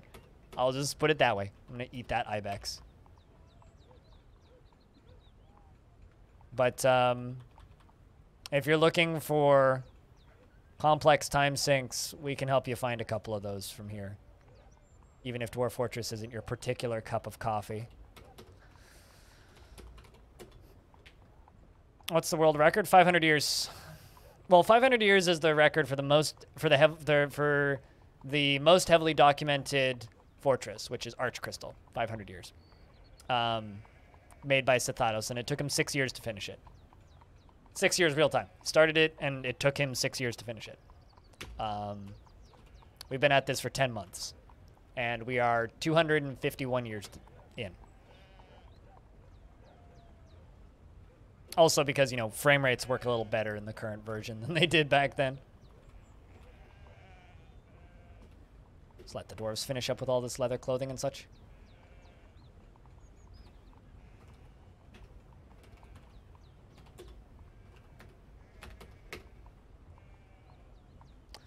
But here's what's cool about this game. Every single one of the dwarves that's running around, that's all their recent thoughts. The light blue text is the gods they worship and their family history. Dark blue text is their civilization history.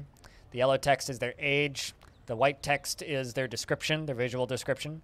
The dark green text is their physical stature. The light green text is their likes and dislikes. The dark green text is their mental status, or rather their ability to like their social status and how they communicate. The gray text is the description of the species, which changes from species to species. Light blue text is their overall outlook on life.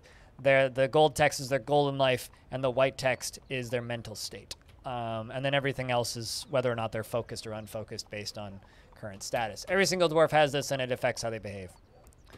Combine that with every single different species in the game.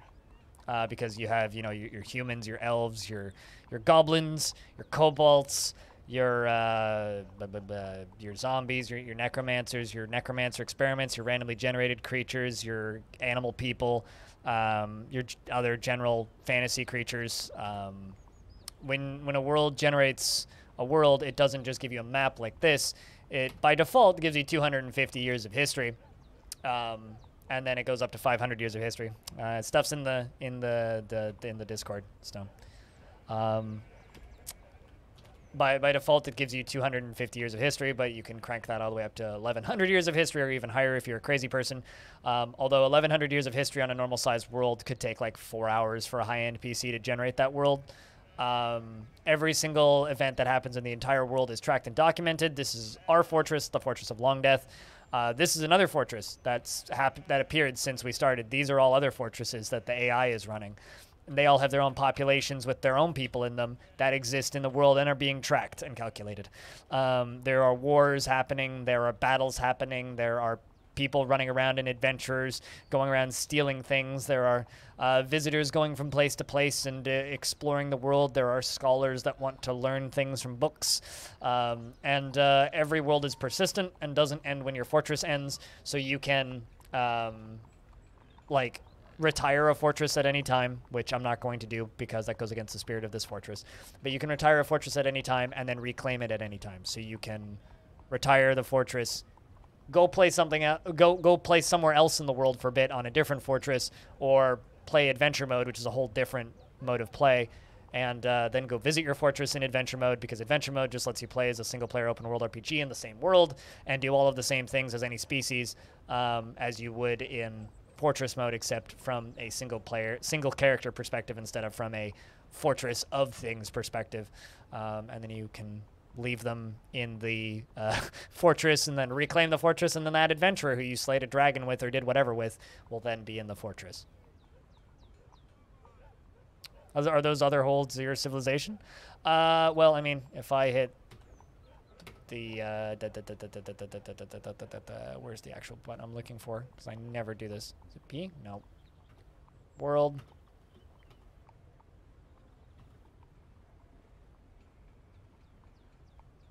I can never remember. Oh, that's the button I'm looking for.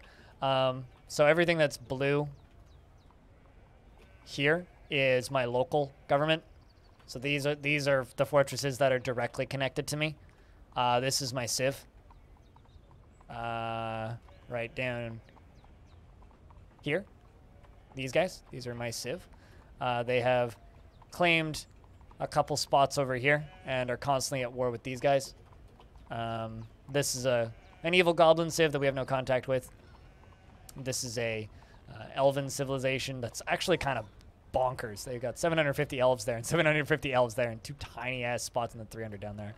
Then there's more humans over here. They have 1,000 people right there, which is, again, kind of bonkers. Then we got more goblins over here. And then more humans down here. I don't know if I know how to sell it, but I probably think about this game more than most people, so. I mean, I'm not really selling anything because the game's free. So, you know, there's that.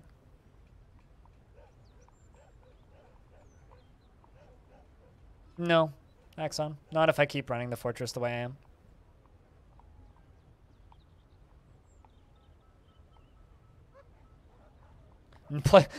Elves, immortality, plus, always fertile, plus, no legal random murder, equals 8 million elves. Whereas goblins, immortal.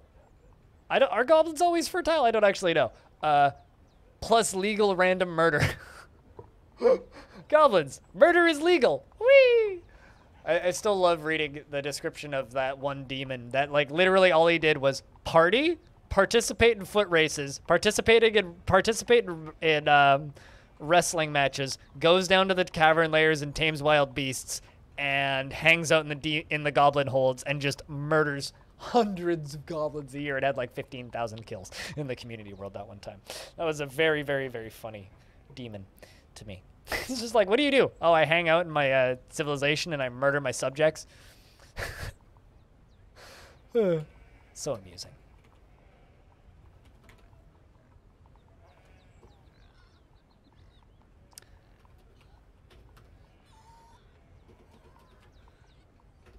It's a hobby. I mean, hey, much, but it's a living.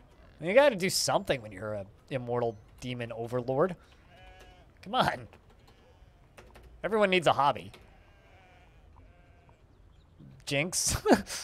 What Stone said. I didn't actually see that until after I said that.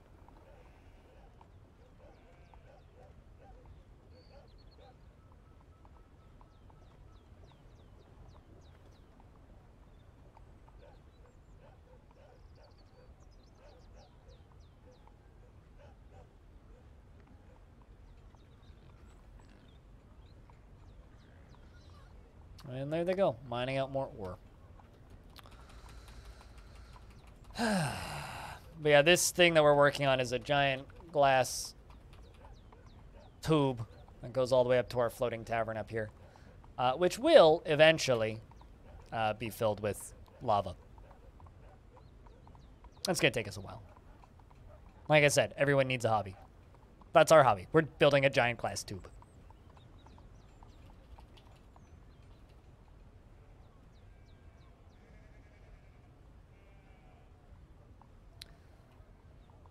But yeah, no, eventually this game will get the fancy Steam version.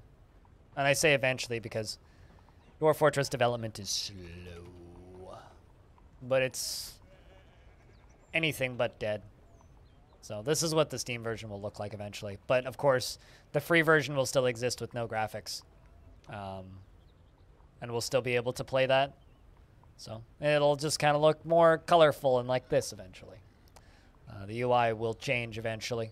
So, but one day it'll come out. And when that day comes, there will be much rejoicing in the Dwarf Fortress community because it means that Tarn will stop wasting his time developing silly UI and big sliders, make a lot of money, become a game dev billionaire, hopefully, and then go off and make cool new features for us instead of, you know, making UI. Because that's what everybody who plays DF wants, I think, is new features. At least that's the impression I get. And that's certainly what I want, is new features. Don't care so much about the UI stuff. I'm hoping that the people who do care about it are happy, though.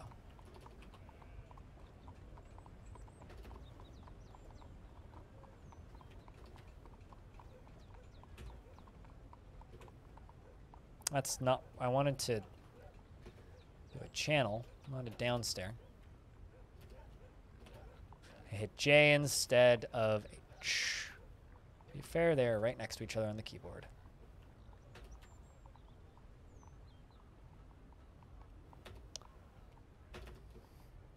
Perfect. Dig back around and in, and then channel out the entirety of inside of this.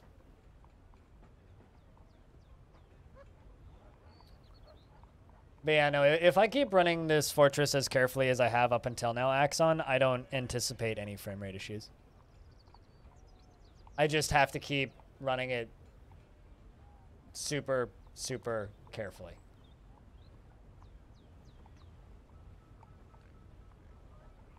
Ooh, new Murloc's LP is out.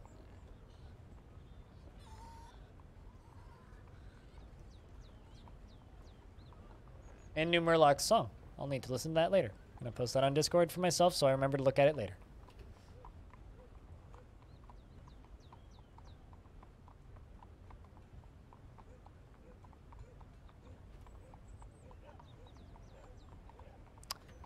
Gotta love Australian rock. Those guys are keeping the alt rock scene alive by themselves. Shoutouts.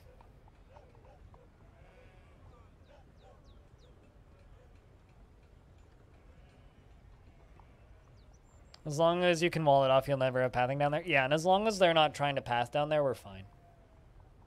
The thing that's actually really scaring me right now isn't exposing the caverns. The thing that's scaring me is digging through them and what we will hit when we hit them. Like, there's a very real possibility I dig down to cavern layer 3 and there's 3 forgotten beasts hanging out right there and they fly right into the hole and insta-give me. You know, like that's a possible thing that could happen. So, you know, gotta be careful, guys. Gotta be careful. So that shit's kind of scary. I mean, we could also go in there and there's just nothing, right? It could just be completely empty and quiet. I don't know. We're super lucky right now with the first cavern layer because it's super shallow. Oh, shit. Chico just went into a strange mood. Fucking, how... I've lost count of how many strange moods we've had today. I've actually lost count. It's like 5? This has to be like number 5. Oh my god, are you... Oh, please. Oh, please. A metalsmith's forge?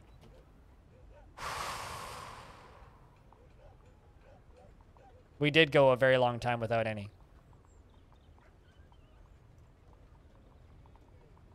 This is the 5th one today. Grab some iron ore. Okay. Okay, Chico, what are you making? You have a good bath past that. This is exciting. This is very, very, very exciting. I don't know if you guys... Do you guys get as excited about this shit as I do? Or am I just, like, a big weirdo? Come on. Come on, Dwarf.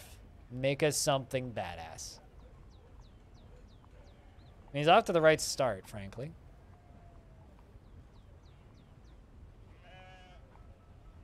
Why not both? Point made. Point made.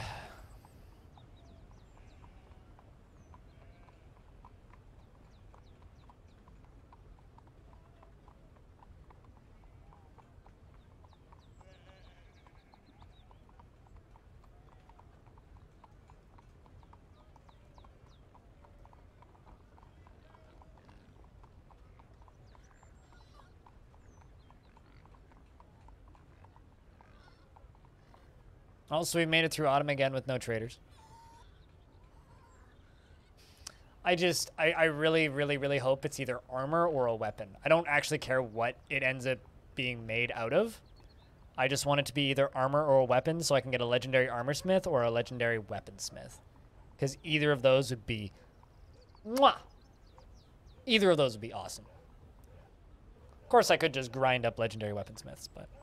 It'll be a table. I mean, I'll take a table. Table's a table would be a happy middle. I could take that. Chat, what do you guys think he's gonna make? It could be almost anything, because it'll be anything as long as it's made of metal. Because Metalsmith Forge can be a lot of things. I'm kind of expecting it to be like a barrel or something, you know.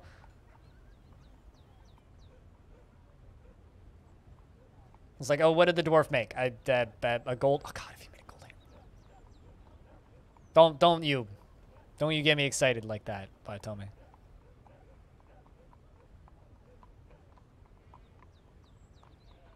It means I'll probably like it, Mohammed.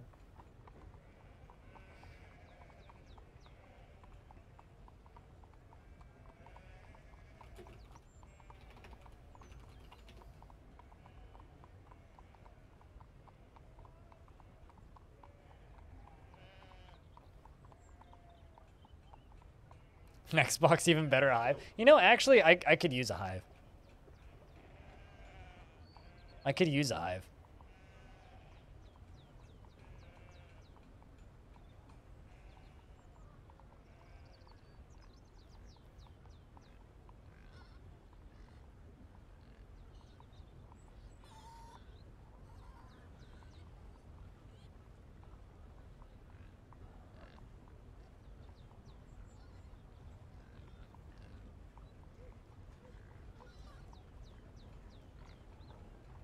Come on, Dwarf. What are you oh, a block? Really? My bet's kind of a metal barrel right now. I think that's what I'm thinking it's gonna be. It's gonna be a metal barrel.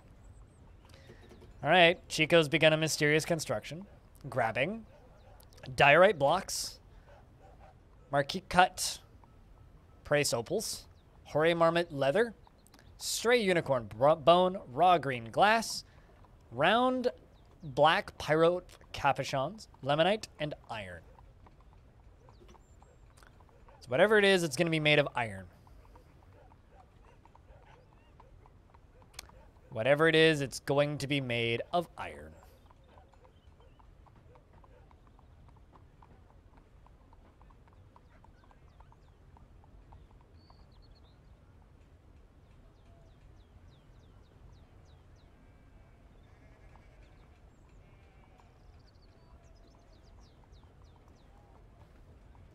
An iron toy forge?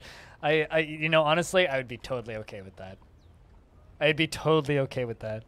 I once had a dwarf make a toy and claim it as a family heirloom. And the next day, that dwarf's wife had a child, which I thought was absolutely adorable. It was like they claimed it as a family heirloom, not in the name of any ancestor, just a family heirloom. And like the next day had a child. Another thing that I thought was adorable is whenever a child makes an artifact that turns out to be a toy, and then they claim it as a personal treasure. It's like, aw, you made I don't know, a toy hammer, claimed it as a personal treasure. It's like, that's adorable. Dwarves, you too cute.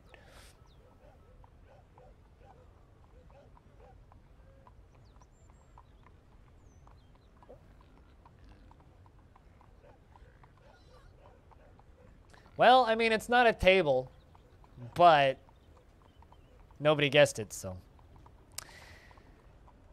Chico! Also, chat investments are open. Chico, the militia captain, has created Nish Luzat Tosid Bumrek, an iron cabinet. Claims it as an heirloom in the name of the family ancestor. Costlord. Chastil. That's, you know, I don't think anything's been dedicated to Costlord before, so. It's worth 79,200 Zethal. This is an iron cabinet. Hallcraft's dwarf ship is of the highest quality. It is decorated with horay marmot leather and encircled with bands of iron and round lemonite cabochons, and menaces with spikes of black pyrope, unicorn bone, and diorite.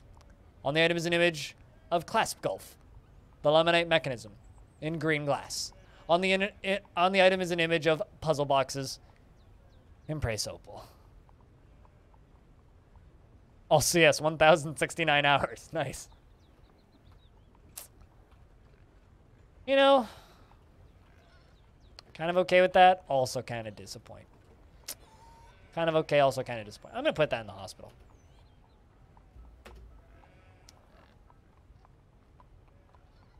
Kind of disappointed. Although, I now have a very, very good metal crafter, so that's good.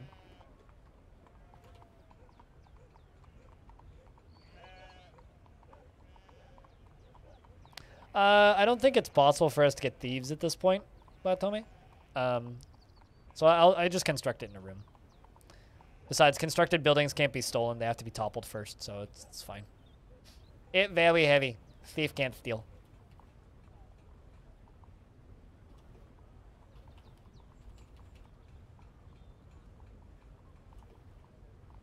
So also, I think it was Mohammed who was asking earlier about how I dig this down, or it was somebody else. I can't remember who was asking, but I do this, dig it down, and then once it's done digging down, I dig around one spot. So I let them channel this out. I use it as a stencil, and then I go down one layer, and I dig all the way around once they're done digging it out. How old is Stone?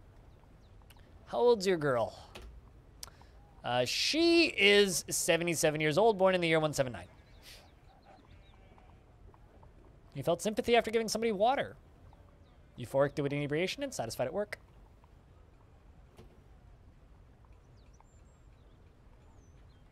Yep. You don't need to train as much these days. Hey, Critty. Speaking of Critty, your dwarf's still alive. Somehow. You're 138 years old. And you got rained on recently. That was annoying. I hope that you didn't get rained on in real life, and I hope that it's not annoying. Well, it's good to see you. Hope you're doing well. Time keeps on rolling, rolling, rolling, rolling, rolling, and rolling, rolling, rolling, rolling, rolling down a hill. Sometimes we try to push it up, but we just can't. It's good that you're keeping busy, though. Keeping busy is better than being bored shitless. And, you know, everybody spent a year and a bit being bored shitless. So, you know, honestly, I think it's a good thing that you're keeping busy.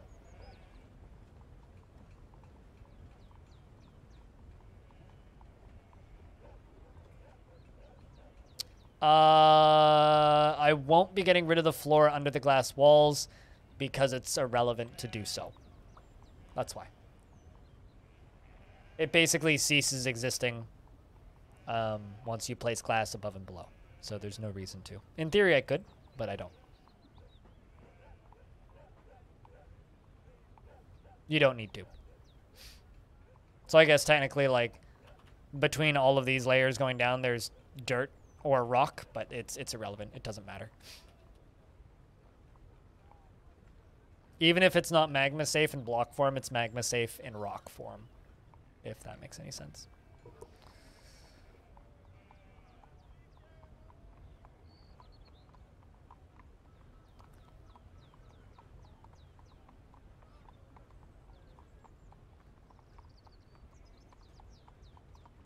Which is a very weirdly Dwarf Fortressy sentence to say, but it's true.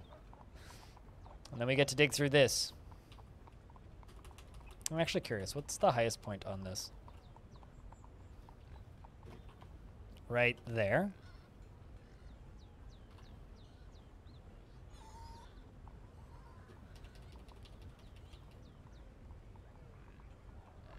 All right, so that's not too bad.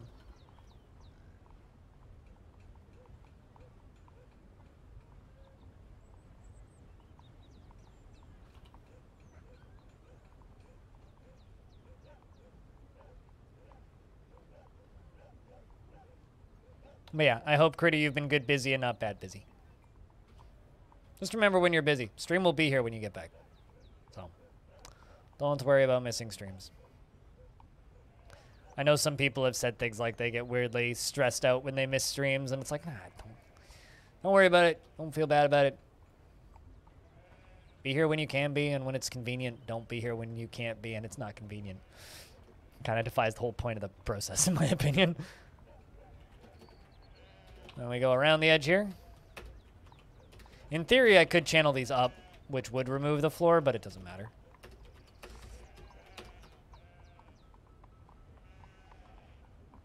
And then I put the glass walls in around the edge.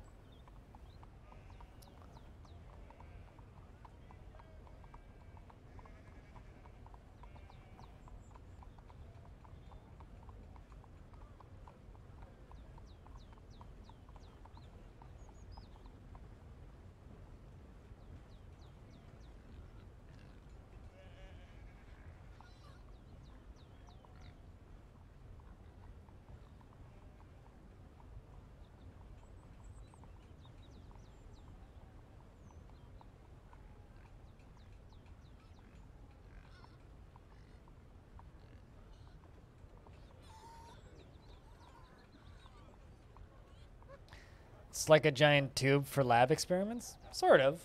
I mean, it's going to be alternating lava and water. It's more like a giant tube for lava experiments.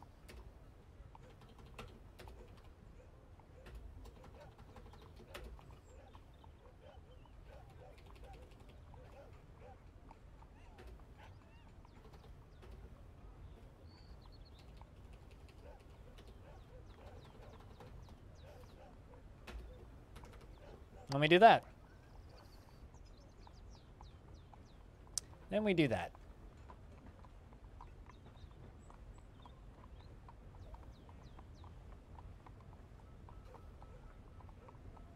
And we just keep digging. Just keep digging. Just keep digging.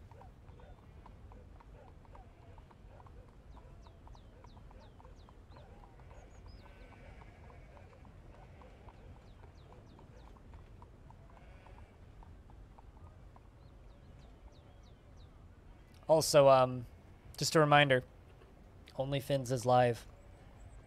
My friend's fish tank. I had time for it to buffer. But a friend of mine is streaming his fish tanks. Or his fish tank, specifically.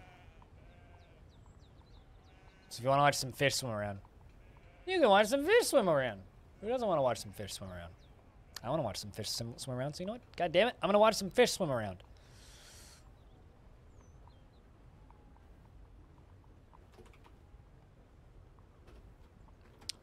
Swimming fish and lo-fi beats.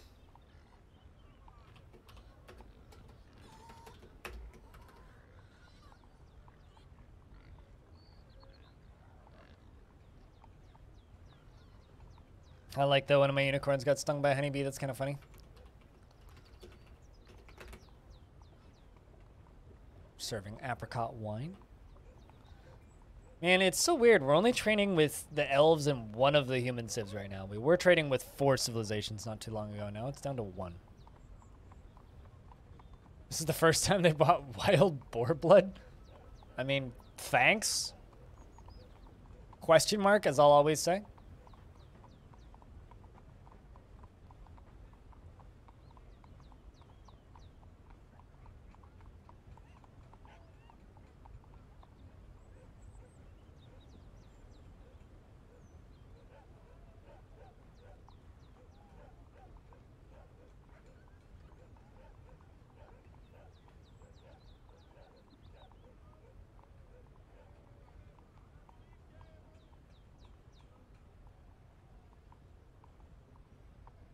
And here comes more glass.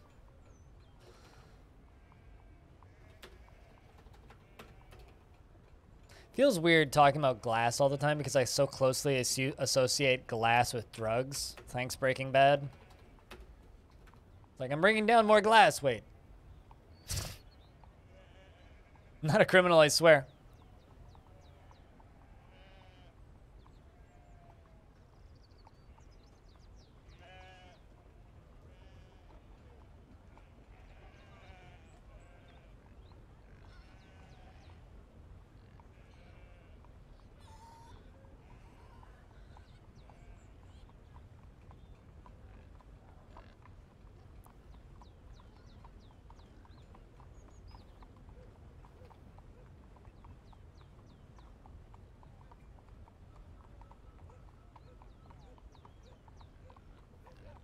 Yeah, blue. Wait, is there blue glass in Dwarf Fortress? I know there's clear glass, green glass, and crystal glass.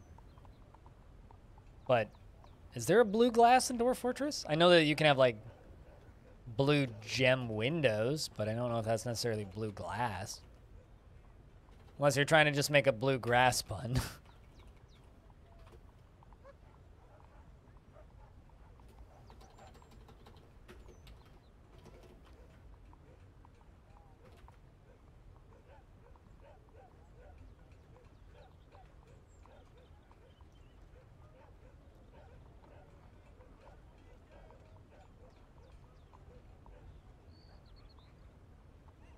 Comes more blocks. All this stuff put away. Oops, that's the wrong material. Livestock farm for a fort? Give them time to breed. Primarily. Give them time to breed. I mean, it's... Farming for specifically, like, slaughter is really difficult to make it, like, not sustainable, but, like, have a point. Like, you can get more than enough meat and variety than you'll ever need just from trading with the humans. So I guess it kind of depends on what you mean by sustainable.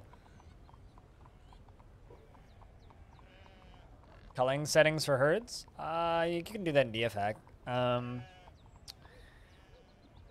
I usually just do like an annual slaughter, more or less. Like once a year or every other year, I will just do a slaughter, and it gives me more than enough meat than I'll ever need. Oh, right, okay. I see here, I was in Dwarf Fortress brain mode. I need to, I've been enjoying watching crime shows so much recently, I might actually rewatch Breaking Bad at some point. Because, like, you know, Breaking Bad is it fair to call Breaking Bad a modern classic? Is that a fair thing to say? Because I kind of consider it that. I don't know if that's giving it too much credit, but I really, really, really like Breaking Bad.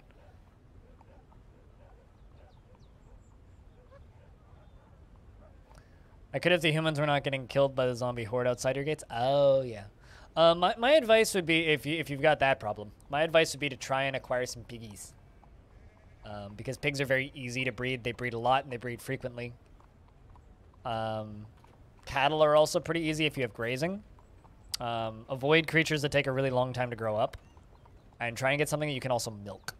Because cheese is almost better than meat in DF for like food productivity and variety-wise. Because, like, that's the reason you're doing this, right? Is for food variety for those who have picky tastes. Although, with the current version as it is, food variety is significantly less important. Still important-ish, but I kind of not a huge fan of how unimportant food variety is now. But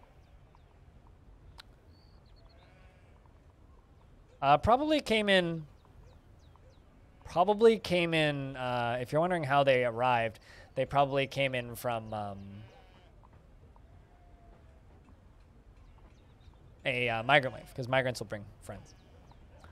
Dinner posted in Dis. Ooh. Ooh, that looks tasty. That looked tasty. Do one. Do one. Is that just strawberries in there, or is there anything else in there? It looks. I see strawberries and walnuts, I think.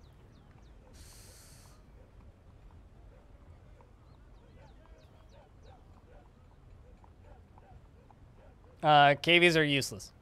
Absolutely fucking useless. The only thing you get from them when you slaughter them is skulls.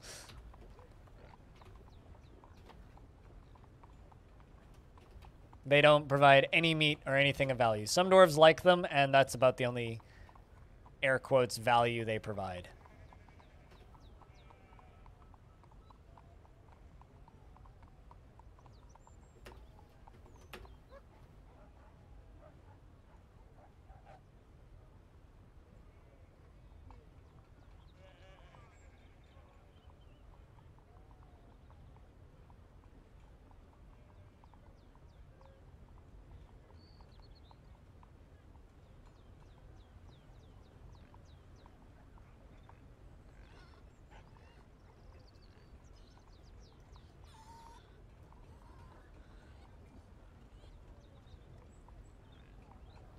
As a zombie pit, as zombie bait.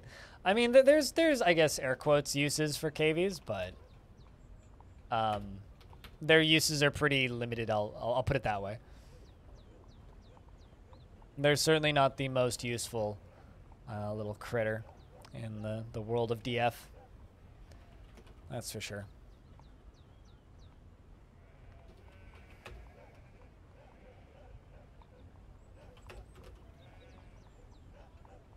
They're certainly not the most useful. Unless, you know, you really like your dwarves to have their pets, then, yeah, they're pretty meh. Hey! What's up? Listen? Hi, useless critter. Hope you're doing well, squad. How's the job been, by the way? Do they hold any trade value? No, not really. Although trade value is kind of a non-starter. Like, trade value is not... They hold roleplay value. That's the only thing that you actually get out of KVs is roleplay value. If you care about roleplay value, they can be pretty valuable because, you know, it's good to let dwarves have their pets. But, like, outside of that, that's the value of a KV. Just fart sound. Charger? Oh, like Dodge Charger? I was, like, you said charger, and I was like, you cleaned a charger. Like, there we go. Phone charger? I don't know if this is an unpopular opinion or not, but Dodge Chargers are fucking ugly. Good God. Ugly-ass car. Holy shit. Like, there's nice-looking cars out there. I'm not a car guy, but there's some cars that look nice. That is an ugly fucking vehicle. Holy God. I hate the way those things look. It's like... Two kinds of people drive those cars, and they're all horrible. They're both horrible. It's like annoying retired people who want to pretend that they're rich, and then annoying young people who think that they're rich. It's like, oh, God. No, even the current gen. Like, it's just a fucking ugly, stupid vehicle. Dodge Chargers. Ugliest fucking car in existence. I fucking hate Dodge Chargers. Part of my hatred for Dodge Chargers is the only car accident I've ever been in my life was in a Dodge Charger.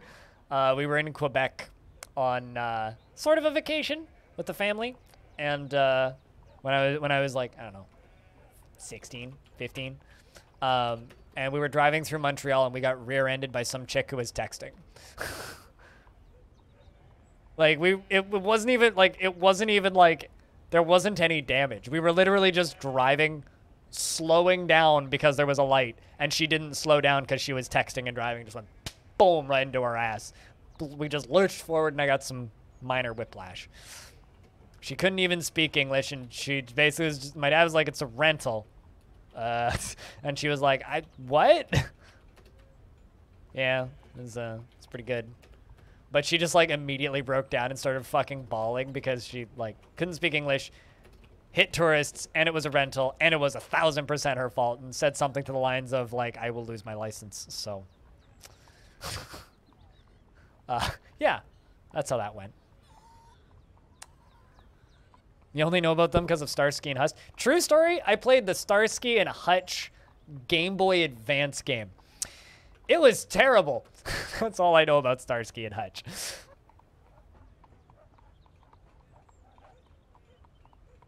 Yeah, I don't actually know how that ended.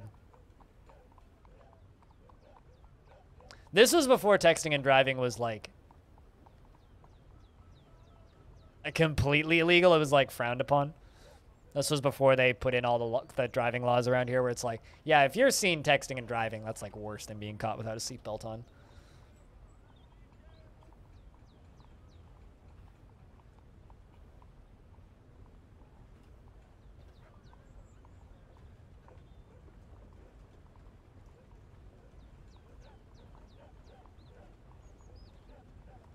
I don't know. I think every generation of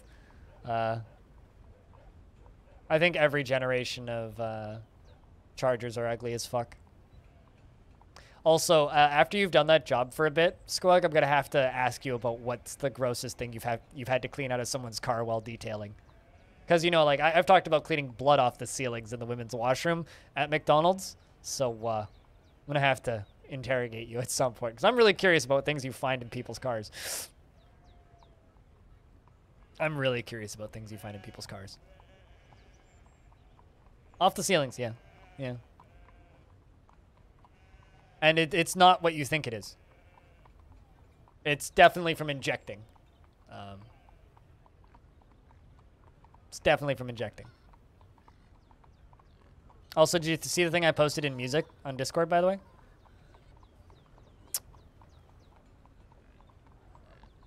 Because there's new stuff. Anyway, I can show you guys my favorite car. Why the ceiling? Good question. I've never actually figured that out. Do you think I was in there watching when it happened? Like, I just had to clean it up. It was just like, Greg, there's blood on the ceiling again. Oh my god. That's my favorite car, chat. The best car ever.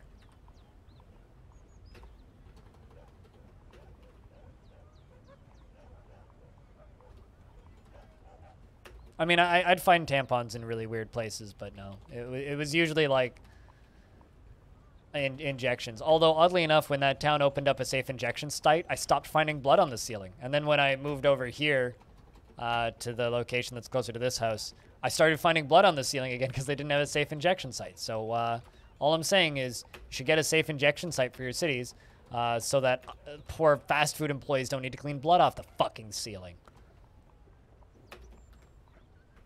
Glad I don't work there anymore. Oh, I usually, if I would find someone slinging a tampon. Okay, so I'll pause the game for a second. There's a difference between someone taking a tampon and slinging it to the ceiling and then it falling off. Okay, because I saw that too. But no, blood splatter. I'm not a woman, so I've never done that, but I'm pretty certain it doesn't spray out. I'm just saying. I don't think that's how the human body works. So when it's a splat, either you are a real soggy tampon, which I guess is maybe plausible, but it was more akin to like someone taking a squirt gun and go, which happens when you fuck up an injection. Whoops, I don't know why I did that. But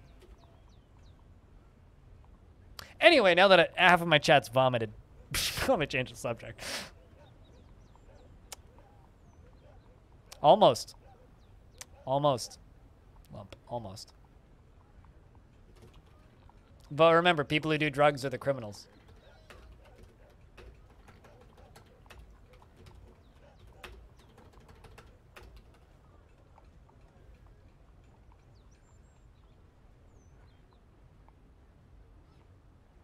I'll just say this, Cassie. As someone who's had many run-ins with people who do a lot of heroin, eventually the veins on your arms stop working and you have to go to more vital veins. You can, you know, go and do that. Or, you know, just watch fish. They cleaned the tank a minute ago. I also really like this. Not your mother's aquarium. Accurate. That is not my mother's aquarium.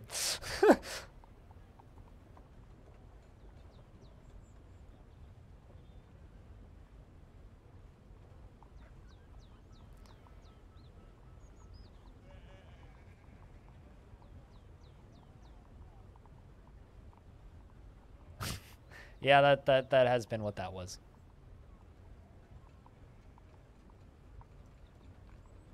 What do they even do? Did you know that they feel more efficiently than humans ever will? And they have, like, it's something like 100 times the nerve ends along their body than we do? They feel a lot more than you, is what they do.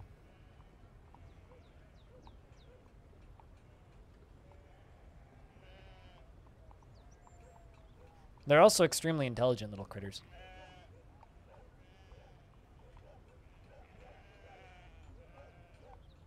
And are definitely better at communicating and coordinating than humans. Yeah. Right, Axon? Right?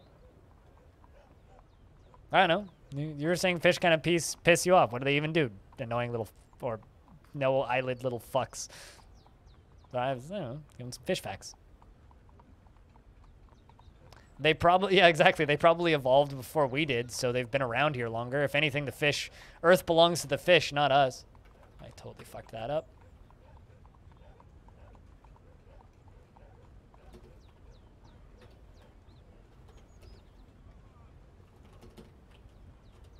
They probably outnumber us, too.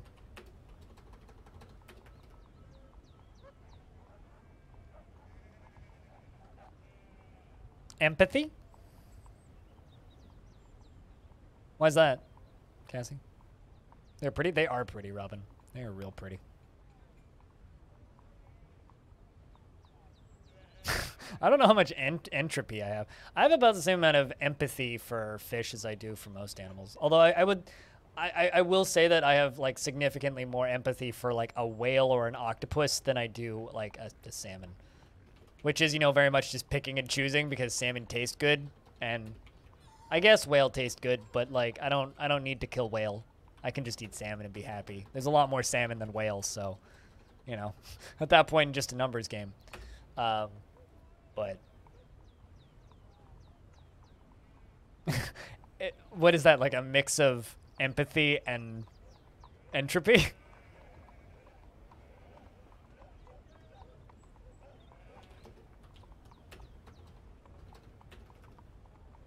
English language is fun, but no, I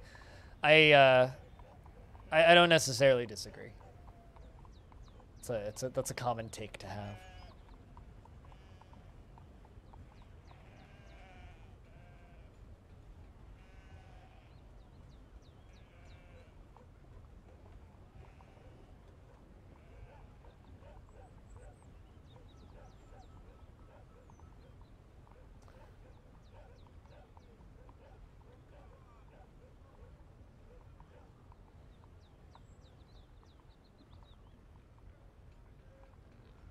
What if I licked them instead of blinking? Yeah, geckos are a weird animal. They're just like, yo, what if we just lick our eyeball instead of blinking? Imagine having to taste your eyeball to blink. Imagine that, chat. Just think about that for a minute. Let that sink in. Hey, Faded.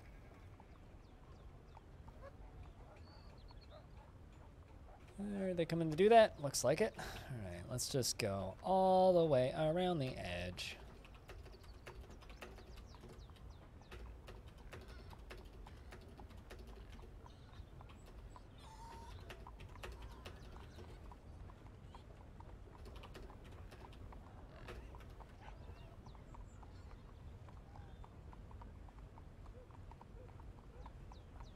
Some thermal energy and the product pressure PV with the equation of HU plus PV. Okay. You kind of lost me after the from, Mohammed, because I'm not that smart, but I will smile and nod like I understand entirely.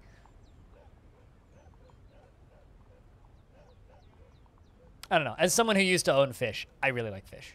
Fish are cool. The cooler thing about that fish tank than the fish, though, is actually just the aquatic plants. I really just like watching the aquatic plants. Aquatic plants are really fucking cool. Like, really fucking cool.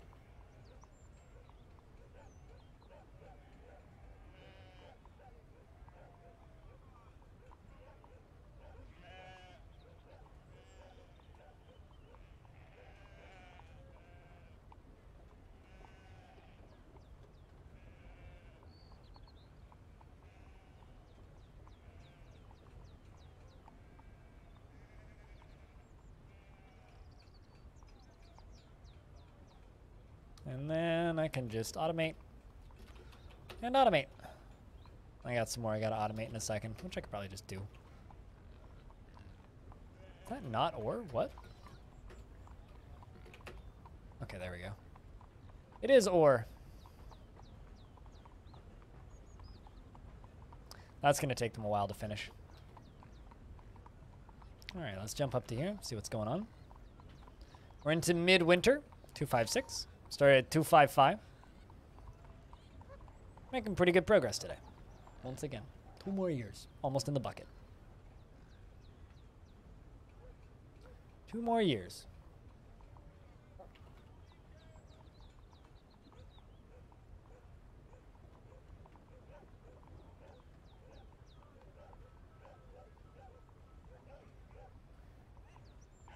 Two more years. All right, chat. I think I'm gonna grab myself a real quick bite to eat. Just because I've been skipping lunch because it's been too hot. I don't know about you guys, but I get less hungry when it's really hot. And I just realized that we got another strange mood. Grabs a clothes shop. I will just wait until we know he got everything that he need. Probably got everything that he need. And then I'm going to go get a quick bite to eat. So I'm going to keep the camera on for a second. God damn. That's what, 6 today? Is it 6? I think it's 6. Unless I'm adding a few. It's like, what, 1, 2. We have the 2 kids, 3. I think that this is either 5 or 6. But Corvius Suede is making an artifact. How old are you, Dwarf? 68 years old. Almost nice. Next year you'll be nice.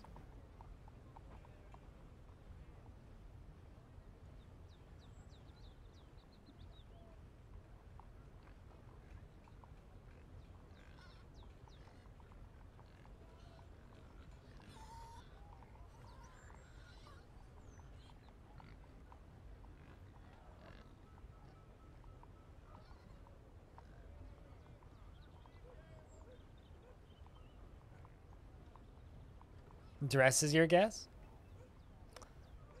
Who doesn't like a well-dressed dwarf? Mysterious stuff has begun. Rough purple spinels. Diorite blocks, lapis lazuli cabochons. Plumwood logs, diorite blocks. Sampear wood logs. Pigtail cloth. And of course, unicorn bone. At a clothes shop. You know what? I'll just let them make the artifact, and then I'll go do food. Otherwise, you guys will just be staring at the artifact for a bit with nothing else to watch. Time won't pass. Ugh.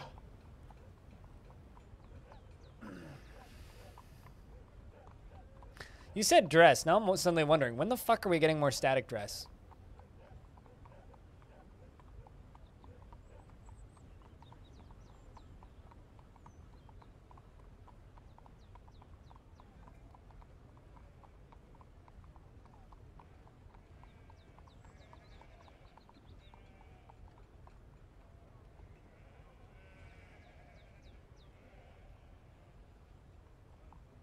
Oh, also, Axon, you know what's another thing that fish do? They fertilize our oceans. And you know what that does? Keeps the plants in the oceans from dying. You know what that does? Makes us a whole lot of fucking oxygen.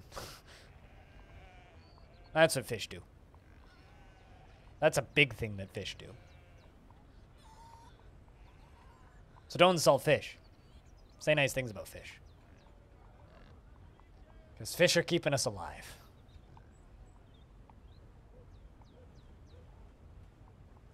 If we didn't have fish in the oceans, there'd be probably almost no plants in the oceans. And if we had probably almost no plants in the oceans, we'd probably almost certainly be dead. It's like our last line of defense before dying. No, actually, it's something useful. Corvius Suede, the planter, has created Zolat Hog. Rab Zolak, a pigtail bag, and claims it as an heirloom in the name of the family ancestor, Socksmell the First of their name, Cloister Police.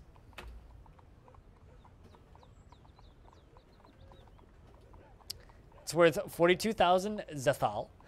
This is a pigtail bag. All craftsmanship is of the highest quality. It is encrusted with rectangular diorite cabochons and decorated with sandpear wood, and encircled with bands of pigtail and tapered baguette-cut lapis lazulis. It is made from pigtail cloth, and this object is adorned with hanging rings of plum wood and menaces with spikes of diorite. On the item is an image of a bull in unicorn bone. The bull is in the fetal position. The artwork relates to the slaughter of a bull in Longdeath in the early winter of 227. On the item is an image of dwarves in purple spinel. The dwarves are traveling. The artwork relates to the foundation of Longdeath by the eternal adventure of time in the ignited creation in the early spring, year 5. It's a fucking fancy bag.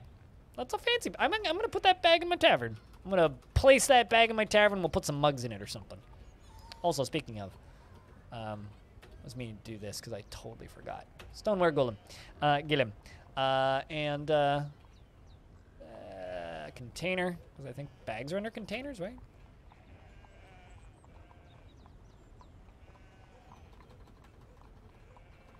Now I just gotta find it. There it is.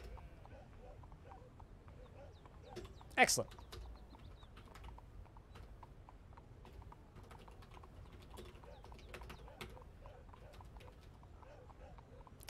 And you guys can follow Tiny Goliath, who's currently pondering formal reasoning. And now reading a book. Reflections on... Is that a new book?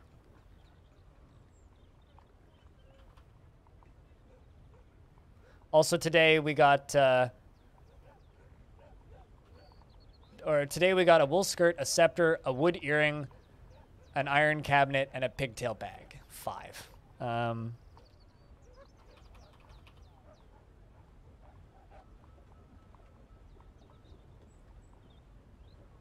No, I'm pretty sure we still haven't gotten anything new. That's not a new book, is it? Who wrote this? Oh, it's written by Kade.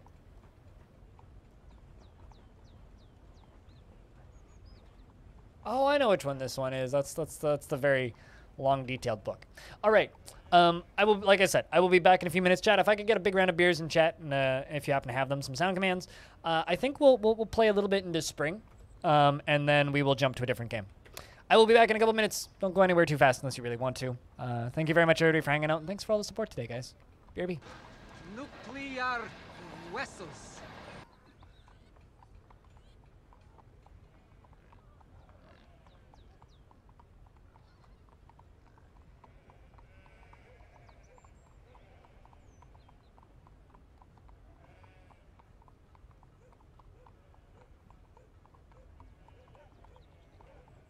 Flobberdobberdoggadoggies?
Accident!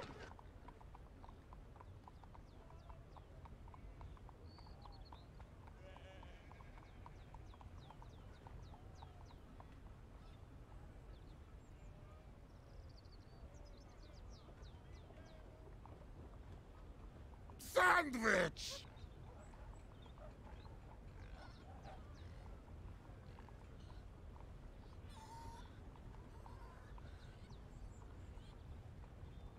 It's a Unix system.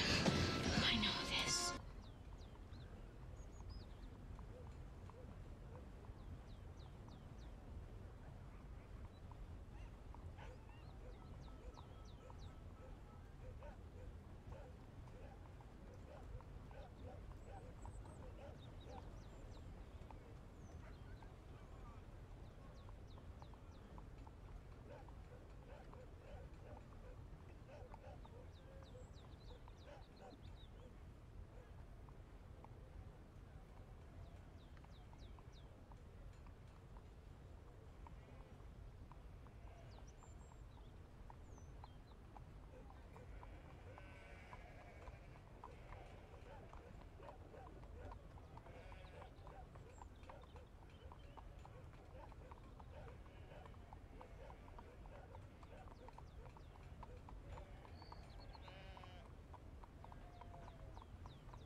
All right. Well, I'm back. Hi, Pink. What's up? It's good to see you.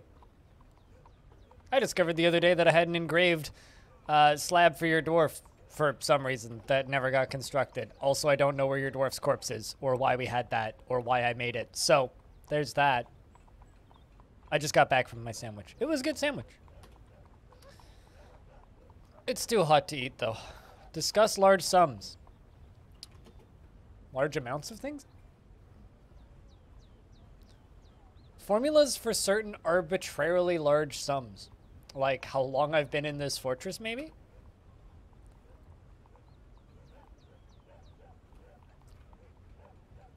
So yeah, I don't know. I was just thinking about your dwarf earlier because because of that, and I find it mildly funny.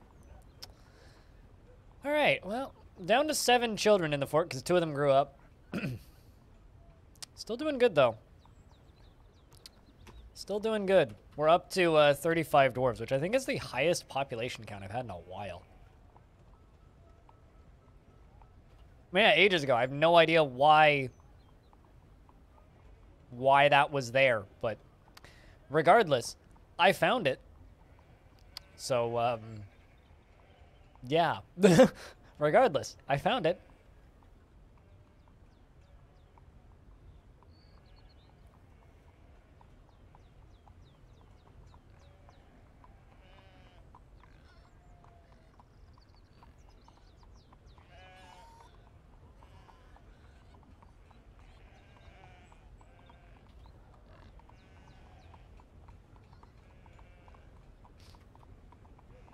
Also, something just occurred to me. Is there anybody here who watches Evil Trick? Has anybody here heard from Evil Trick? Because he kind of just vanished. I know that, like, he had his normal weekend, but, like, does he normally stream today? Is he not feeling well or something? Have I missed something? It's possible. A job offer in the inbox tomorrow. That seems oddly convinced that that is a factual thing that is going to happen. I don't know. I always expect a job rejection and never a job offer, but I'm happy to hear that you are confident that you will be getting a job offer tomorrow and not a no, you don't have enough experience rejection. Or no, you don't have 18 degrees.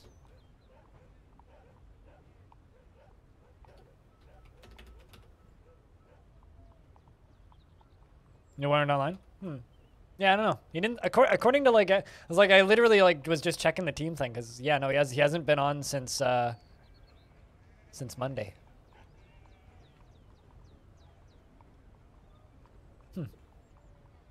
Internet issues? Oh, boo. Spring has arrived. 'Tis spring now. Let's see if anybody dies. Yeah, I'm gonna I'm gonna see if I can get him a copy of Creeper World, because that just got co-op, so I think we're going to try and do some Creeper World co-op. That game's a buttload of fun. Just doing custom maps on that would be a riot.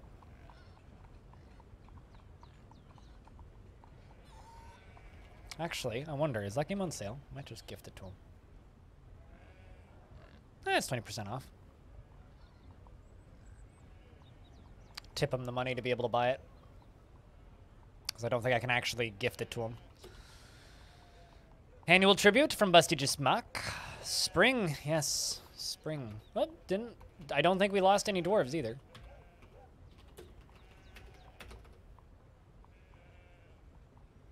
Nope. No deaths. Still have 35 dwarves. Although I don't actually think we have any super duper duper old dwarves right now. Most of those super duper duper old dwarves have died.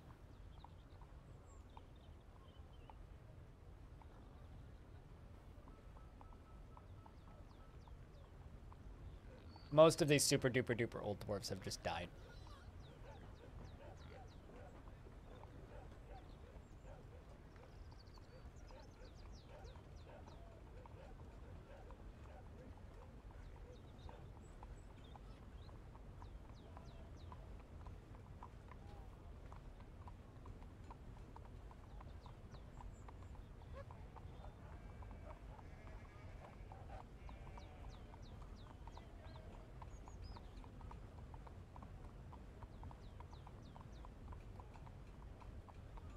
Have I tried the TLA tile set? It's quite similar to this, but you prefer it personally. I don't like swapping tile sets constantly.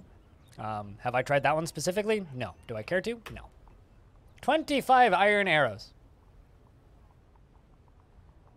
What was the artifact? A bag. A very, very fancy bag with a lot of lore and stuff on it. Very, very, very fancy bag. It now lives in the tavern. We put it right here. This one. Combat Club, the Glowing Buzzards.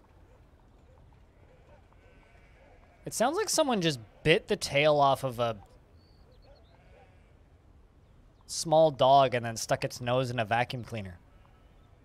Dog going outside is going berserk. Do I still have the bees on the roof? Yep, and they're fully automated.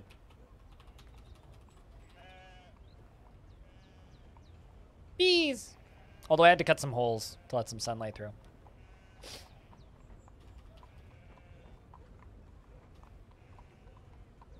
But Gwellum, why would I use other tile sets when I have this one that I've customized that I like? That seems kind of like a waste of time and effort and confusion on people who just watch.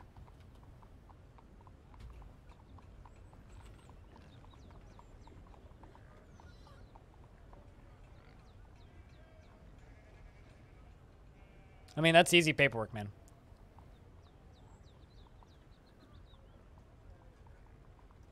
Some very easy paperwork. I mean, to be fair, weren't they all that easy for the first, like, 80 years? It took a while for them to get ridiculous. For Empyrean, you need to be currently subscribed to me or one of my teammates. And outside of the Minecraft server, that's pretty much how it's going to be going forward.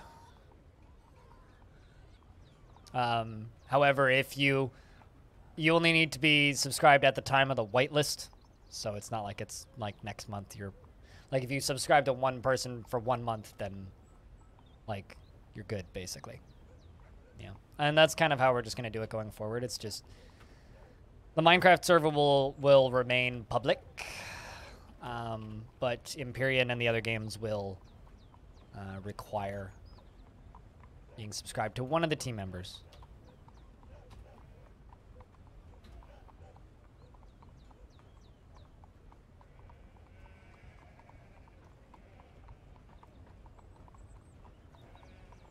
Prime subs and gifts are also fine, so.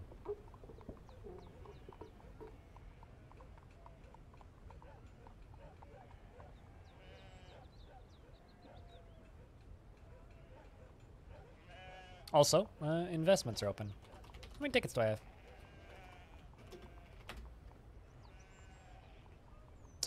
Damn it. I was kind of hoping that wouldn't happen. Oh, well. Forgotten Beast. In Reki, Nelathro, and Quelliance has come. What even is that? Ceratopsid? Is that a dinosaur? Oh, Ceratops. Duh. It's a large three-eyed Ceratops. It has large mandibles and a bloated body. Beware its deadly dust. Not so bad. Also not brilliant. Great. Holy invests. That's a big one. Is that an all-in, Peter?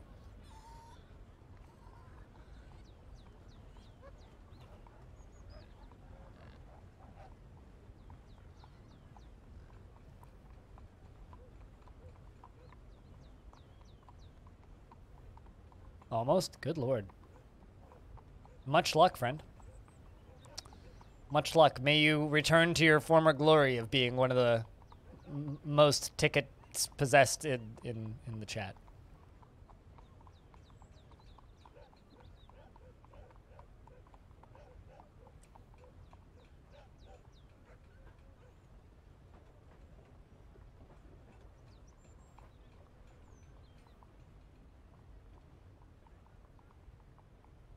From 3 cards ago? Oh my god.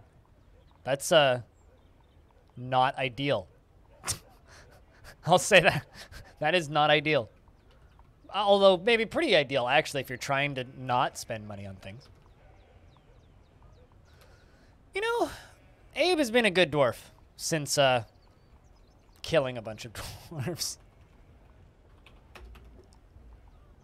I think it's time for the dwarves to hang out in the tavern for a bit.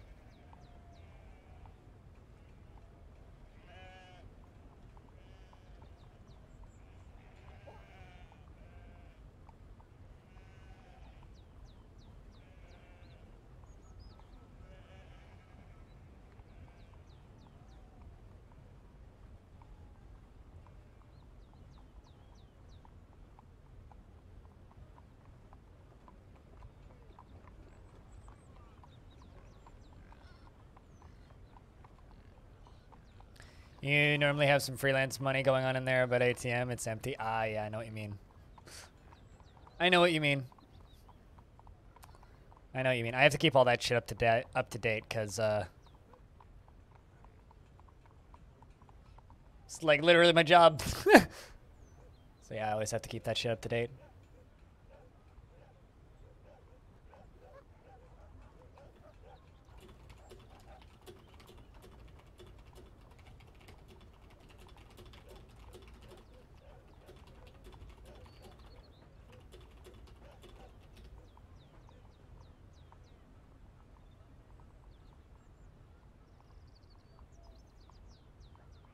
Damn, Peter.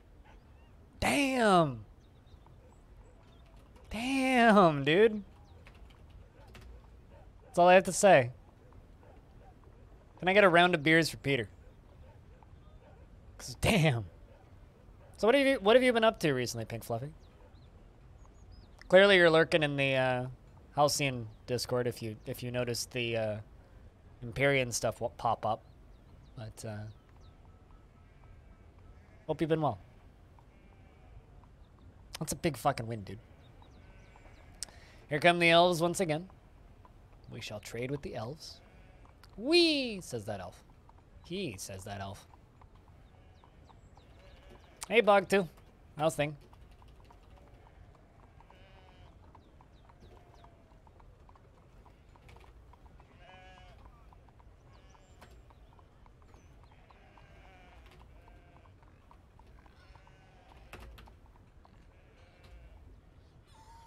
What are you trying? Oh, are you trying to figure out how many tickets you have? That's what you gotta do. You can't invest once they're over. They run once every 50 minutes on the like every 50 minutes. So you got to see how many you have, and then you got to do it when it's open. Yeah, I don't let them run all the time because people find them annoying. So you've been cracking on with this work, getting first release soon. Oh, good shit. Well, hopefully work's been good. What's up, Brains Man?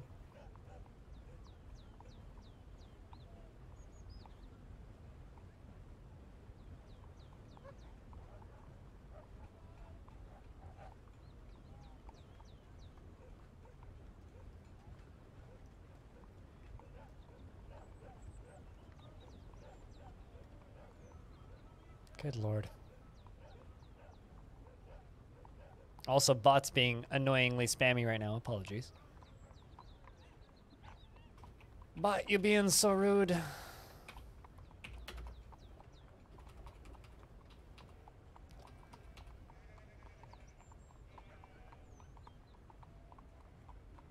I mean, hasn't been that long. I mean, you were according to your chat logs, you were last here in what, the end of 2020? It's only been 6 months. I don't know. I guess I have a warped sense of long time no see because I occasionally will have people tune in for the first time and like, oh, you know, 6 years. They'll be like, yo, long time no see. And I'll be like, yeah, no fucking kidding. Holy shit. I founded the fort in year 5. But if you're asking the year that you found it, I guess you could make an engraving about your fortress. And there's a pretty good likelihood that they'll make the engraving about the founding of your fortress. I don't know, actually. Outside of, like, checking legends. But you'd have to retire the fort to do that or copy your save file. Outside of checking legends, I don't know. It's a good question. The date that you found... Chad, is there any way to check and see what date you founded a fort? If any of your original 7 are still alive, if you look at their description, it'll say when they became a member of the Eternal Adventure of Time. Or whatever the name of it is. So it'll say that they settled in the Eternal Adventure of Time in the year... And then that'll be the year that your fort started. That's about all I can think of. Really.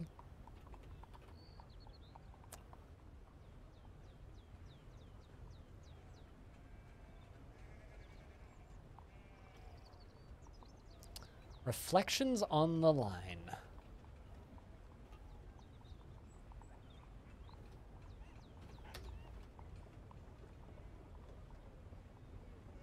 It's also written by Kade. My king's written a few books. What's the goal this time? Still the same goal. Don't die. Keep working on the mega projects. Make more babies. Made one baby. Got a bunch of artifacts today. Worked on the mega project. It's been a good day. The goal for this fort never changes. It's still just get to 1,000 years.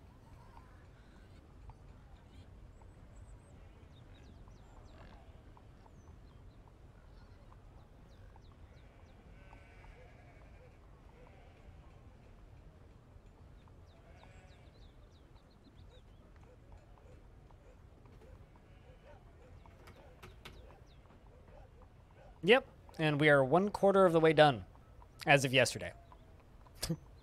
1/4 of the way done. We're past 250. We're currently at 252 years.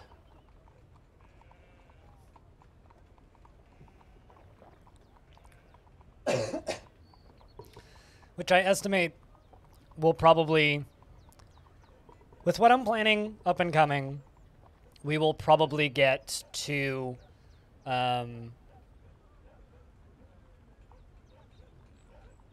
we'll probably get to year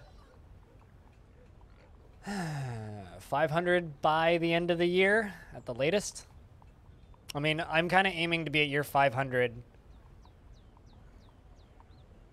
by the time the fort is 1 year old, which means I have until September, I think September was when I started last year. So I've been playing this fortress for almost a year now. Part 1 on the YouTube VODs has 10,000 views, so some people have seen it. It's been kind of neat, actually. Like, if I just pop over to my YouTube channel. The reason we don't have mammoths. Yeah, it's Tarn's voice. If I pop over to my YouTube channel, it's kind of neat to just see this. It's like part 1 9 months ago. 10,000 views. That's kind of crazy, actually. Part 2 is 3,000. They drop off pretty quick. And then they hover around like 300 to 500. But it's like, it's kind of weird watching that. It's kind of weird. Although for those of you who don't know, and those of you who specifically enjoy the interviews that I do on the YouTube channel, I got another one coming. It's ready and hot in the hopper. It'll be out soonish. It'll be out soonish. Give it just a couple more days, probably, of editing time. And we'll have that one up, done, and dusted.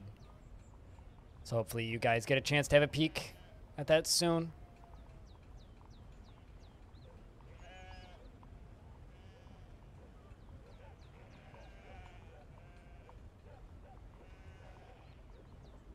And if you are supporting me at $1 on Patreon, you get the audio from that right now. Hey, Balliner. Any highlights from the sponsored streams today?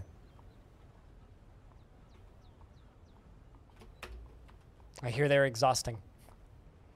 Doing 1 is enough to, like, knock me out for the night. I don't know how the fuck you did 5. The Rewinder is awesome. Cool. Yeah, no, I genuinely, like, saw that you were doing 5 sponsored streams today. I was like, nope. You practiced with the Steam demos? I feel like that would be more work, though.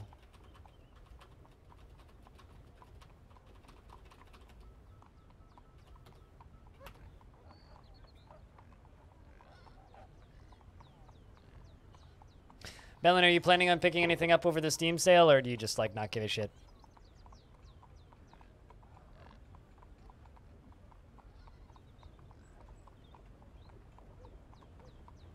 You might a couple. Yeah, there's a few, like, really cheap puzzle games I might pick up and a couple cheap roguelikes I'd like to try. A couple cheap roguelikes and some really cheap puzzle games. Like $1 puzzle games, I'm talking.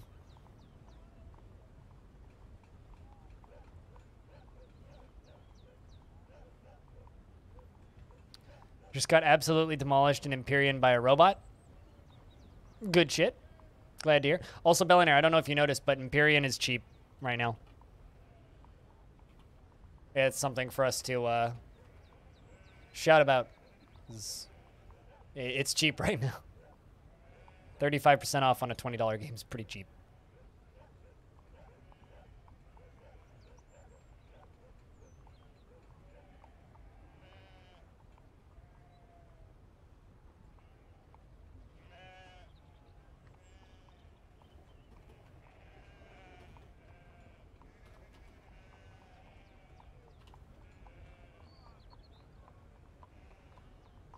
Ah, they were waiting for the sale and bought it. That's wise. That is wise. I'm trying to get my cousin on it. Because he streams. I'm like, yo, dude, you should come play on our server. And I know that he loves, like, No Man's Sky and space games and stuff like that. Like it's had previously. Oh, really? They've had it. Oh, man, that would have been great.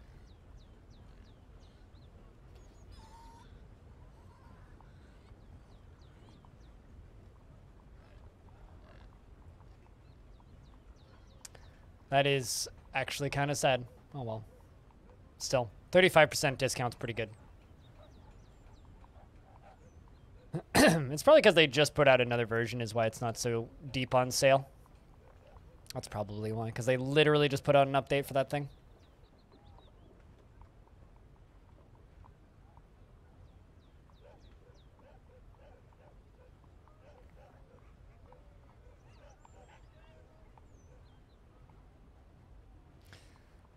So the important question is, are you going to be ready to go for Halcyon After Hours tomorrow, Bellinair?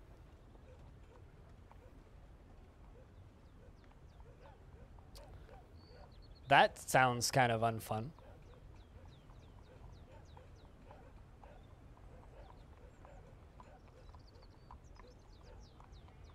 Do you ever just like stumble upon a game and go, a lot of people bought this game on Steam. Holy shit.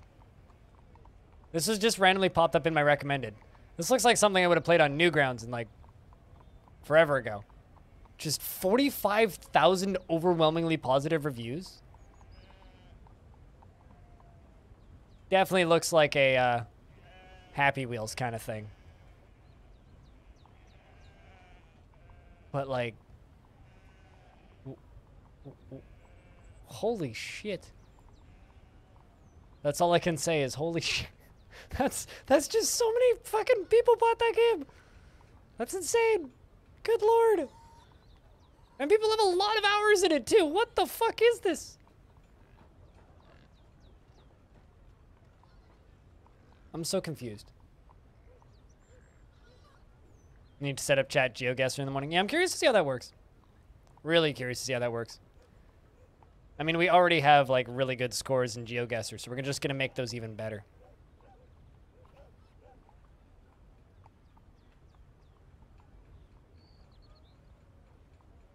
Apparently, Caveman. Apparently, it's like I remember the other year. It was like 2019 or something. There was a Steam, like the end of the year Steam Awards that they do. Like the most popular game or one of the top voted games was something like Bacon, Pigs, and Dynamite or something, which was like a $1 multiplayer shooter. I think. Hold on. Blood and Bacon. That was it. Yeah, this fucking thing. It's like, it's $1 and it's normally like, yeah, it's 46% off. This was like, won a bunch of awards.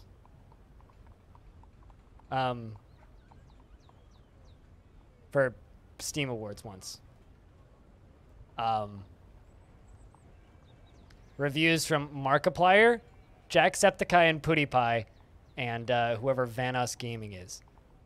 Yeah, that checks out. Yeah, that checks out.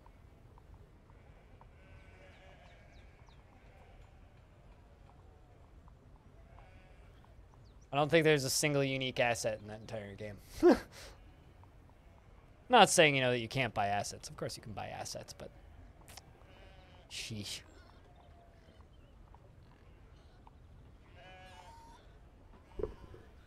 Yeah, that,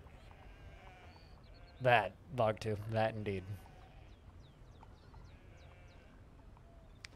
It's just kind of like, man, I wish some good games would sell that well.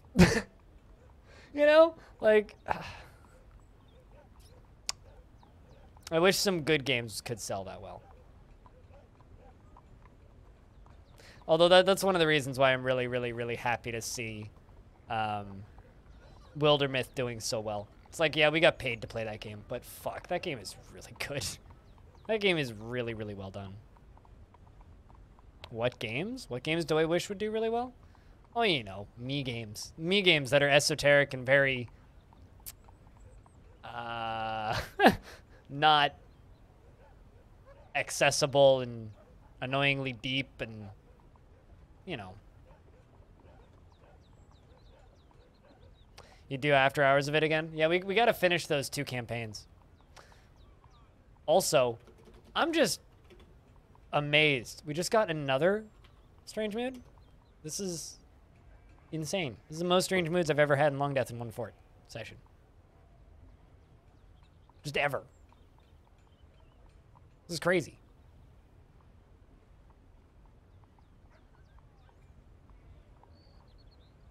I've never had this many Strange Moods in Longdeath.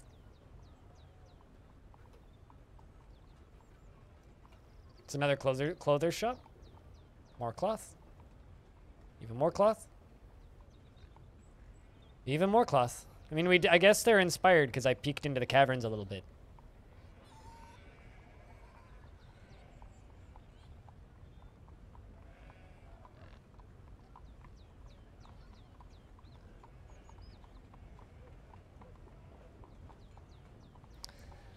I don't know. It's just it's kind of games like that just kind of make me sad, I guess. No fell moods. No one's even depressed in the fortress right now. I don't have a single depressed dwarf. I had one depressed dwarf for a couple of minutes and I fixed it.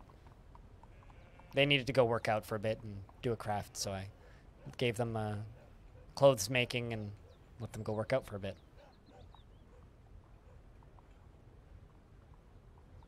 Sounds like it's time to go to sleep, Basta.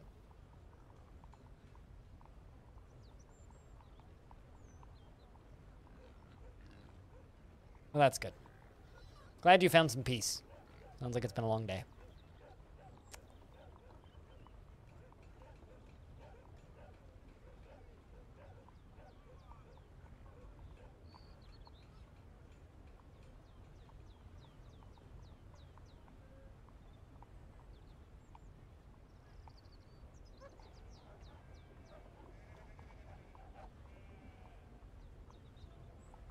Although, that being said, Stick Fight the game is only $2.74. I might need to pick that up. Because that's a game that I've had people ask me, hey, Brian, you on that? Let's play some of that. A couple of times.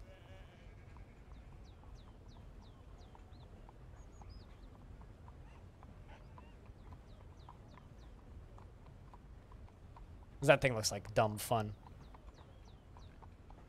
Now I'm actually like looking at Steam sales and kind of going, oh shit, I'm going to buy a couple of these, aren't I?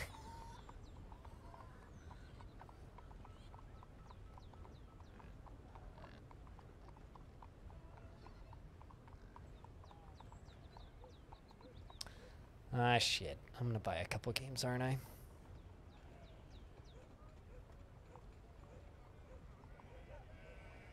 God, Steam should really ban prologues. Use the demo system like normal people, you weirdos. Quit using prologues for everything. Nobody actually cares.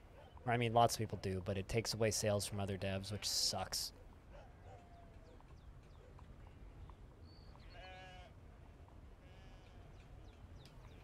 What did you impulse buy, Axon?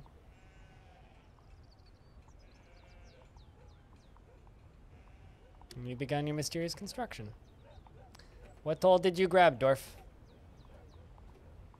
Raw green glass, stray cougar cub bone. Oh, silver bars, Glenna, silver bars. That's a lot of silver, a lot of lead. Rough praise opals, nice blocks, cloth, cloth, cloth. Lots of wool, specifically.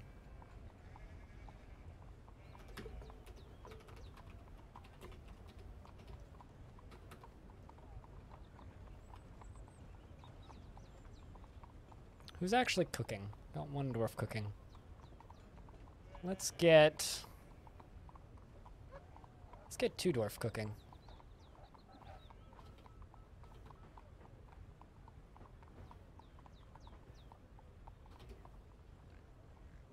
Go help cook. Cooler's gonna go help cook.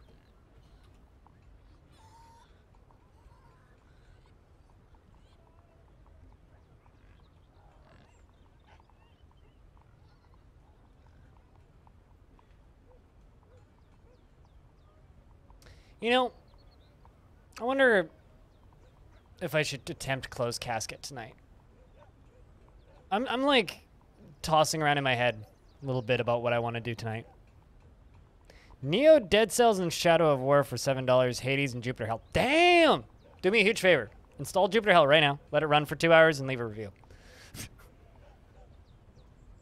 just please do. It actually doesn't matter if they're negative. Just because Epion's been commenting on this problem that he's got right now. The game doesn't have enough reviews recently to get the recent reviews, which is basically Steam's key to say, yo, nobody cares about this game. Boot it out of the algorithm. Sucks. Maybe I'll play Jupiter Hell tonight because it's on sale. Actually, maybe I'll do that. Maybe I'll do a run of Jupiter Hell. I kind of want to do that now, actually. Vim ML, the Crafts Dwarf, has created Incel Adag a llama wool toga and claims it as an heirloom in the name of the family ancestor Bastet II. Look at that.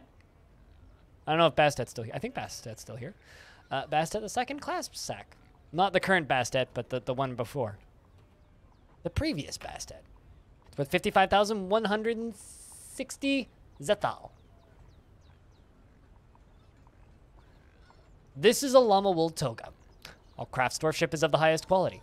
It is encrusted with oval galena cabochons and studded with silver, and decorated with rectangular green glass cabochons, and encircled with bands of llama wool. It is made from llama wool cloth. The thread is midnight blue with dimple dye, and this object is adorned with hanging rings of alpaca wool and menaces with spikes of llama wool and praise opal.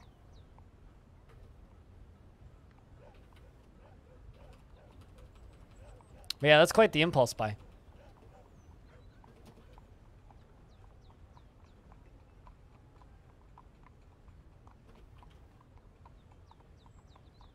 That's a statue. That's not what I want.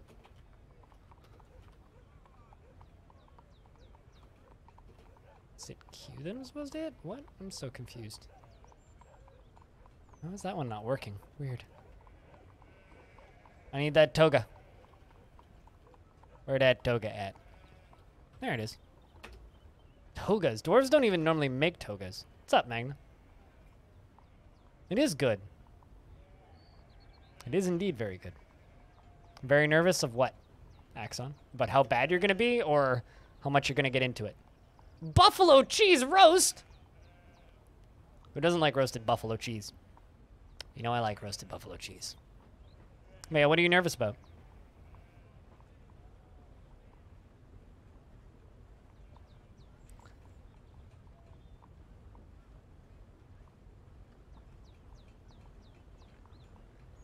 Oh, after your final.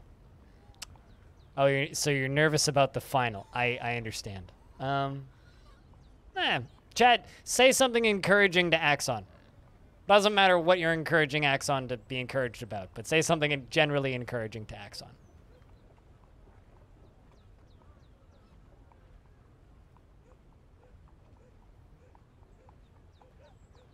Get good. Wow. Wow. Wow.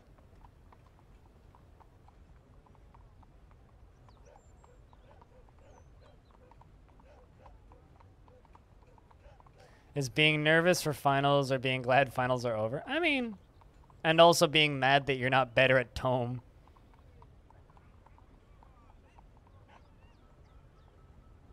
Right? I mean, that's kind of how I feel. It's like, it doesn't matter how bad you do because you'll die eventually. No one will care. I think it's funny that all my dwarves are discussing large sums. I find that very amusing for some reason. Sure, you'll do good in your games. Not anything else.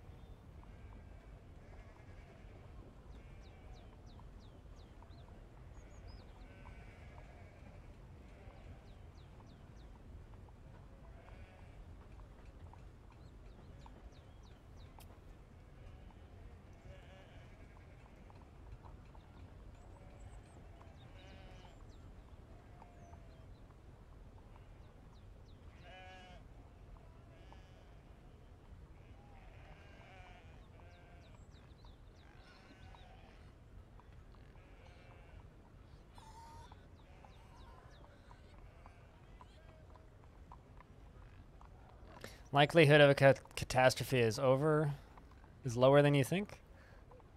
The likelihood of a catastrophe is lower than you think. I guess you'd have to say define catastrophe, and it also depends on how low the chance of catastrophe. I like how, like, middle of the ground chat is, though. It's just like, say something encouraging. It doesn't matter what you're encouraging him for. It's just say something encouraging. And everybody's like, you might die. I just find that very funny. I just find that very, very funny. Like, hey, you could die. That's my chat being encouraging. Well done, guys. Well done.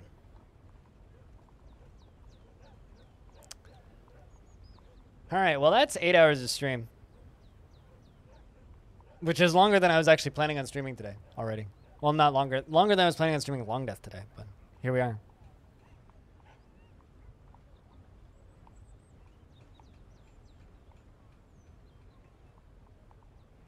Now I internally debate for the next 20 minutes about what I want to do for after hours. I've been achievement hunting a Numerangi generation, which is not exactly the most engaging thing. It tends to put chat to sleep. I'm totally down to just keep achievement hunting in that too, though. That's also absolutely an option. Also, speaking of, that game's currently on sale. It's 33% off if you buy it and the DLC. Fantastic fucking video game. If you like taking photos of things. It's like Pokemon Snap plus a lot of anime and politics.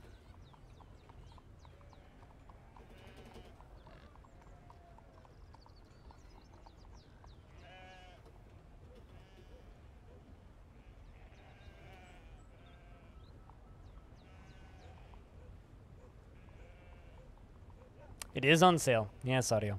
It is. You didn't finish your photography education? Yeah, well about that. Blew out your eardrums starting Jupiter Hell? Yeah, it'll do that. It's a loud game. It's a loud game. So chat, I don't really feel like doing something that's super long. So I think I'm just going to keep achievement hunting in Umurangi. Yeah, because stream is kind of chill tonight. As for what we actually did today, we were able to, well, dig quite a few more layers down, actually. We got a nice big stockpile of glass. We're down to layer 31. The biggest thing we did today, though, is we dug down to here, and we peeked through the walls using safe fortifications. And we now have a full view of what we have to dig through for the cavern layer. We are extremely lucky because we just have to dig through this, which is only 1 Z level deep. And, you know, we're going to have to forbid a lot of corpses and be careful and get in and get out quickly. But I don't think this is going to cause us too much trouble, which is massive. So we can dig through this and then work towards the next one. Problem is this. Ereki Nelretho Equeliware, this forgotten beast. It is a three-eyed ceratops. The thing is, I don't know if it can swim, actually, because it's up and over here. I mean, it probably can. Regardless, we'll probably have to kill that, which will be fun. I think we'll probably do that on next week. Yeah, we'll probably do that next week. So we're going to have to kill that, which, as I said earlier, will probably be fun. But, till then, I think it's time to save Longdeath. Don't remember much of your high school days and final exams you had to take. Also, today was like the most artifacts we got in one stream and like months. Also, we had a new baby. Mind the second has been born. And yeah, I think we're going to go do some more achievement hunting in Umurangi Generation. I think that's what we're going to do. Because that's a really good chill kind of evening game for me.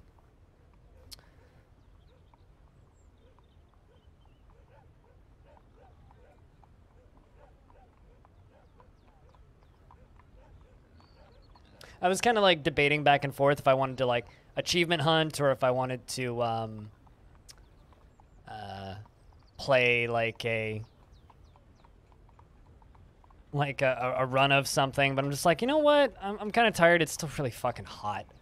It's like, let's just call it on Longdeath and do something chill. So that's what we're gonna do. If you're here specifically for Dwarfs, let's see if there's anybody else playing Dwarfs that I could recommend. Actually, if you're here specifically for dwarves, the smart thing